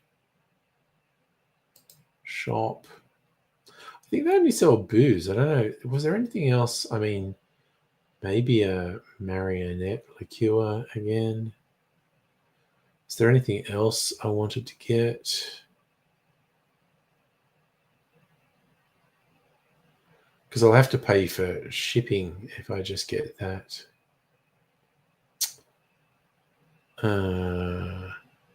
Fortis, 149. That's hardly a saving. I don't need that.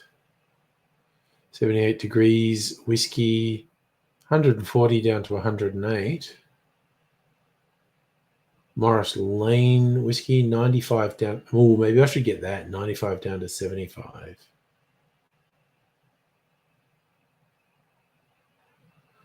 Uh, 36 short. No, that's the end of the sales, actually. So now I'm just stuck. Wait. Do they only sell booze? Do they sell the cherries as well? Cherry. Cherry gin. Okay, they just have cherry gins.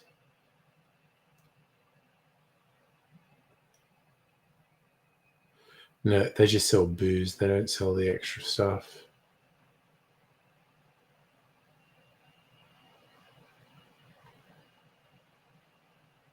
Smoked vodka. Okay, that sounds weird.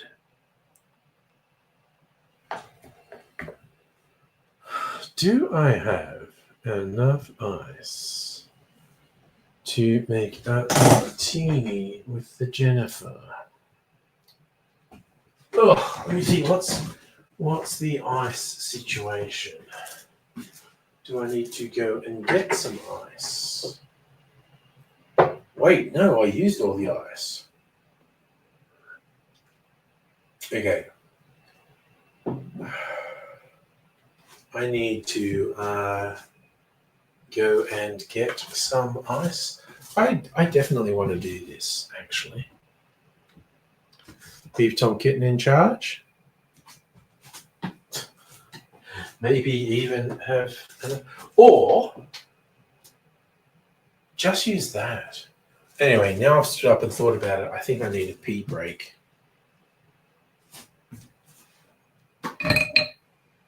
Yeah, I think I'm just going to use that ice. I drunk 2 cans of the mineral water. It's enough mineral water. I'll be peeing all night with that volume. Right, I'm going to go out and pee, and then I'm going to come back and make a martini.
Okay.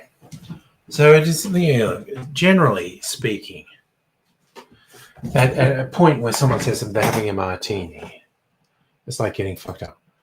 What point people... It is true, like flavored vodkas, vodka's technically a neutral spirit. And you do get vodkas that don't taste horrible, like the Grain Shaker corn vodka that I accidentally got. Doesn't taste horrible. But, I'm making a martini now. And generally, when someone says they're drinking martinis, they've made a conscious decision to get fucked up. And that's what I'm doing. Put a couple of cubes of ice in there. All right. Let's fucking go. Wait, where did I put my tasting glass? What the fuck have I been doing? Jesus Christ, I know I'm somewhat inebriated. Didn't think I was that fucked up. Oh, there it is. I'm glad I'm not an absolutely lost cause. Ooh, this is going to be... Okay, it's going to be sweetened. That's okay. That's pretty wild. That's pretty strange. Have you ever seen a jellyfish? That shit's crazy. I have to dry vermouth here as well. I'm going to do dry vermouth. And I got the orange bitters just there. Okay. Do some dry vermouth. Do some dry vermouth. In my martini. Couple of dashes of orange bitters. And we're all good. Where's my stirring finger?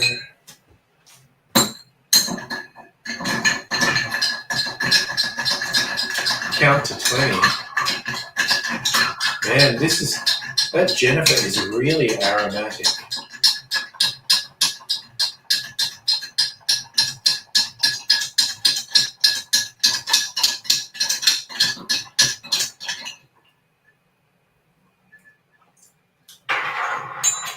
Damn, Jennifer. Oh man, let's do that.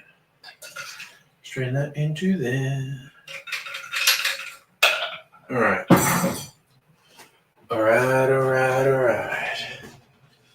Jennifer Martini.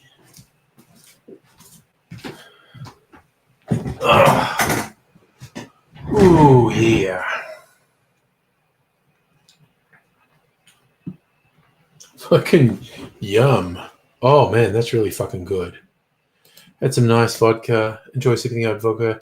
Yeah, you're absolutely right. If you're altering vodka, it's not vodka anymore. It's a flavored drink.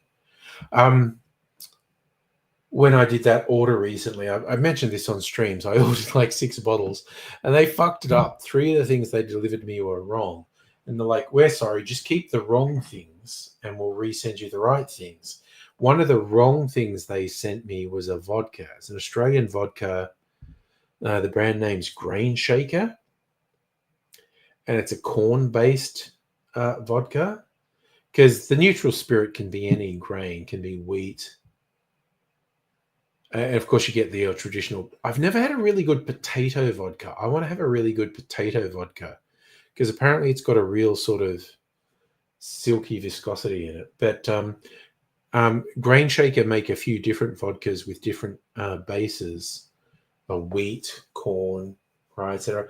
And the one that got me was a corn vodka, and it's quite nice. It's just got this tiny little bit of sweetness.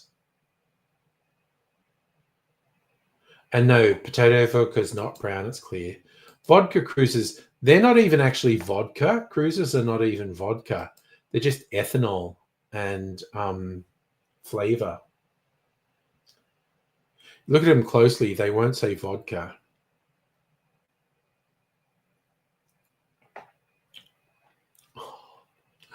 Oh, wow. That tastes really fruity. That's, oh, man, that's really nice. Well, I mean, what is real vodka? Real vodka is just neutral spirit. Well, okay, let's look it up.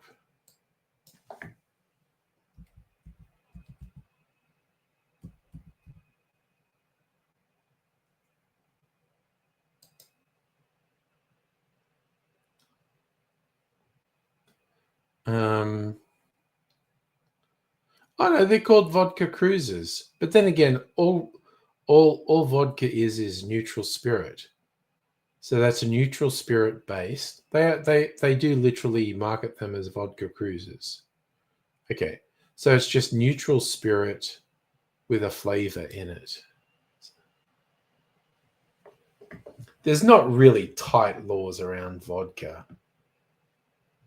It's just meant to be a neutral spirit. But I mean, I've had a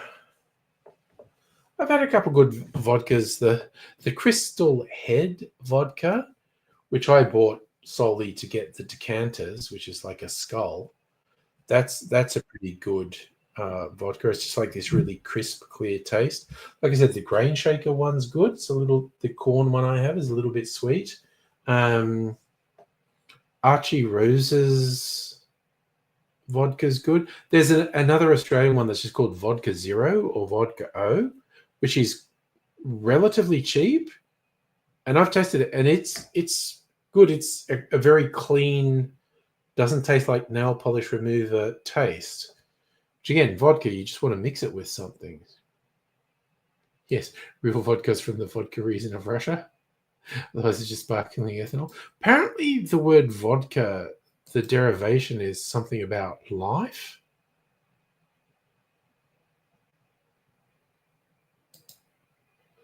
Like so many spirits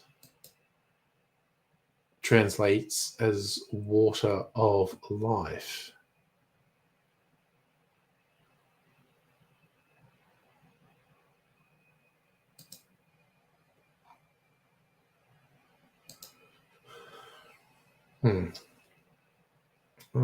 Damn. I think this Jennifer martini is going to send me.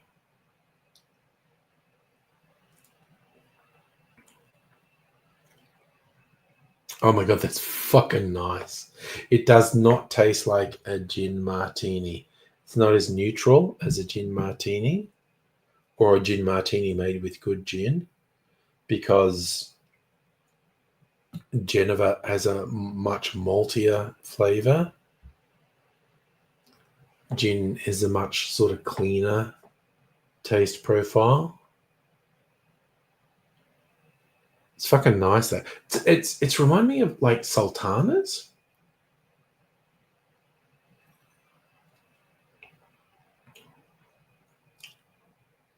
It's fucking yummy. Oh, yeah, malt powder. Oh, and it's definitely got a dried fruit thing like sultanas or raisins. Damn, that's really fucking good though. I like it. I like it. But as I have mentioned more than once, I think it's maybe gonna tip me over the edge. Who knows? Who knows what I'm going to do with the alcohol in my system? Anything could happen. I could turn this back on. Wait, where's the on switch?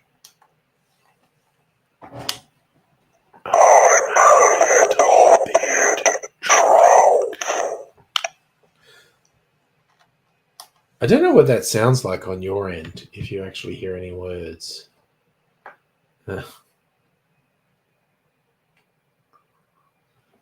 Mm. Mm-mm. Tasty. Tasty, tasty, tasty. I feel like I know what I'm going to do. I'm going to have a few more sips of that. Oof.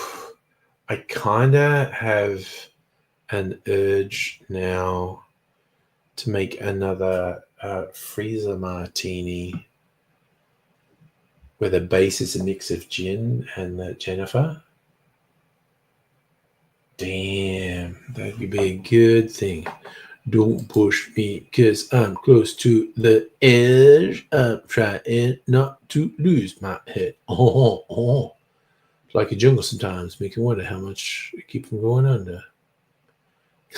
No, I'm actually okay on the ice front, but thank you, Safa, for looking out for me. Did I need to go and get some ice? Not so much. Not so much tonight. I'm 11:40. I'm probably sleeping here. I'm probably sleeping here because I'm probably going post midnight. I'm not going to rush finish a drink. I kind of feel like I want to have a couple more drinks, which would mean moving some stuff off here. What's on here? The GoPro. We've got to move the GoPro. My phone for some reason. So we'll bring the phone over here. The phone bone. I'm halfway to fucked up. I'm not nearly as fucked up as I thought I might get tonight. Well, Tim Smith, though. Postcard. What faithful viewer sent me this postcard? And my artwork, which I really like. Naughty Baby. I love that the artist put her phone number on there. And that's from ages ago. 15 years? I don't know. I feel like ringing that number and saying, is this still the artist? It is. Naughty Baby. I fucking love this. I found this when I was cleaning up. But I can't sleep on it. It's on a bit of wood. I'm going to put it over here. Ugh, you go in there. There we go.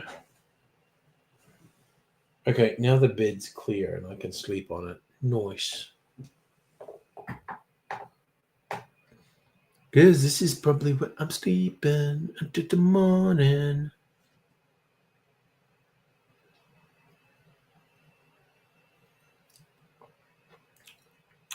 Oh man, I definitely want to get that bottle of Jennifer. It's so fucking cheap.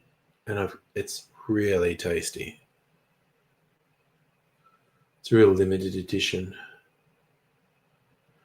So I gotta do it and decide if I want to get anything else.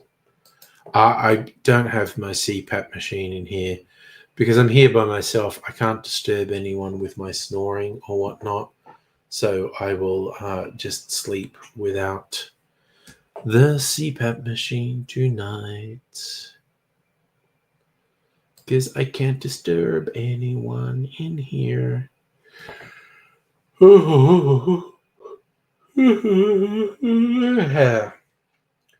It's a whole thing.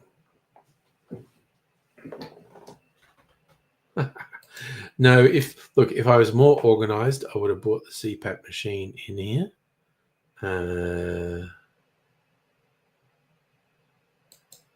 Yeah, but because it's maybe only once a week or less, because, if I finish the stream before midnight, I go and sleep with Mrs. Angry, but I feel like I am sleeping here tonight. A whim away, a whim away, a whim away, a whim away, a whim away. In the barroom, the mighty barroom, Angry sleeps tonight. In the barroom, The mighty barroom, Angry sleeps tonight. It is a pretty comfy bed. This was young Mr. Angry's bed, single bed. The next room, young Ms. Angry's king single. It's also comfy. But these are good quality beds. In fact, I probably want to find a good home for them at some point. Like, hey, does anyone want a good quality single or king single bed?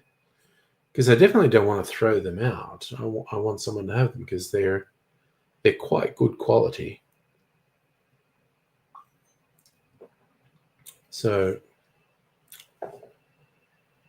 oh, why didn't you take his bed? Yeah, honestly, neither of them took their bed. They decided I think they both wanted double beds, actually. Heine, I could sleep on the chaise lounge. Our lounge out in the lounge room is super comfy, is really nice for sleeping on. But Mrs. Angry's lad might still be out there. He's a bit of a night owl. Like, he will fucking stay up till 1, 2 a.m. at a minimum. I think he's still up now. He's got some sort of programming presentation thing this weekend because he's like just finished his uni course on programming and he's like designed a game with some other people and they're showing it off this weekend. So he may or may not have gone to bed because he's got a big day tomorrow, but he will often stay up hella late. Now, I don't think he's so much an insomniac as a night owl. Yeah, no, there's a game called Catnappers. He wants me to test play it this weekend, I think. But there's still something down at the convention center this weekend. I don't freaking know what it is, but there's something at the convention center where him and his fellow programmers are presenting their game. So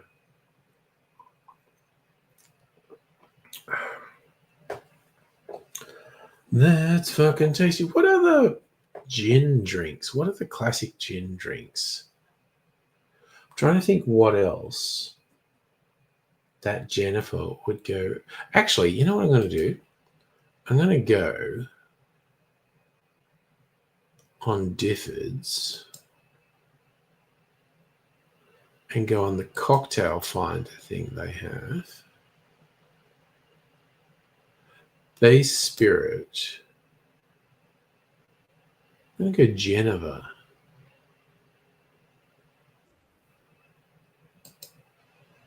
$70 cocktail recipes with Geneva. Okay.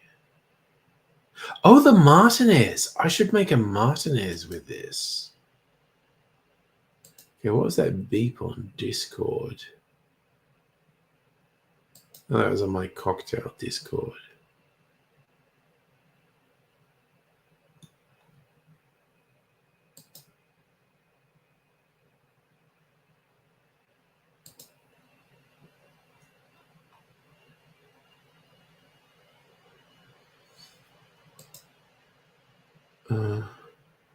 Honey and soft talking everyone.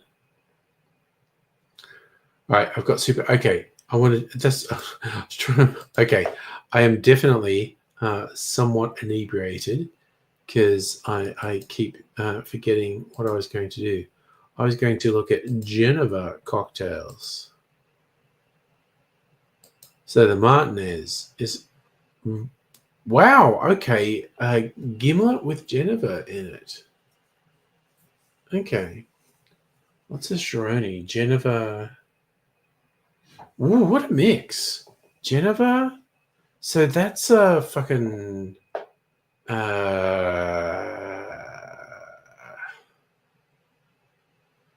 a riff on a Negroni, really.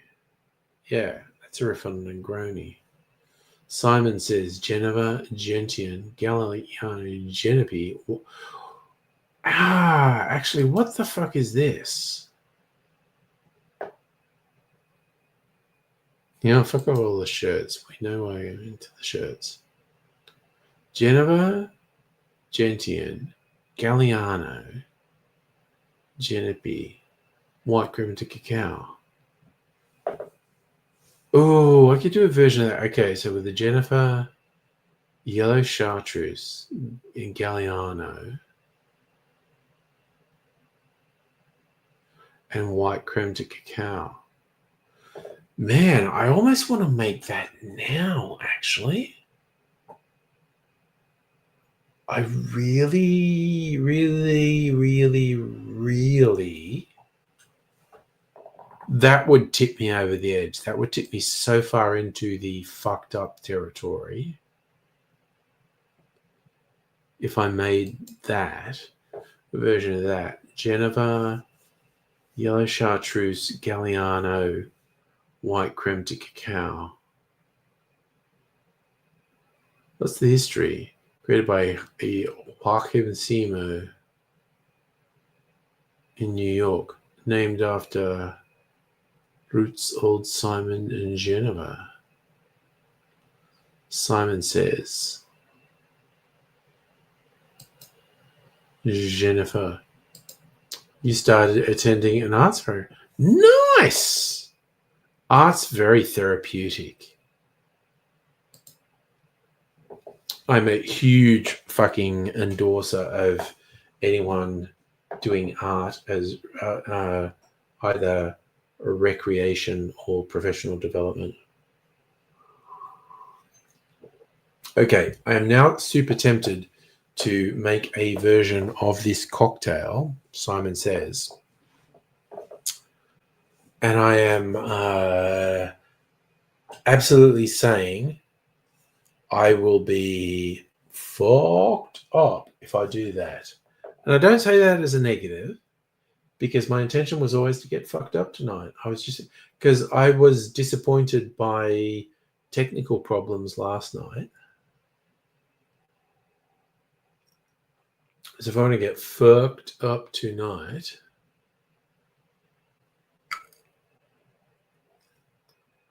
just in this glass, I think. You know what? I'm going to do it because I'm super fucking tempted to do it. Jennifer, yellow chartreuse, Galliano, white creme de cacao. That actually sounds super fucking yum, actually.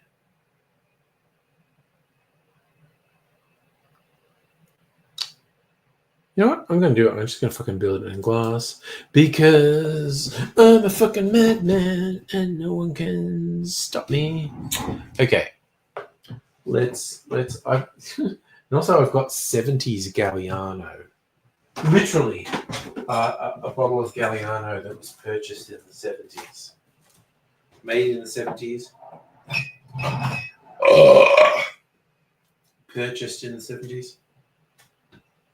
I swear to God. Okay, I'm gonna be fucking done with this Jennifer. I'm definitely buying that bottle on sale. Alright.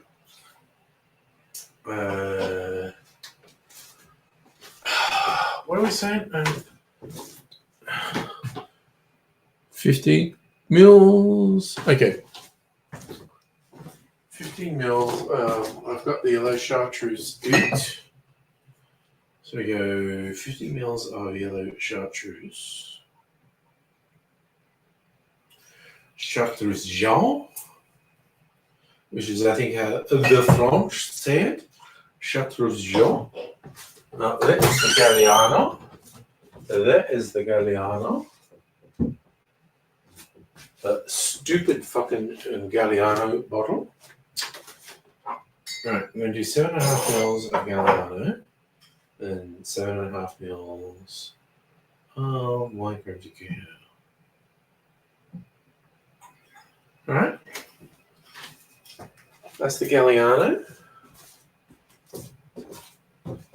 Put that away. Wait, where's the white creme de cacao? Is that this? Yes, I think it is. That's this white creme de cacao. Okay. Put the Galliano in the glass. Yeah, that seal's broken. Ooh, oh my God. Okay, I just poured some on the floor, so there's a sticky spot on the floor, as the actress said to the bishop. Oh my god. That was ridiculous. Wait, where does this go?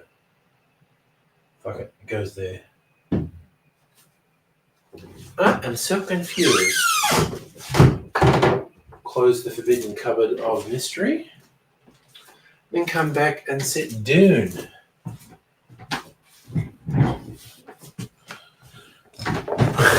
They call this Jennifer Coolidge.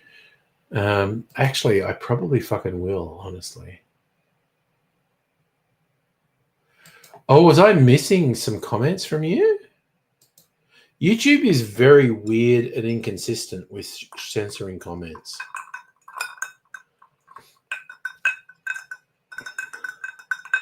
Instead of calling this Simon Says, which was named after a brand of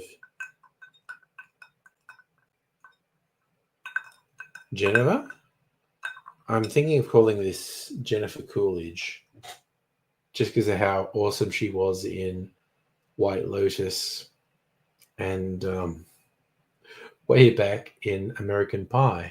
She was the original MILF.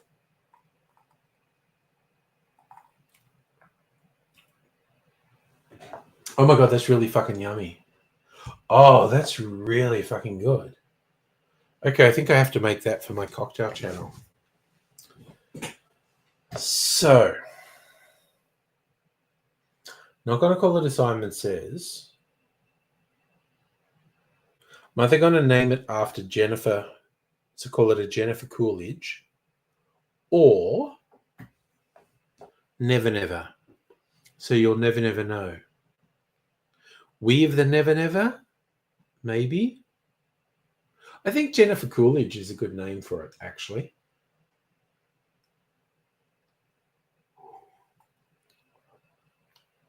Oh my god, it's really fucking good. It's really fucking good. All right. So no one's jumping in the chat.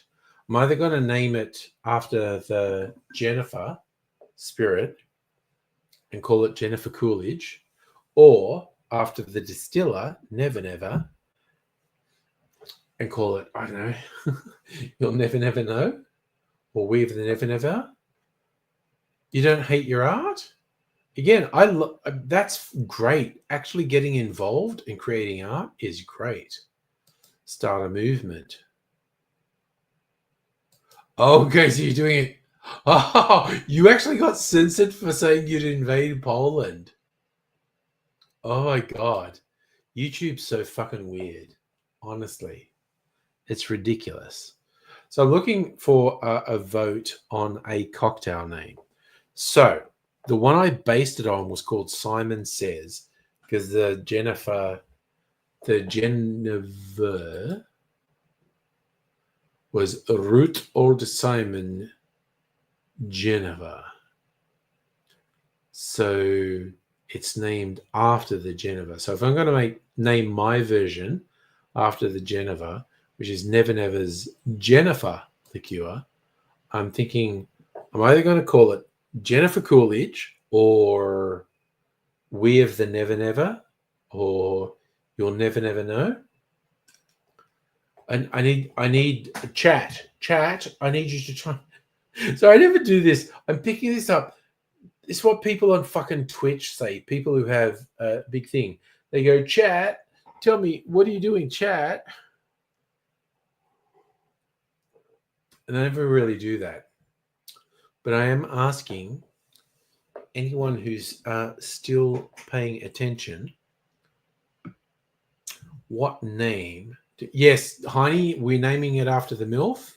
See, dude, you fucking chimed in. So we're calling it the Jennifer Coolidge. And I like it because I love wordplay in cocktail names. So this is fucking tasty. Like, I mean, it's really good. And Jennifer Coolidge is a bit of a legend.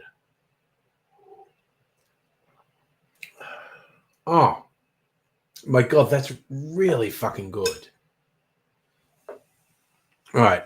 I might even make this for the cocktail channel tomorrow night. We'll see. We will see. Because I am absolutely not in this. Actually, I kind of am in a state to make something, but I've already made it, so I'm not going to fucking do it. Yeah, Heine, I think. What did I watch? I think I watched American Pie 2 as well. But there were a whole bunch of spin offs that I did not see. American Pie was a pretty funny movie, honestly. I think it earns the moniker of iconic. Again, dude fucks a pie because one of his friends, because the dude's a complete virgin who's never got anywhere with a girl, and his friend who has says like fingering a girl is like pushing your fingers into warm apple pie. Hilarious. Home for the Elderly, you've come back just to get me with fingering. So, I hope that works for you, man. Also, I've definitely pushed myself over the edge with making this particular cocktail. Bandcamp. See, I never watched the Bandcamp movie, but of course, being on your phone with your son for years, well, that's important, dude. That's fucking important.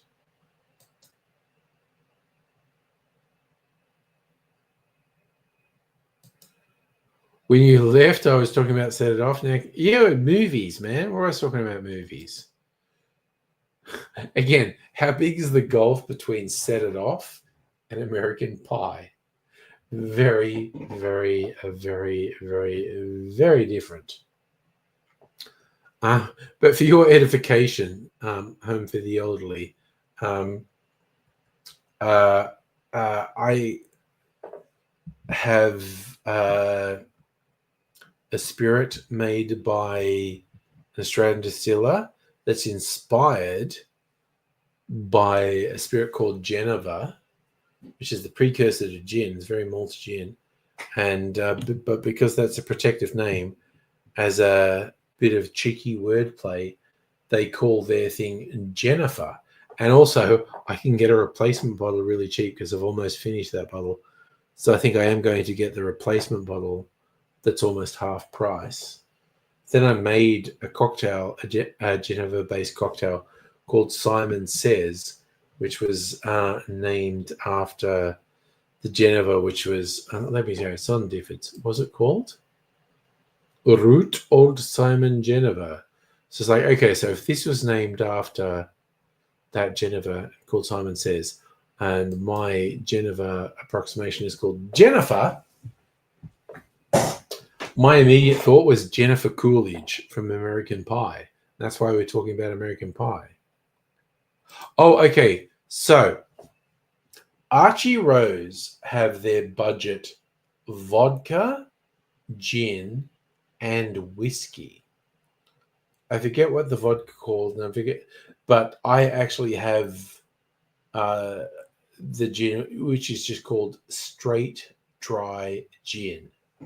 So you know what? Okay, we're going to look it up because we're on the internet. We can do this. Let's go Dan Murphy's.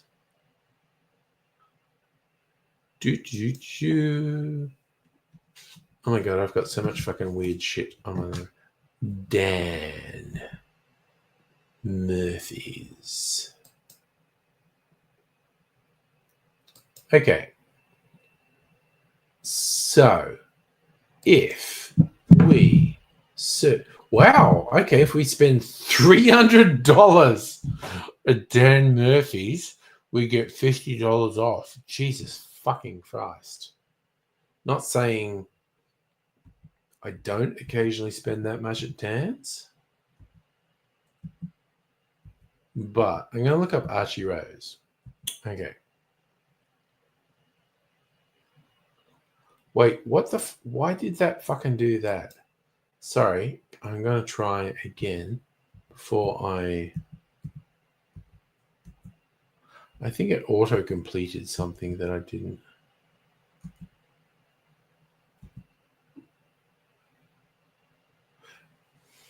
Okay, now I'm going to do the share screen thing so you can see what I'm looking at. I'm filthy. Dude, you can fucking join the stream. There's the fucking link, my brother from that's the fucking link right there.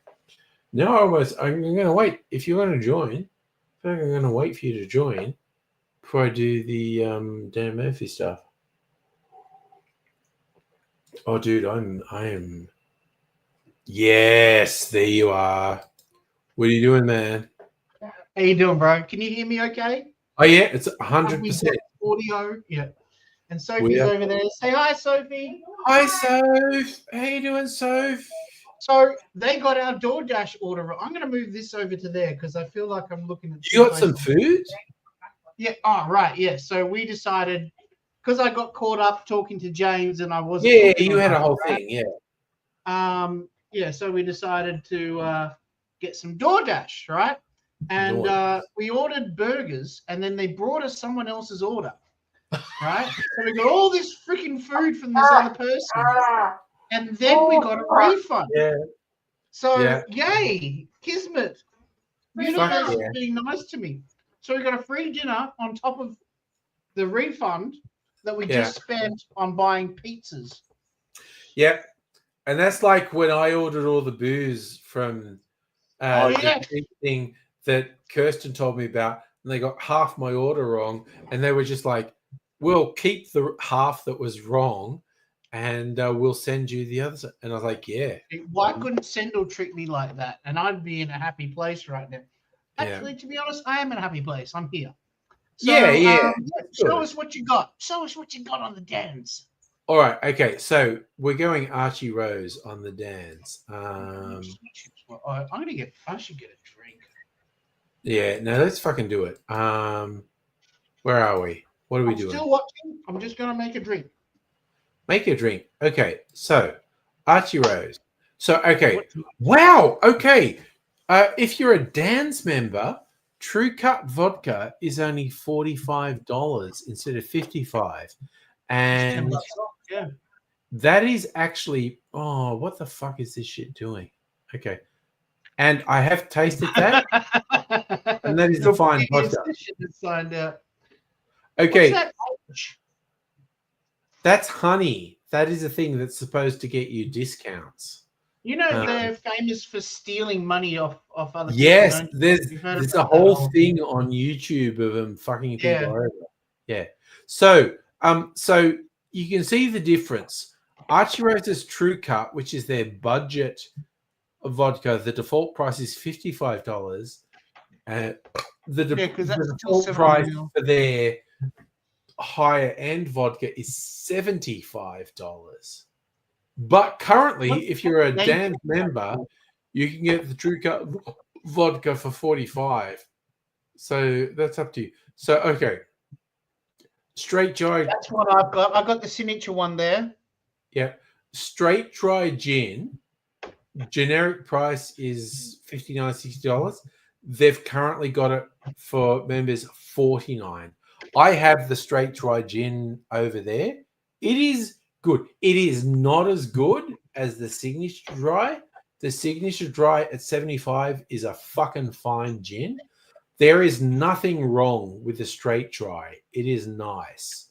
But fuck me, $49 for the straight dry, that is a fucking great price, honestly. So that they do a budget vodka, a budget gin, and let's see what's... Oh, yeah, double malt whiskey is their entry-level whiskey. That's $79, $78.99. So you can see single malt's $125. Oh, that's a... Fuck me, that is a good special. Okay, Dan Murphy's sponsor my stream, you motherfuckers. Yeah. I am just doing all these fucking ads for you. If you're a Dan's member, the distiller's strength gin, which is the high proof gin, instead of being $100, is $82. That is a fucking good price. You ever had this before? Mexican Coke? Yeah, I wanted to try that. Oh, for Americans, that's a big thing I've because never tried it. Because they don't have sugar in their Coke over there. They Yeah. have all syrup. Yeah. That's why I've been so curious to try it. yeah, American That's what I mean. It's gonna American taste so Coke. good. American Coke is sweetened with corn syrup, but Australian Coke and Mexican Coke is sweetened with sugar, which genuinely tastes better. Yes. Yeah, no, honey is bullshit. There are a whole range of YouTube videos that highlighted where honey is a fucking scam. I haven't uninstalled the extension on browsers. When you use computers all the time, you notice little things that stand out on other people's computers. You're like, oh, what's that? You know? Yeah. So Archie Rose's entry level whiskey is called Double Malt. The default price is about $80. Archie Rose's entry level of vodka is called True Cut. Default's about $55, but it's currently on special for $45. Again, I'm not a vodka drinker, but if you're a vodka I'm making drinker, a vodka drink right now. if you're a vodka drinker, that's a pretty fucking good price, quite honestly. All right. Oh, okay. Also, Archie Rose do some bottled cocktails. They've got a bottled mojito, 700 mils for $50. So okay, wow, that's like shit. That's like 10 cocktails. Holy shit.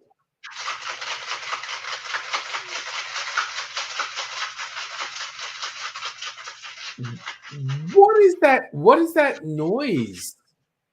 What is what? What were you doing? What was that noise? Taking a cocktail. Was that just the shaking noise? Yeah, that was the shaker. Okay, fair enough. I have to admit, Archie Rose's kind of boutique gin is Bone Dry, which I have, which is really nice. The default price is around $80 for that. So it's like Bone Dry, which is a special one, which is fucking awesome for martini, is about $80. I'm trying to find their signature dry is $75, which is a bit cheaper. Straight dry, Jesus Christ, that's such a fucking good price at the moment. Currently, $49. Two Archie Rose gins that I have. The signature one that I just talked about before with the green bottle, and the Bone Dry one, which you were just talking about just then. Oof. And they're both good. Yeah, I know. Yeah. Archie Rose is really impressive. Yeah. Yeah. Their entry level one at the moment at Dan's on a special at $49 for the entry level dry gin is this color change. Ready? Pretty fucking good. Oh, that's so blue.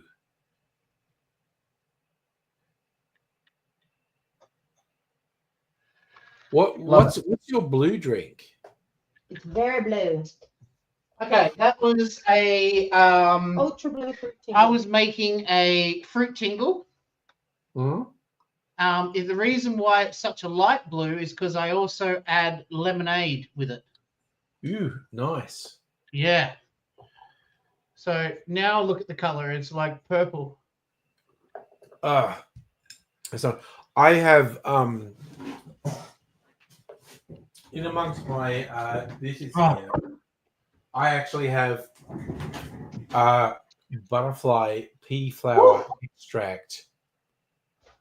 which is a thing that reacts to the pH level in a drink.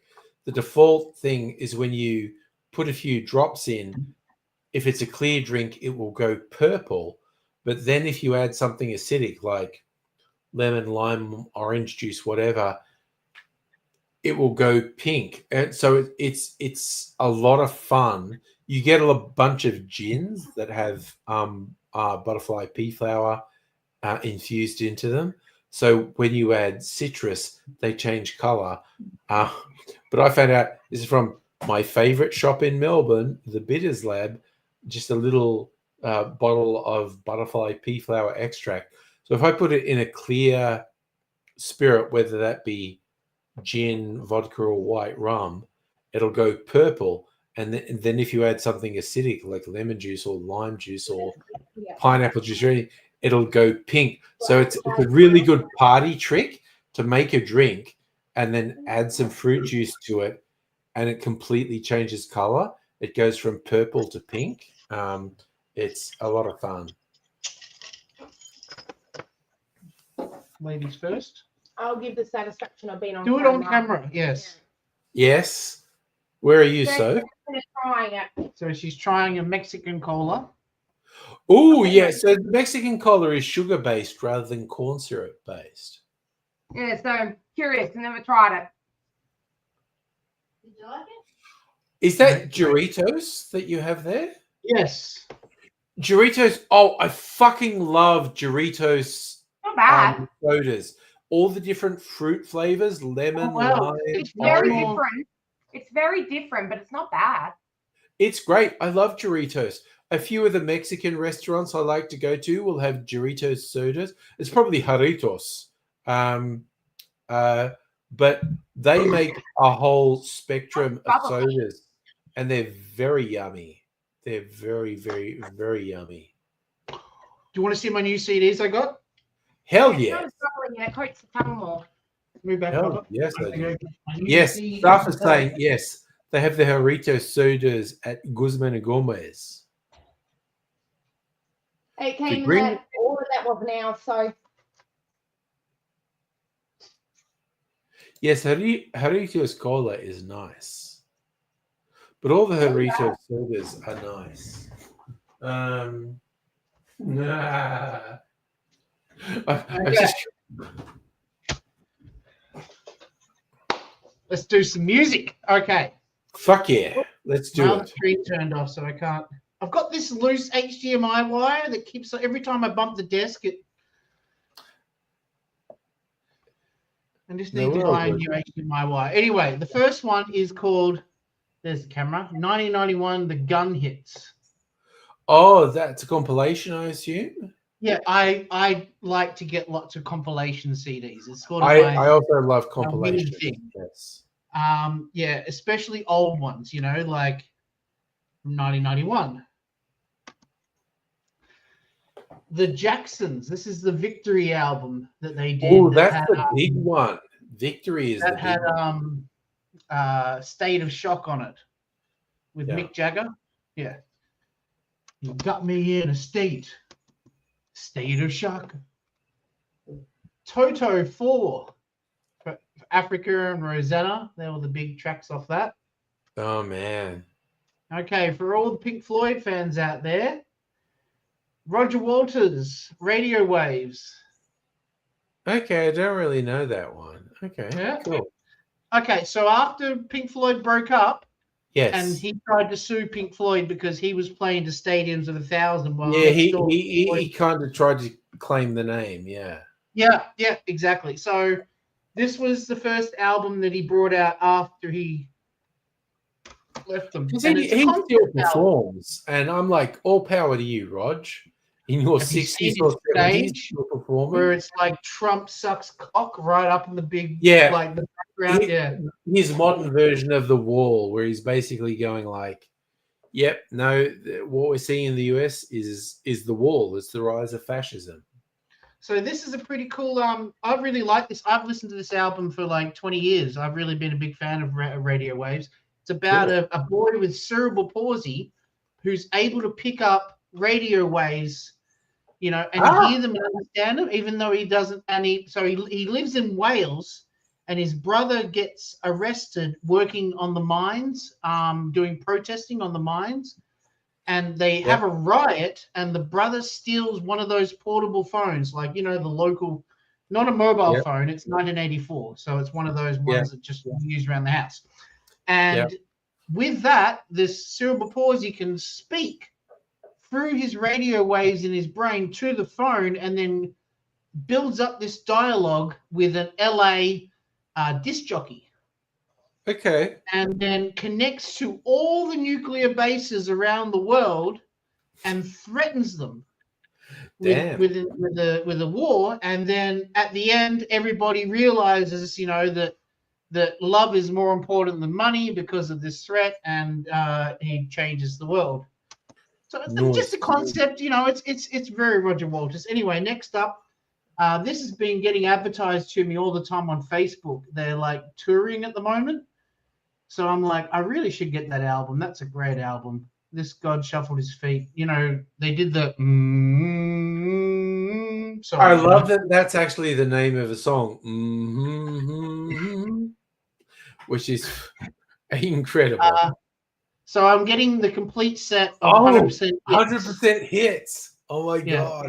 Yes. So this is the last 100% hits disc they ever brought out, best of 2017. So yeah, I've nearly got the whole set. Okay, here's some stuff you will know more, I reckon. This is Electric Light Orchestra, a New World Record. So it has Telephone Line, Rockeria, Mission, So Fine, Living Thing. That telephone line always reminds me of Billy Madison, when Billy Madison calls him up and says, look, I'm sorry for bullying you and stuff like that. And so he crosses him off his list and then sits there and starts putting makeup on. Groove Armada. This is the Vertigo album. Shit. You know, everybody looked the same, and I See You Baby shaking that ass, and you know, At the River. Very really nice. Cool album. Yeah. This is David Bowie's techno album that he did in 1997. The song you would know on it is I'm Afraid of Americans. Yes. Yes, sorry, I'm boring you. I'll go quicker. Sorry. No, you're not boring me. I'm just tired. All right, well, let's have a quick drink. I'm loving the CDs. I'm loving it.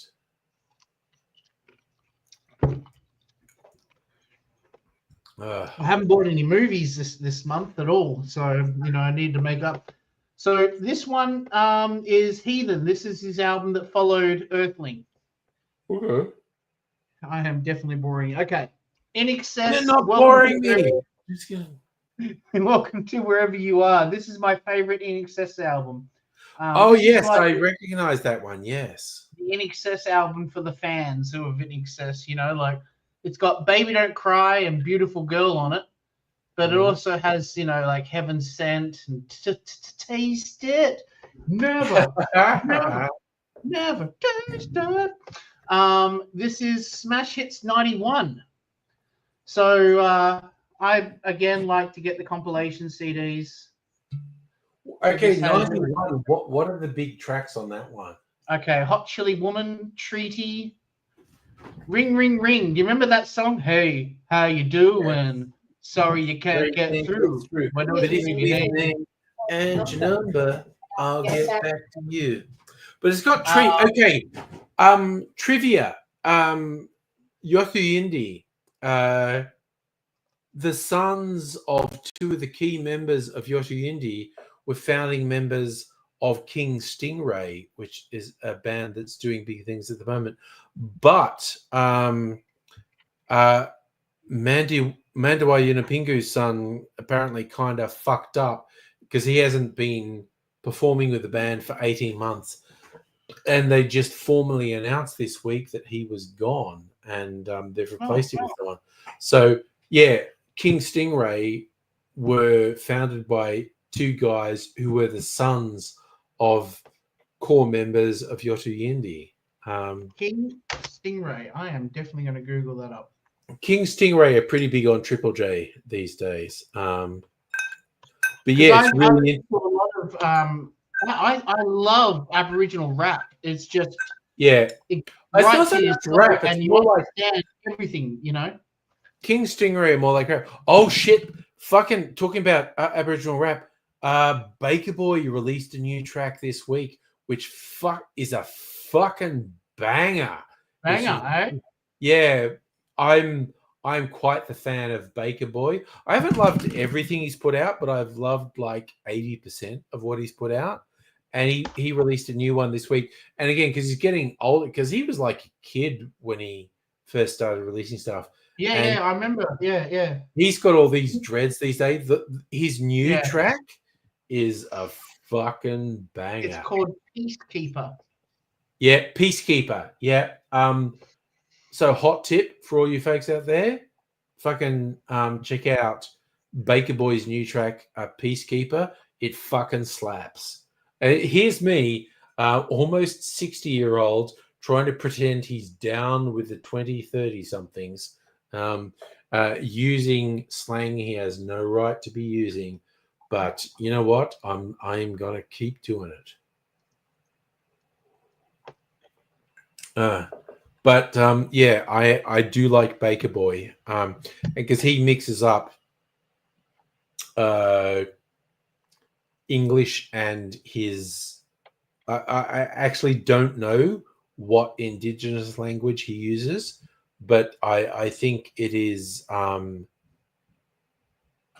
significant that he's out there doing rap, blending English and Indigenous languages. So Can I ask yeah, Dr. Raphael a quick question? While yeah, she's putting up some interesting. She bought a CD recently on Bandcamp, the one with Ring Ring Ring. De La Soul, yes. So is that De La Soul is dead? Is that the CD you bought, or do you mean you bought another album that was a cover of that song?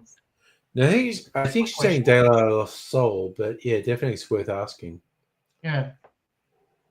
Because I didn't know they sold their albums on Bandcamp as well. I'm quite curious about that. Oh, I think It's usually, upcoming bands and stuff like that. it never stops amazing me. Like I see people talk about, yeah, it was De La Soul is dead. Yeah. Performers saying like, yeah, I've got stuff on Spotify and I've got stuff on Bandcamp, and 95% of my plays came off Spotify, but 90% of my income came from Bandcamp. Spotify is evil, and if I could throw all the executives and founders of Spotify into a fucking volcano, I would do it. Because I've just seen so many interviews and stuff with the CEO and core people of Spotify's like, you people are fucking cunts. You fucking suck.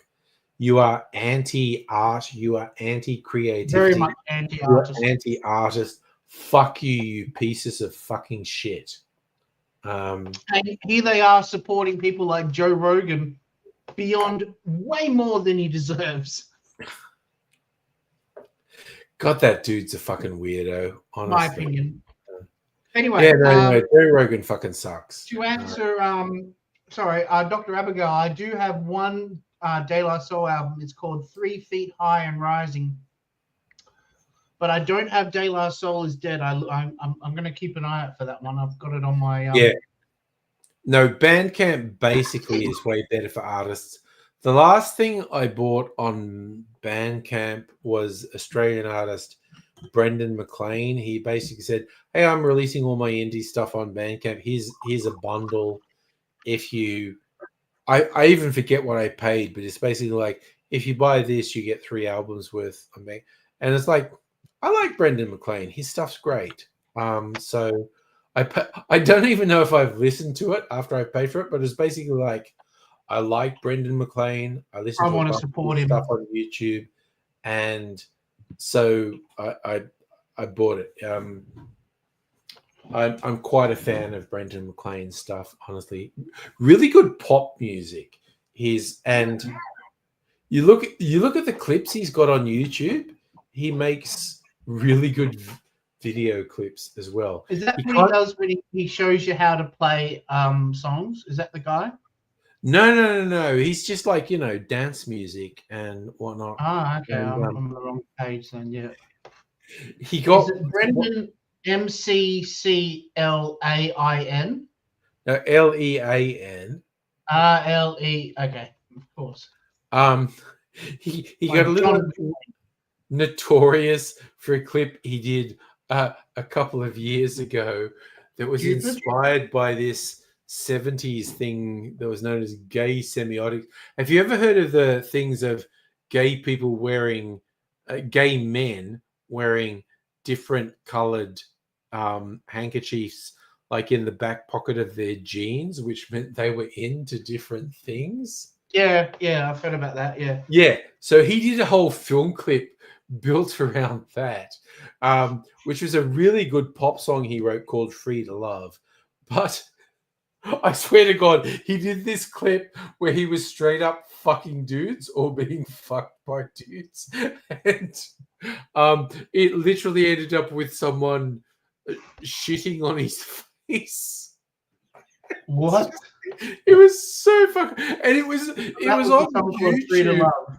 Like initially, he put it on Vimeo, and Vimeo gives much more artistic freedom on it. And it's like, yeah, that's cool. And then he put it on YouTube, and I was like, oh my God, the madman has put it on YouTube.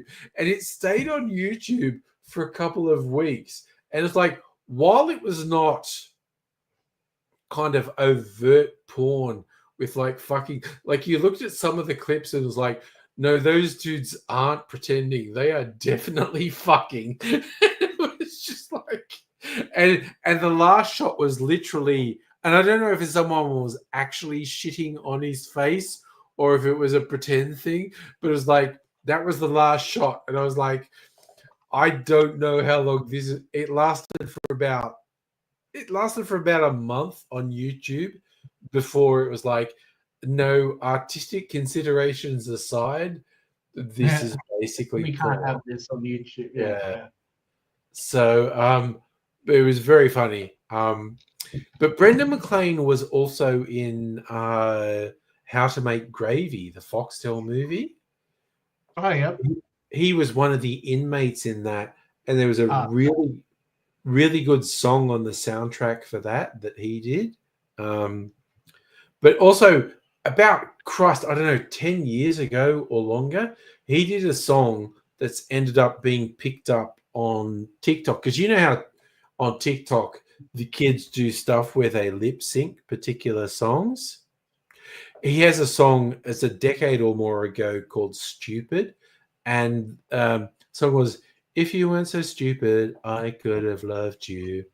But you're pretty stupid. Yeah, you're pretty stupid.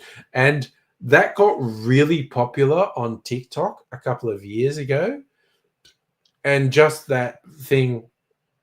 And so, yeah, he ended up doing TikTok videos where he said, yeah, hi, I'm Brendan McLean. That thing you keep doing the videos where you just do 2 lines from the songs. That was my song. And yes, I still do music. Yes, I have a whole bunch of other stuff. Except for one song that you keep on going over and over and over again on. You keep doing these 2 lines from this song I did 10 years ago. It's like, but he does great pop music. He's a really good songwriter, and I'll check him out. Yeah, he's worth checking out.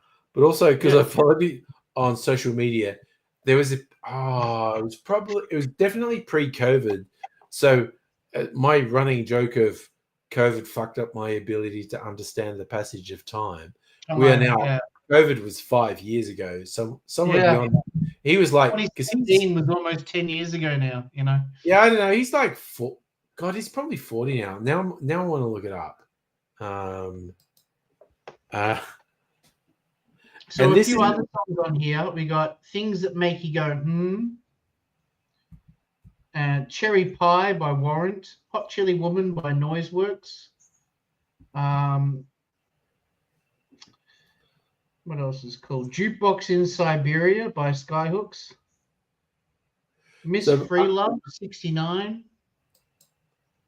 that's the Hoodoo Gurus. Correct. The Horses. Who did the Horses? Come on, easy one. Oh, were you talking about fucking Daryl Braithwaite or? Yeah, but who originally did it? I don't fucking know. Yes, you do. Ricky. She did Ricky- Chucky's in Love. Ricky Stenicki? I don't know. Oh, okay. No, Ricky Lee Jones, I think her name is. I bumped into Red Simons. I used to deliver newspapers to Red Simons and Willie. Okay, so No. okay, I was just looking up. Brendan McLean was born in '87, so he's 20 years younger than me. Yeah, he's okay. really young. You can tell by the video clips. Yeah. Yeah, okay, he's very young. But when he turned like with 30 and stuff, he was like kind of okay, because also he saw Troye Sivan getting huge. He's like, okay, I'm never going to be Troye Sivan huge because I'm 10 years older than Troye Sivan, and I'm there. But he's a very talented individual. So you bumped into Red Simons the other day. Okay. Did you talk Okay. to him? I was legit. I was what? Oh Christ. Okay. This is how you can tell I've had a few drinks. I'm trying to remember the Lygon Street. Okay, yeah. I was trying to remember the Italian part of Melbourne. Lygon Street. Yeah. This was ages ago, like probably 10 years ago. I was walking down Lygon Street and fucking Sam, what's his name from the footy show? That fucking cunt. Yeah.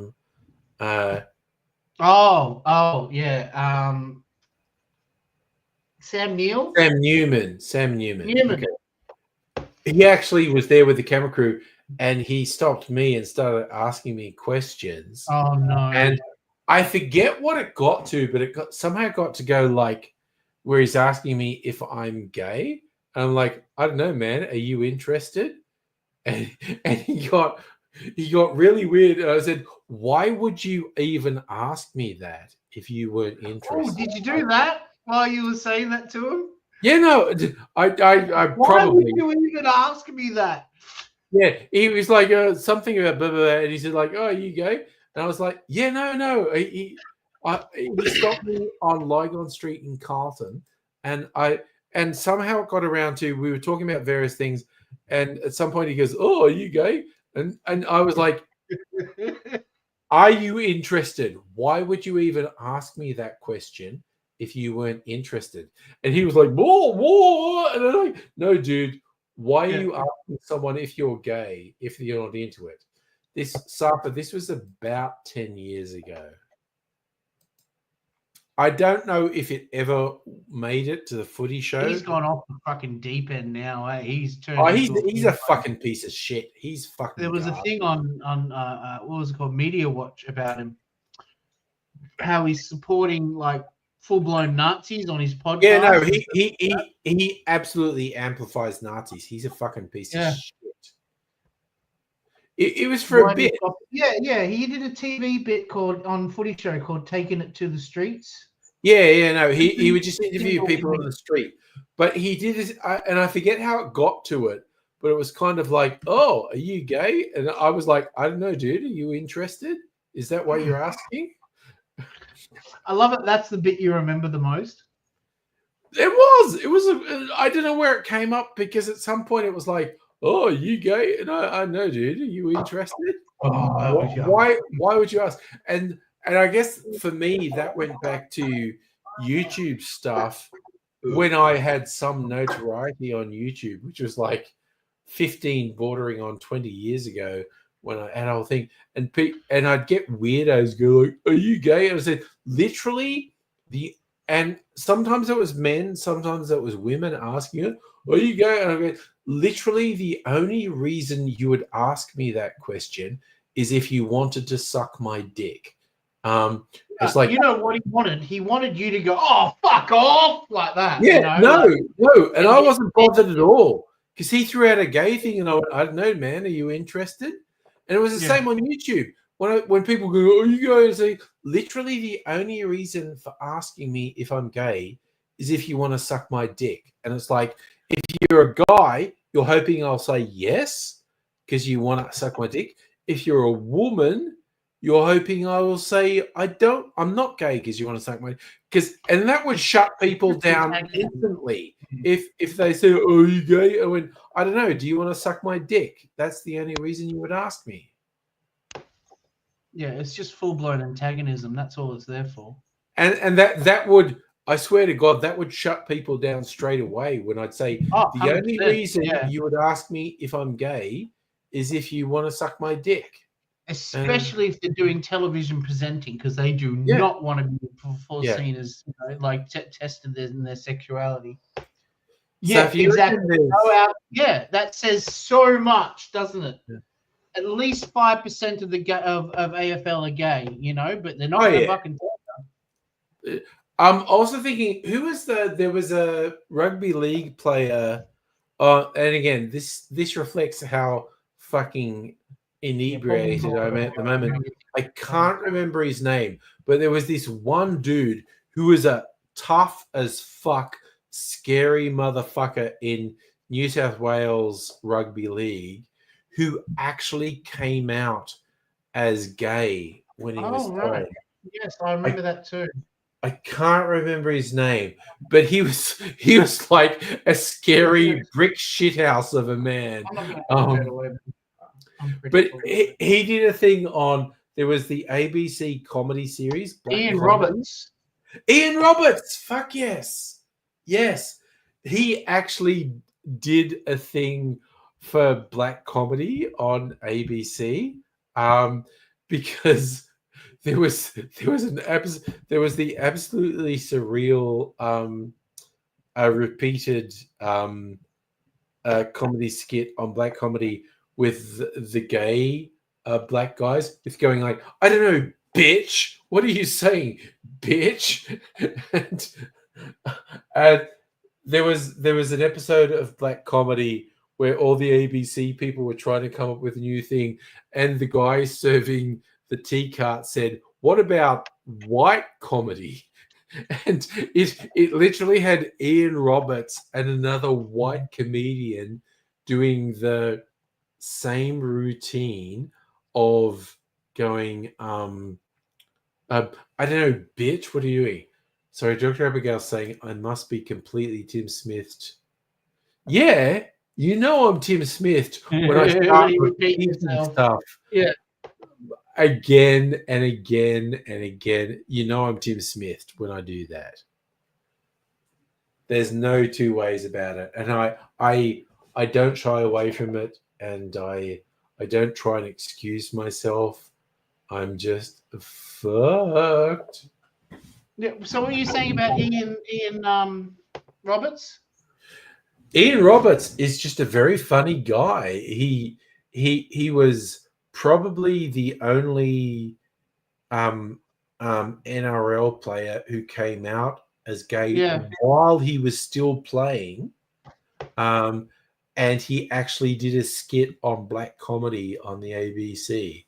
Is that a show? Okay, I thought it was like a live stand-up thing. No. There was a season or two of black comedy on ABC, which was very funny. And they did at one point, they did this thing where they just Ian Roberts and someone else playing the gay black characters, except they were gay white characters, because it was like the ABC going, we've gone too far, we've had black comedy, we need to go back to white comedy. And it was, was that the Aboriginal show that was around? Yeah, it was black comedy with a bunch of Aboriginal comedians. I also love one of the main writers and performers was Adam Briggs, the rapper. There you go. Yeah. And also, he actually got a gig in the writing room for Matt Groening's Netflix series. Oh, that. I fucking forget what it was called, but it never really caught on. But I think there were like 3 seasons of it. It was a fantasy world animated thing. I remember. Okay, I googled it. You want to know what it's called? It's called Yes. and What? Disenchanted. Disenchanted. It was not terrible, and the No, anime it's not any other thing. It's just we've done it. We've got 700 episodes of Simpsons. We've got 100 episodes of Futurama. We're good for Matt Groening comedy. We don't need another show. Yeah. Disenchanted wasn't terrible, but it never really hooked me. But Briggs was in the writing room for that, which was interesting. And I do remember reading an interview with him where he's going like, I did make the terrible mistake one day because I grew up with The Simpsons and I'm a Simpsons tragic. I did a Simpsons reference to Matt Groening when we were just having a conversation, and Matt Groening just kind of looked at me, and I went, "Oh God, that wasn't cool, was it? That was so uncool. Doing a Simpsons reference to Matt Groening, that was terrible." It was just like, oh, I have such a soft spot for Briggs because A, I love his music. B, his comedy is really good too. But just actually confessing to, yeah, I was in the writing room for Disenchanted, and absolutely unconsciously, I did this Simpsons reference to Matt Groening one day, and he just stared at me like, "What the fuck is wrong with you?" It's just like so fucking funny. It's just like, oh my God. I've seen him on Spicks and Specs. Yeah, he's done that. There was He's also done rap songs as well. Yeah, no, oh my God, I fucking love Briggs's rap. Either his own stuff or the stuff he does with Trials as AB original. I am a huge fucking Briggs. Wow, you really know your Aboriginal rap, don't you, dude? Yeah. I kind of grew up with Aboriginal rock, like Coloured Stone and Murrumbidgee Band and Yothu Yindi and whatnot. But Briggs fucking rocks, man. I really love his rap. But he's also his comedy's really good too. Again, he's like a rapper, a writer, a comedian, an actor. There was what was the series on ABC? Clever Man, which was really disappointing. It never went past 1 season. The pacing was kind of slow. It was kind of like a sci-fi series that brought in Aboriginal dreaming legends, and it had so much potential, but it never really took off. And honestly, I think they got the pacing kind of wrong. The pacing was too slow, but Briggs was an actor in that as well. But so there's 3 Aboriginal rappers that I've particularly followed. Yeah. Mac Reach. Yeah. Yep. Barker. She's a really cool. She fucking kicks ass. She's incredible. Yeah. Yes. And now, excuse my pronunciation. Gurridula. Gurridyula. Okay, not familiar with them. So. Yeah, you would really like that, I reckon. Yeah. Yeah. I'll bang a song in the jukebox. Do it. Put something in jukebox. Yeah. Later on, when you're done tomorrow. Tomorrow sometime. Over the weekend, over the week. You got a whole weekend ahead of you now. Yeah. But I'm a big fan of Briggs, and he does stuff under his own name. Briggs does really great anthemic stuff, and he teams up with Trials under the name AB Original, and they have some really good stuff too. Briggs is from Shepparton in Victoria, and also someone who I was internet friends with, photographer Michelle Hunter, who is quite well known for doing photography kind of centered on hip hop, but also more broadly on pop and rock. But she's also represented, and it was so funny when I was talking to her she knew Adam Briggs growing up, and so when Briggs declared he was a rapper now, she was like, "Okay, bro, sure, whatever." But then again, turned out Briggs was a really good rapper.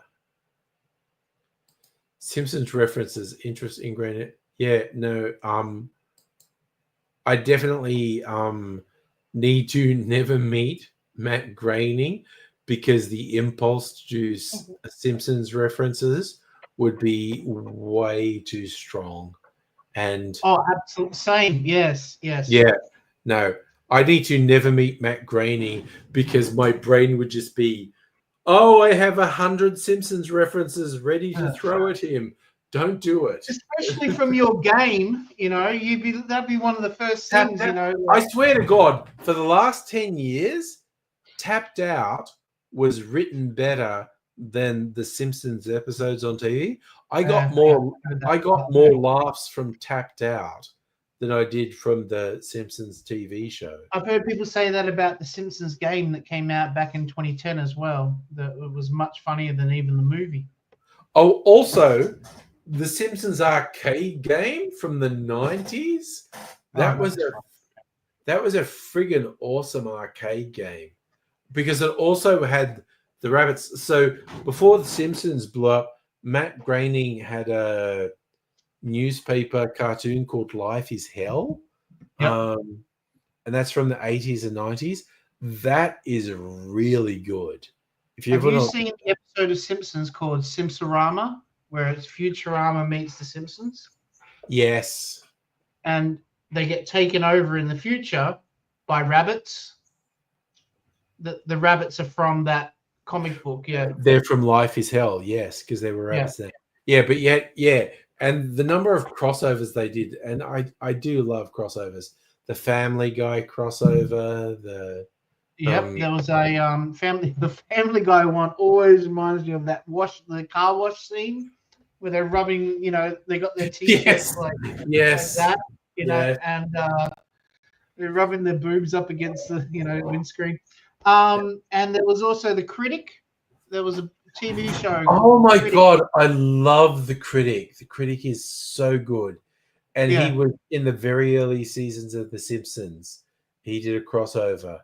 And it was just this guy who was a movie critic who... John Lovitz. It was John Lovitz. Yeah, John Lovitz played it, and he basically fucking hated movies. Artie Zaff? He had 4 different characters in The Simpsons. John Lovitz had 4 different characters in The Simpsons. He has the most characters except for Albert Brooks and who's the guy whose wife killed him with a spade? But he had the most characters of someone who wasn't in the regular cast. Yeah, no, Phil Hartman. That's what I'm thinking of. Phil Hartman. That's who you're thinking of. Yeah, official regular cast member. He was always featured as guest starring Phil Hartman. Yeah. Even when he did Lionel Hutz or Troy McClure or something like that, that wasn't. Yeah, and I kind of regard Lionel Hutz and Troy McClure as core characters. Yeah, you would, wouldn't you? But at the same time, he was 100% a guest speaker. He only came because they weren't on every episode, Oh God! And as awful as it is, integrated in my brain. Yeah, me too. Yeah, Phil Hartman's wife had a very serious mental health issue, which made her kill him with a shovel. She shot him a couple times, I think. Oh right, I thought he. I don't know, but his wife killed him. She had very severe mental health issues. But I remember at the time of when he was killed, some stupid online news article, and you had the headlines like, "Oh, it was like people thought Phil Hartman and his wife were a wonderful couple, but there was a dark underside." And I was like, "Was the dark underside that she shot him multiple times? Was that the dark underside?" It was just like, fuck me. So Abigail's saying, "You're right, it was shot." Sorry, I don't know why I thought shovel. No, she shot him. Yeah, she definitely shot him. And again, it's it's really sad when you hear stories of people and they're in a relationship where the partner has a severe mental health issue and Yeah, it and comes out as John violence. Roberts got in trouble with Andy Dick because John Lovitz blamed Andy Dick for Phil Hartman's death because Andy Dick introduced Phil Hartman's wife to cocaine. Yeah, no, that's not cool. Also, okay, this I just want to throw this out. You've brought something up that's completely left field for me. You know when you have in jokes and like no one else gets it. So I think what was the most obscure in joke, which I have explained to Mrs. Angry, and I think when anyone's get. So it's a combined of. I remember Jon Stewart from The Daily Show telling a story about John Lovitz showing up at some Hollywood thing with two women, like, one on either arm hooked in, obvious escorts, right? Obvious, super hot escorts. And John Lovitz shows up with these escorts going, jealous? To which Jon Stewart just thought it was funny. It was like, dude, everyone knows you've paid those women to be here. It's fine. But in my brain, what I've melded, there is a local estate agent with two people's names, surname Craig and surname Jealous, Jellis. Oh, is that the thing I sent you? What are you drinking there? We're starting off with the brown. Oh, the brown. Oh my god, yes. I just I'm thinking of making another batch of that actually. Okay. So you go tell me what you think of it. If you think it's really good, I'll make another batch of it. Sophie's got to try some too, so I can't drink it all.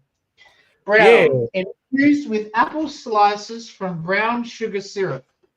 Yes. So when I make my spiced apple brown sugar syrup, what I do is slice up apple, cover it in brown sugar, and the brown sugar leaches all the juice out of the apples and liquefies. Then I cook up cooking spices, and it's like cinnamon, nutmeg, star anise, cloves, and some other stuff.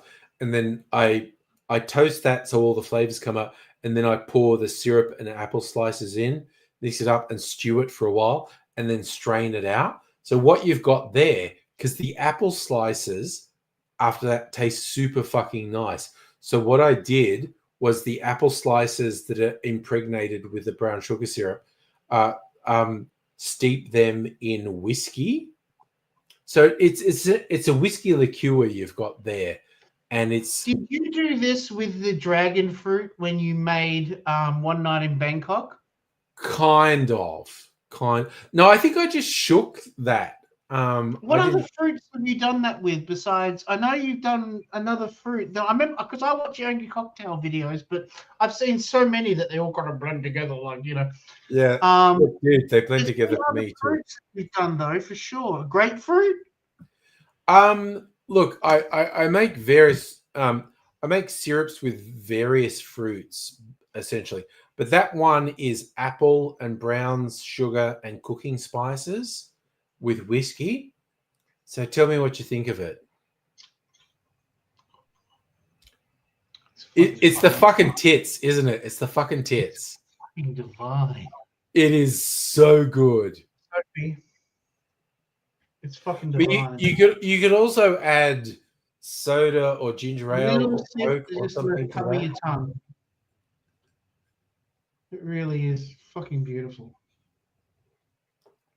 Oh, she made that. Oh. No, it's burning her a bit. Yeah, because so that's just whiskey, whereas opposed to the liqueur is the actual. Bring it back. I'll try. I like the taste of it though, but that's got too much burn. Oh, it's fucking. Yeah, but you could add ginger ale or Coke or whatever to that. She's not going to get the chance to because No. I literally just have it on ice. I just have it on Yeah. ice. I fucking love it. I'm not going to be trashed. I'm trashed. So He's trashed. I'm fucking No, trashed. we don't call it trash anyway. We call it Tim Smith. That's our Tim inner Smith. joke. We're talking Look, about. I have a whole.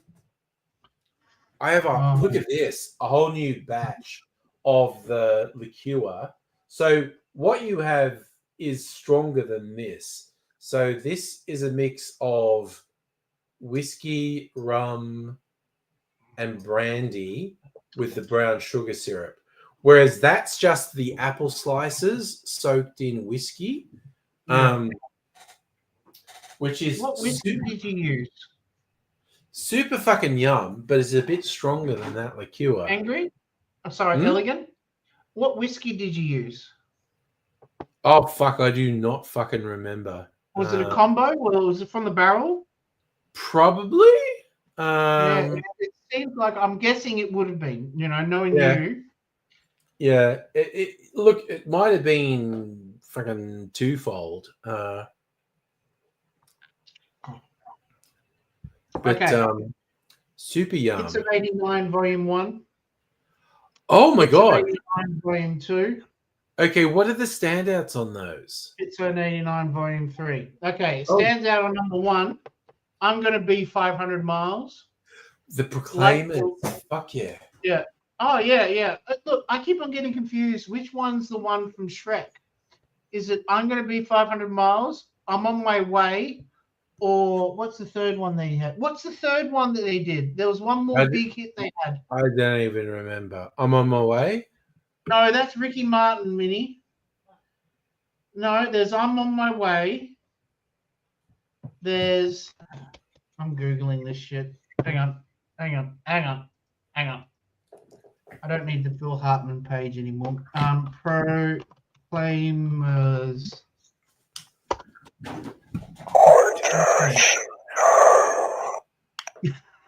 What the fuck? I forgot about that thing. Come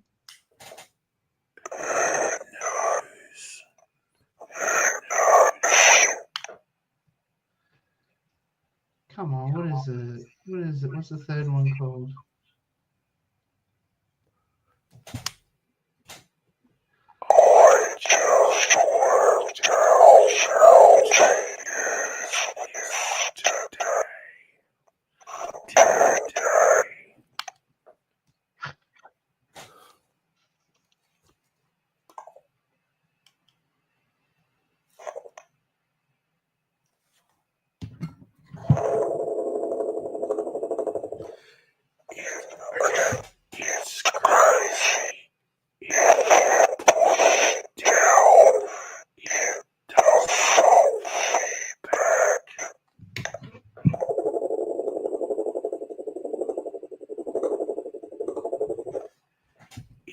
King of the Road. They did King of the Road. And that was the other big one. Anyway, cover version. It is a cover version. Yeah. It's a cover, yeah. Okay, so we got Angel of Harlem, Buffalo Stance, Nina Cherry. Where Did I Go Wrong? UB40. Oh shit! You got it, Roy Orbison. Remember when Roy Orbison was on Yeah, CD? that's a fucking great CD. Damn. Tucker's Daughter. Oh, that's Ian Moss. Yes, correct. Dumb Things. Paul Kelly and the Kelly. Colored Girls. Yep. She Makes My Day, Robert Palmer. The Music Goes Round My Head by the Saints. The Saints. Okay. Let's Stick Together, Brian Ferry's. Teardrop by Womack and Womack. Yeah. That's Bobby Womack and his daughter. Not bad CD. That's number 1. That sounds fucking great, actually. Number 2 is Stuck on You with Paul Norton. Stuck on You. Now You're in Heaven, Julian Lennon. Bedroom Eyes, Kate Sobrano. Kate Sobrano's a Scientologist. Just throwing it out there. I know, isn't that a shame? I know. And then she does wonderful things like host the Rage specials and stuff like that. And I'm thinking, no, I reckon she's fucking awesome, but the Scientology thing is dodgy AF. Same with the new lead singer of Linkin Park. Oh, yes. Scientologist. Yes. Yeah. Yes. Yeah, no, I remember reading Dr. that. Yeah. Abigail's not there for that. She'd be so fucking up there on that comment right now. Um, Yeah, she heard us. She's like, no, don't criticize the Linkin Park singer. Oh, you didn't know that? No, look, I No, she love the knows. new She album. knows. I love that new album. It's a good album, so don't let that ruin it. The Look Roxette, I'm on my way, Proclaimers, Wild Thing. She loves to do the wild thing. Is it Tone Loc? Yeah, Tone Loc. Yeah. Tone Loc. Fuck yeah. Yeah. I remember him from what movie? Do you remember what movie he was in with Jim Carrey? Oh, Ace Ventura. he was in Ace Ventura. Okay. Yep. When Love Comes to Town, U2 with BB King, Cry and Shame, Johnny Diesel in the Injectors. Oh God, I forgot he was with the Johnny Injectors. Diesel. Fuck Yeah, me. and it was Johnny Diesel, not just Diesel. I'm Well, that's Diesel. what, because he at some point, I forget what his real name was, but it's not Johnny Diesel. Like fucking Mark something. no, he what's his name from Cold Chisel convinced him to do this stage name Johnny Diesel. Yeah, he's And- okay. So he's Jimmy Barnes's wife, brother. No, Jimmy Barnes's wife, her younger sister, married Johnny Diesel. Ah, okay. I feel like, okay, Johnny- Dr. Abigail's joining us to correct us on something. Bring it on. What have your I done sound's wrong? not working. Sorry. Yeah, you're muted. That's the whole Of course, thing. as always. You can't join and not be muted. That's tradition. No, we'll tell you when it's working because it's not working Look, yet. it's good because I can't talk over you when you're Oh, wait. muted. Sorry. I think it's working. Yes. Okay. Yeah, okay. We're all good. Come with me on this journey. Please, yes. Emily Armstrong. Yeah. Armstrong, new Yeah. singer, new co-lead singer of Linkin Park. Yes. She didn't become a Scientologist. She was born into it. So with cults like that, when you're born into it, you don't have a choice, and it's fucked up because it's basically child trafficking. Yes. Yeah. And if you look into, she was in a band called Dead Sarah before Linkin Park, and they released a few albums. And if you read the lyrics of some of those songs that she released, it is very it's not super obvious, but if you know of her background, it's pretty anti-Scientologist. She's on the cusp of getting out of the cult, but the only reason she can't is because she will then get cut off from her entire family. Yes. Which is how cults work. Absolutely.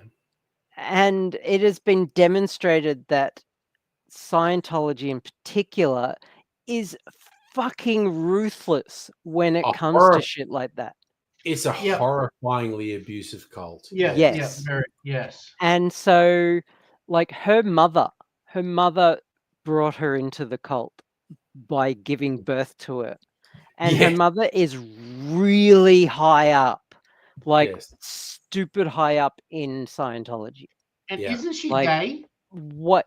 Yeah, and she's gay, which L. Ron Hubbard was really, really fucking homophobic. And so, she is so anti-Scientologist. You look at her lyrics. Yeah. I've come around on the subject. I used to think, oh, I'm not a Scientologist. How could they? But I've come around. I looked into it. She might be considered a practicing Scientologist, but only because she cannot get out because of the whole ostracization I heard the voices thing. of the preacher telling me all the reasons why I die alone. I'm through feeling sorry for the things that I can't choose. Yeah.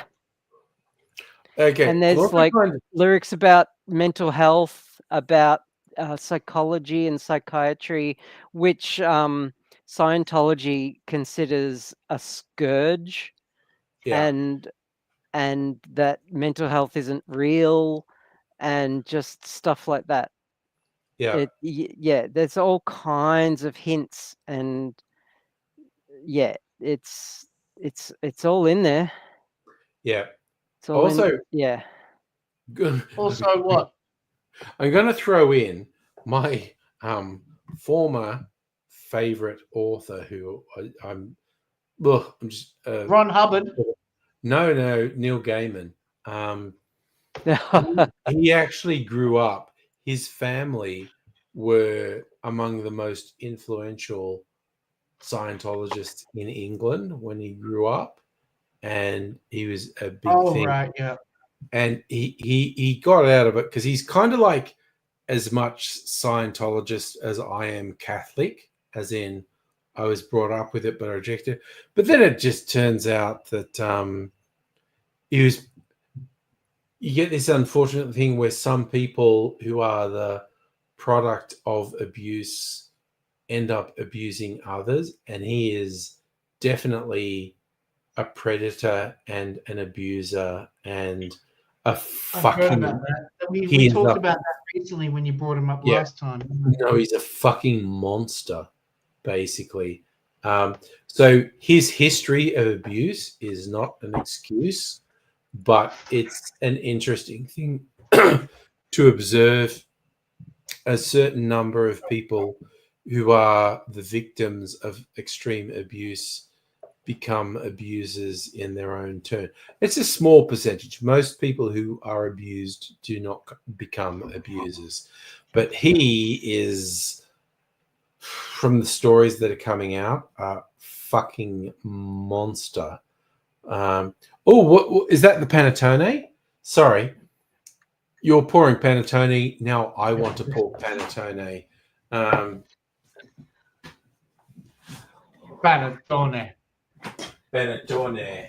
It gives you the right to do that. Do the Auntie Donna thing, panettone. Yeah, you got to do the Auntie Donna thing. And it's been a while since I haven't drunk for a month. I feel like I haven't had it for a little while either. No, I haven't drunk anything for a month. I'm trying to lose weight, but after this fucking Sendel thing, I need to have a drink. You need to calm yourself with a. My soul is much calmer after this enjoyable chat that we've had, and it's so nice having Dr. Abigail here. Cheers to that. Is it? Yeah, you're a wonderful, calming influence, Dr. Abigail. Dude, you're a mate, you know, whether you like it or not. I consider you a mate. Again, the panettone, which is it's not superlative, but it's got it really has those. You know, Ray and I were bagging a lot of people in our car trip the other week, but not you. Not you, Dr. Abigail. You were very high regarded to both of us. It's like it is for real, because the founder of Star Wars, David Vitale, his parents are Italian migrants. Yeah, it's just and he's had like every Christmas. And it goes down nice and smooth. It's not a very harsh liquor, you know. You forgot to warm it up. No, I'm just holding it in my hand. You don't need to. It's so smooth. It doesn't have that burn. It's Starward twofold infused with these cakey cooking spices. That's why it goes down so easy, because it's just twofold. That's why. Yeah. Infused with like spices of the cake that's used to make panettone. Also, Charlie, I don't know if you're on the mailing list, if you would have seen the same email I got. Yes. I got an email today. Yeah. I'm fucking there. The next couple of days, a limited edition is going to be announced. It's like, you've kind of got me hooked. I've been responsible for a while, but if we have, haven't we? You haven't bought anything really except for the big order that you did from that you got I only recommended got to. stuff that was on special, stuff that was like third to a half off. And when you went on holiday, you bought a couple of rums. Yeah, but it was And just that's like it. stuff That's was all you bought lately. You know, you've been really good. But I'm thinking like, okay, Star Wars are really hyping. Ooh, it's limited edition. There's only going to be a few. You got to be on the mailing list. And I'm like, oh, okay, Yeah. guys, He's I'm fucking fucking here. mailing list angry. Thank you for getting me involved in that. I'm really, Yeah. I'm loving collecting Starwood. I am fucking loving it. Again, this Panettone, it is just it's a more sophisticated version of the twofold. Mm. And it's got all the cakey flavors, the Italian cooking spices. Sophie's saying I'm gonna get fucking pissed. Then I might as well get fucking pissed. Fuck yeah. That's best the of spirit. Tears for Fears. Oh, CDs. Which one is this? This is the best of Tears for Fears. Oh shit. Okay. Is that like 2 songs? Sorry, I'm shit talking Tears for Fears now. Oh, yeah, that's a bit generous. I know. Songs. No, you know what the one shout and everybody wants to rule the world. That's it. Yeah. Years ago, I was in a call center, and someone else there who I was good friends with. She was a Canadian of German descent, and one time she's just like, "Oh, we're doing this thing this week. I'm going to the Goethe Institute." And I said, "What's that?" And she said, "It's the German Culture Institute." And I went, "Oh, is that in a broom cupboard?" And she did not take it well. German history after 1955. Yeah. But I couldn't resist. She said, "I'm going to the German Culture Institute." And I went, "Oh, is that in the broom cupboard?" And oh man, that did you got not any more go of that down left well. that I sent you, Angry? Yes, the smoky stuff. Yeah. Oh shit. Have you got any more in your? Where's your packets gone that I sent you? I've drunk them. The only one. Okay, I still have one. No, you haven't really. Even this. No, I drank that. The one I still have is the Archie Rose Whiskey on a Rye number 2. I have drunk everything You've already else. got, right? You've already got that. I might have had number 1. I'm not. I did used to have a whiskey on a rye, and I drank it ages ago. This is really good. But all the other stuff you sent me, I have drunk it all. This is the only one I have left. So you fucking should. And so have I. Everything you've sent me, except for what have we got left? We've got the red. And we got the spiced. And I promised my friend Blade, you know, Crypto Blade. Yeah. That I'm going to wait until he gets over on my birthday, which is coming up this Sunday. Nice. Nice. And I don't want to turn 46. 45's got a cool ring to it, but 46. Dude, I am fucking 59 this year. Yeah, I know. How's it going to be turning 60 though? You know, like that's okay because Mrs. Angry is slightly older than me, so she's already done the 60. So it's like, yeah. Sophie's 29, and I'm like, I've got like a few more months left. I've got a month left to fuck a 20-year-old.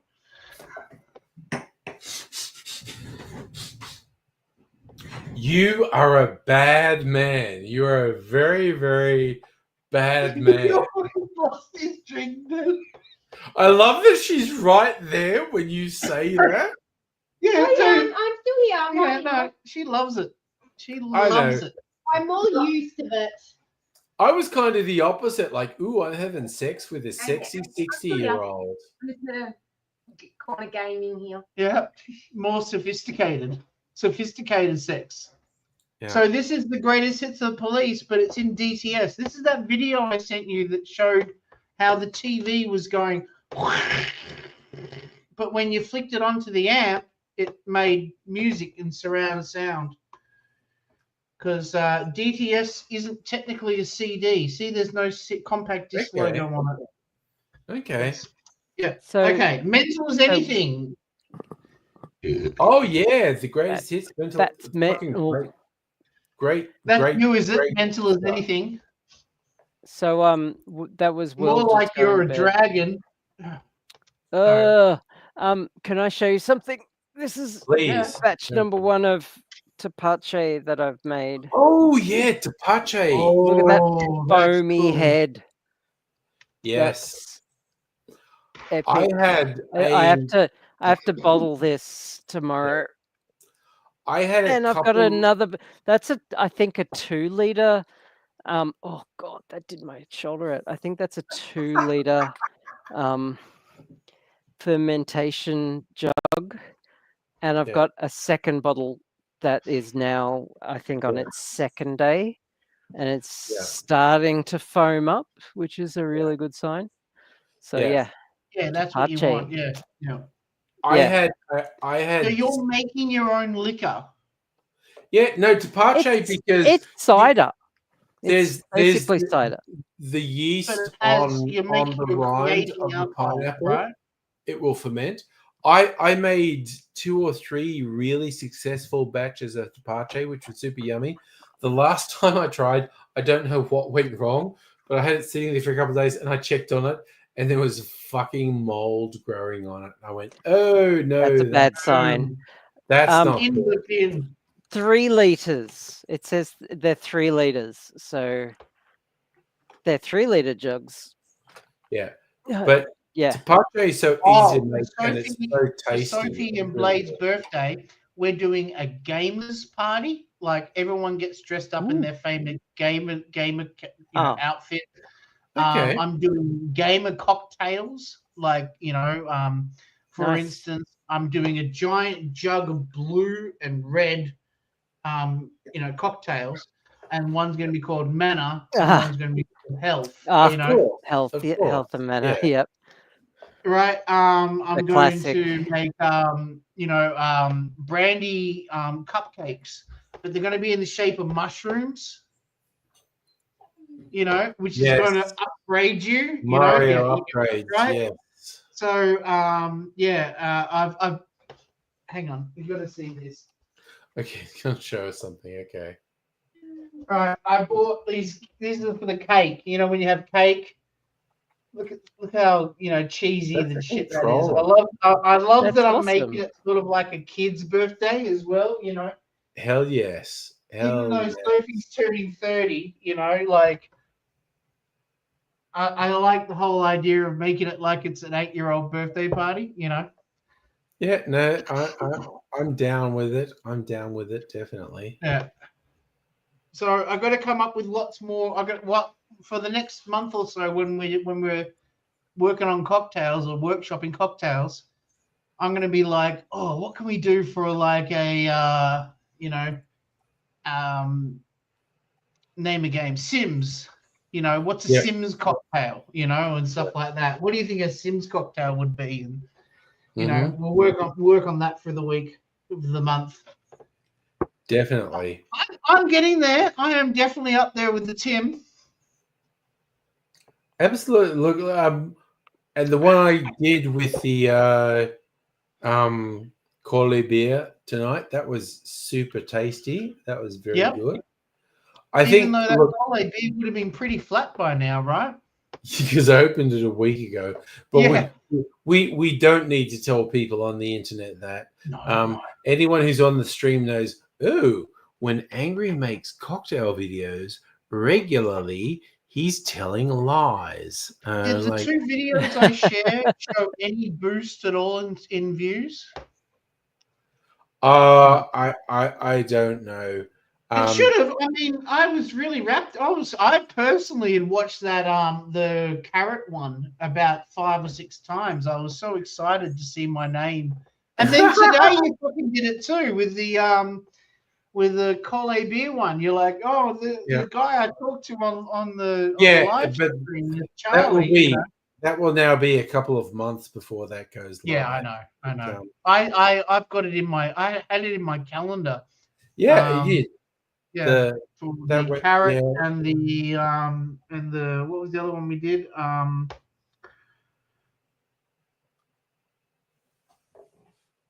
I don't know. No. It was one we made. It was the one night in Bangkok. Yes. One again, because yes, we definitely sort of workshop these and develop these online, and then I uploaded them, and now I am not completely fucked up, but I'm pretty fucking inebriated at the moment. Fucking good. Okay, it's also, I just realized it's fucking 1:30 a.m.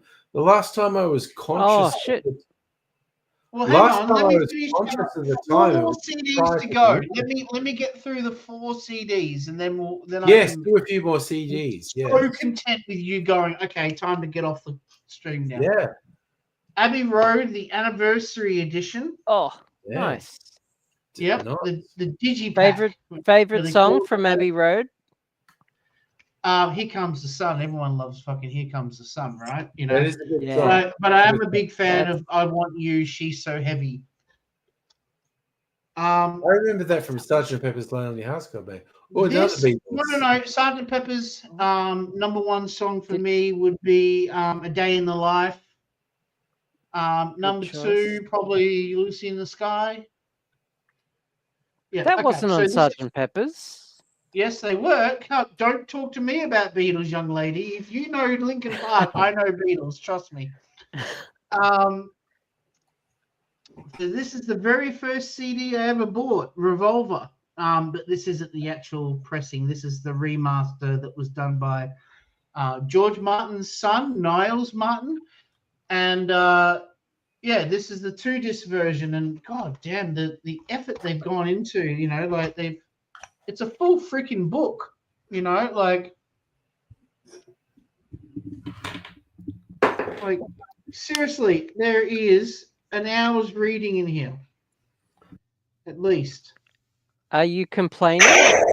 No, I'm loving it. I'm loving it.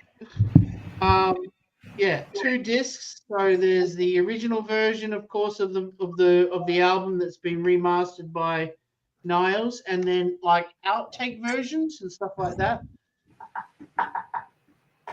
$50 fucking though. What do you expect? You know. Okay. Angry knows this one. What is it? Oh, is that my sex? Yeah. Okay. My sex released some genuinely great stuff. Yeah. My favorite song in the probably one of my top 5 favorite songs of all time is called Blue Day. Blue Day's good. It only Blue hurts Day when is better than good, Angry. Please give it some credit. All right. It was only amazing. hurts. It only hurts when I'm laughing is probably my favorite. Oh, okay. But you don't care. It only hurts when I'm laughing. I guess I'm laughing. Sorry. But you don't care. There ain't no feelings there, and you just don't care. No, I think it only hurts when I'm laughing is my favorite one. I'm getting a head rush from laughing. Stop. Happy there. I'm being very silly. I'm being very silly because of how inebriated I am. All right, ready for the last CD? Yes. Last one. It's the final CD. So this is the greatest hits of Stevie Wonder.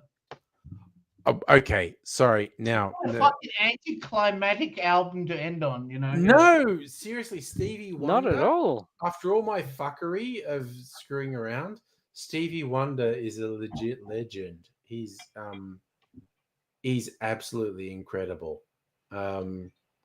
Influenced so many people, and you're gonna have to buy a new bottle of this, Sophie. I just finished your bottle of. What did you finish? Han, you finished it. You have to buy a new bottle of it. Oh my god! I swear to God, I saw one of those. I think it might have been the peach version of that on something that was really cheap, and I was like, "Oh, kind of tempting." Yeah, I'll be honest. I would love if they made salty caramel in a better fucking whiskey. That's it might have been each one. Might have been on Sipify. Let me see if I can snip. But you don't care. There ain't no feeling there. You just don't care. Welcome to the house of fun. Now we've come of age. Welcome to the lion's den. Now temptation's on its way. Looking at Sipify. Holy shit. They still have that black bottle brandy liqueur. Did you see? Oh, hang on, Dr. Abigail. This is something you would like.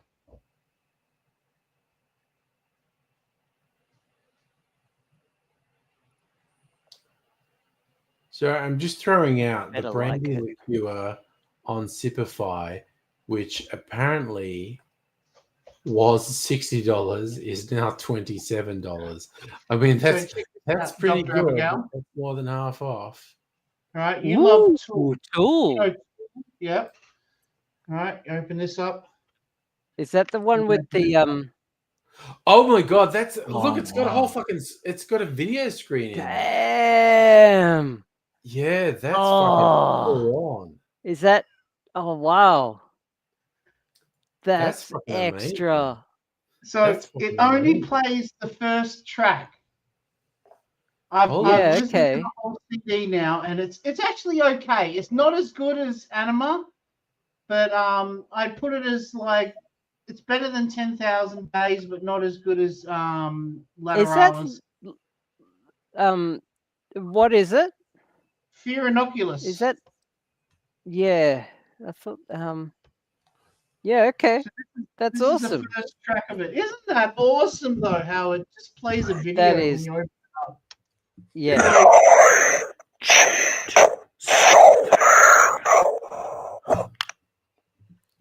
We don't Sorry. know what you're saying, Angry. Well, I know he's singing Anima. Yeah, it's like.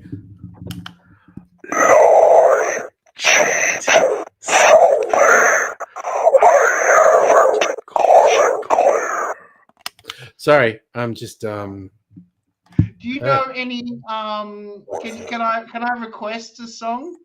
yes. You know any Slipknot? Not really, no. Oh, disappointment. Go home, Did you see Angry. Gorillaz? I know over. it's probably it's quarter to Yeah. it's 1:30. I'm just like You need to listen to more Slipknot, especially chuck on the Subliminal Verses Volume 3. I'm going to put a link to one of the songs. you know what I started listening to on you because I love ethnic music that's mashed up with modern either rap or metal or both. And I found a few in the last week. Native American music mashed up with sort of rappy hip hop stuff, which is really interesting. Because it found stuff of it, like you get like The Who, which is Mongol throat singing mashed up with modern metal. Oh god, there's this Maori metal stuff. What are they called? Alien something or other. And there's an Indian one, Bloody Wood, which is a mashup of traditional Indian music with rap and metal. I fucking love it. I love stuff. Have you seen the movie Possession with Sam Neill? Maybe, I don't know. You'll remember, okay, one scene you'll definitely remember from that is the woman who goes to the church, his wife, goes to a church and then talks about faith and how much she needs to have faith. Mm-hmm. And then goes down into the subway and has a fucking mental breakdown right there in the middle of the subway. Right. You'll never forget that scene. I promise you, if you've seen that movie, that scene will stick in your head for the rest of your life. All right. I haven't seen it. Yeah, you would love that movie. What a fucking film. Sam Neill's done some wild stuff over the years, quite honestly. Oh, that was his most disturbing movie he says he's ever worked on. Okay. Really fucked up. Oh, Good. that's a bit cool Good because he's stuff, done a lot though. of stuff. What have I watched lately? Moontrap. Have you seen that one? With it had Bruce Campbell and Walter Koenig from Star Trek. Star Trek. No, I'm absolutely. the Oh Russian my! Absolutely. Oh no, he was. Oh, No, my. yeah, Walter Koenig. He was an asshole. Oh shit! Actually, no, he so wasn't that lovely. much of an asshole. He was just an abusive parent, apparently. Okay. Like, which, he wasn't Shatner levels of asshole. He was like an abusive parent, which I is, always loved you know, in I remember the postcard. There were Dance Tracks 80s, and then there was Nick Cave and the Bad Seeds collaborations. Okay, speaking of assholes, Nick Cave is not a great person. Nick Cave did that. I love can't the- stand Nick prison Cave. movie. I love I the love music. that prison movie he did. Can't stand the music. No, okay, I Yeah, actually I know. We literally- talked about that. No matter what, you just can't stand Nick Cave music. Yeah. Can't stand and the dude. that's Yep. that's legit. That's legit. But I'll be completely honest. I really am into Nick Cave and the Bad Seeds music. I also I read his novel, The Ass or the Angel, and I quite liked it. But yeah, for all that, I'm like, oh yeah, if someone says Nick Cave is a piece of shit, okay, yeah, all the evidence I've ever seen on interviews with people, yeah, Nick Cave is pretty fucking awful. I am very drunk. So am I. I think it might be bedtime. Yeah, I think I need to get off here because I'm making embarrassment of myself too. No, but for me, it's Not the after first time. 1. I've done this before. You know, It's after 1:30 a.m. life for me. goes on. Fuck. This what- is my. five This is my. copies of Chrome Yeah. open. No, this is my latest Friday for a few weeks, and I vaguely held it together. To be honest, I've been because it's I tend to push you a little bit later on, and I tend to get you a bit more drunk too when we chat a lot. Yeah, but I Tonight, legit. not my fault. I was totally absent for like 3/4 of this stream. Like I've been No. chatting to I my legit. boy. It was kind of my frustration with the stream not working last night. Yesterday, oh my god, that was so fucking annoying Yeah. watching you stress out like that. I spent like half an hour trying to, but I've worked out another strategy, and I won't know if it works because the Until it problem goes down is again. random. The problem only happens 1 in 10, 1 in 20 streams. But I have yet another strategy where I can maybe head it off at the pass. We shall see. We shall see if it ever happens again. I don't fucking know. But well, look, I've got a cherry. I'm going to eat a cherry ceremony. Only one cherry. The Angry. eating This of is a the 3-night cherry. cherry. No, I should have had 3. Cherry night. Oh my god, 3 cherries is the best. It's one of those nights that deserves 3 cherries. But after last night, I got it together and it's all good. So wait and see. At some point, I might drag Dr. Abigail into Textbook. I used to blame this on StreamYard, but I think the problem is actually my laptop. And Dr. Abigail, I think you need to encourage him to get a new laptop. I potentially I'll have the old one. With this. Okay, you know what I'm going to do? Just before we go, I'd hate to say it. I know Angry's going to get pissed off, but I think I just have to right record. about I have the, to record driver. this for posterity. Yeah, It's already been God. recorded. I'm just going with it. It's the stupid fucking webcam built into the laptop, which is down there. Is the dumbest thing in fucking history. Yep. It is absolutely. We can And see again, the oranges. it does my head in how many people were involved in making the decision to have the webcam down there. there? That is stupid beyond all fucking. Oh my god, I cannot fucking deal Angry, with it. are you going to have one I more agree. drink before we go, or are you done? No, Jesus, I'm not having another drink before I go to bed. I'm Please? fucked up as it is. I want to have one more drink, and I can't All have right, it by myself. let's have another drink. Have it with Sophie. Fuck yeah! No, Oh, Sophie's okay. in her own No, little. I've got the last bit of an old-fashioned batch here. God bless you, elegant. God bless you, everyone. Let's do it. The bottle's empty now. So I'm doing panettone again. you're doing panettone. So I made another old-fashioned batch in the barrel, which is going to be in there for a week. Tasting. So tomorrow night, Barrel number or 3, actually, right? Is that barrel number 3? I guess tonight, as the case may be, I'm going to do a thing, which is a blended cocktail, which involves putting some jam in it. So this is cherry jam. Actually, I haven't tasted this. Fuck yeah! I got this Wait, specifically. are you talking about barrel number 3 or barrel number 2? Barrel number 3. Barrel number 1, I know has fucking Neds in it that you're aging. Barrel 2 has rye rum. new make in it. Oh, right. Yeah. So Barrel number 3 now has an old fashioned in it. Is old fashioned. That's fucking That's only nice. in for 2 weeks, right? Like a week. So the recipe for this particular cocktail that involves jam says let it all infuse for a week. So what I'm going to do, I found a jar that holds about 1 liter, and the jam and all this stuff's going to be in there.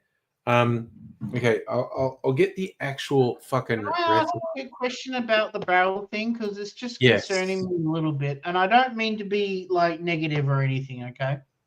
Yeah. Aren't you worried about mold growing inside of the barrel? The alcohol is enough to stop any mold growing. Okay, but what about the top? No, it's the other thing. Okay, so the thing I'm going to make is called Auguste. So the recipe I found said had 400 mils of whiskey, 100 mils of an aperitif, 100 mils of sweet vermouth, 100 mils of strawberry liqueur, and That's a full-on. That's not an old fashioned. a jar of jam. Yeah, it's more like a boulevardier.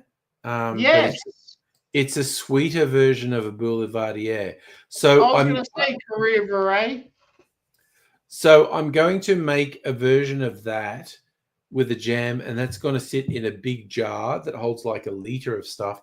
It's going to just sit in the jar for a week, and I'll shake it occasionally. And then I'm going to strain it out into a barrel, strain the jam out, and leave it in the barrel for at least another week or maybe a couple of weeks. So I'm gonna make that. I'm gonna make this tomorrow night. And what will be interesting to me is after a week, when I strain everything else, I'm going to taste the jam and see if the remnant jam tastes any good or if it tastes horrible. Because what I found is when I've infused cherry flavored jam, Angry. That was literally on a whim. I was just in the supermarket looking at their jam selection, and this one is cherry, which I know you love your cherry conserve, and I just tasted it now. It's really tasty. This is actually French. This is apparently French cherry conserve. So, but honestly, I bought it in Coles. So yeah, I got this. We've got one of the same, but it's strawberry. Yeah. I looked at all the jams on the shelf, and I thought I like the sound of this. What I have found in the past is fruity stuff when you infuse it with spirits and then strain it out. The fruity stuff has like absorbed all the bitterness of the spirit and tastes horrible. But I don't know. I'm gonna strain this jam out after a week or so. I don't know how the thickness of that jam is going to mix. I'm really curious myself to see how thickness of such jam is going to mix with the alcohol itself. Oh yeah, me too. Stuck to the bottom, like. No, I'm keen. Like I say, it's because I'll shake it occasionally. Yeah, but true, it's true. It's a good mix. Whiskey, aperitif, vermouth, and liqueur with the jam. I'm actually really intrigued as to how that's going to work. Like, put it in the bonnet of your car. Oh God, I remember seeing that thing. There was a thing where people worked out because car engines get really hot. They would cook meals on the car engine. They would wrap stuff up in foil and sit it on top of a car engine and then drive for an hour or 2 hours or whatever. I used to work with Chinese men in the screen printing factory, which is when you make T-shirts. And they used to turn on their car, heat it up, and then put these kind of 3-layered tin pans on top of the engine and would heat up their food. I would sit there just like... I have seen stuff where there were some sort of clubs where people were like using car engines to cook things, and they would be wrapping whole meals in foil and sitting on top of a car engine and driving hours. Shit that'll turn you white. I knew you would say that, Doc. Ghostbusters. It was just there waiting for me. Because I am mega drunk and I feel like I've contributed everything I can to this chat. You have. You've been awesome. Too annoying. I just feel like I'm about on that brink of being too annoying, aren't I, Doc? No, we're ramping up to 2 a.m. I definitely need to go to bed. I love you guys, and I'll talk to you spoon, okay? As Jeff Fennick said, I love yous all. I love yous all, mate. My hand is blurry. It is actually. All righty. We're going to leave this, but I'm probably doing, all things being equal, probably doing a Saturday night stream. So we'll see what happens then. But it's Sleepy Bobos now. You're all fucking awesome. And bye for now. Bye. You are totally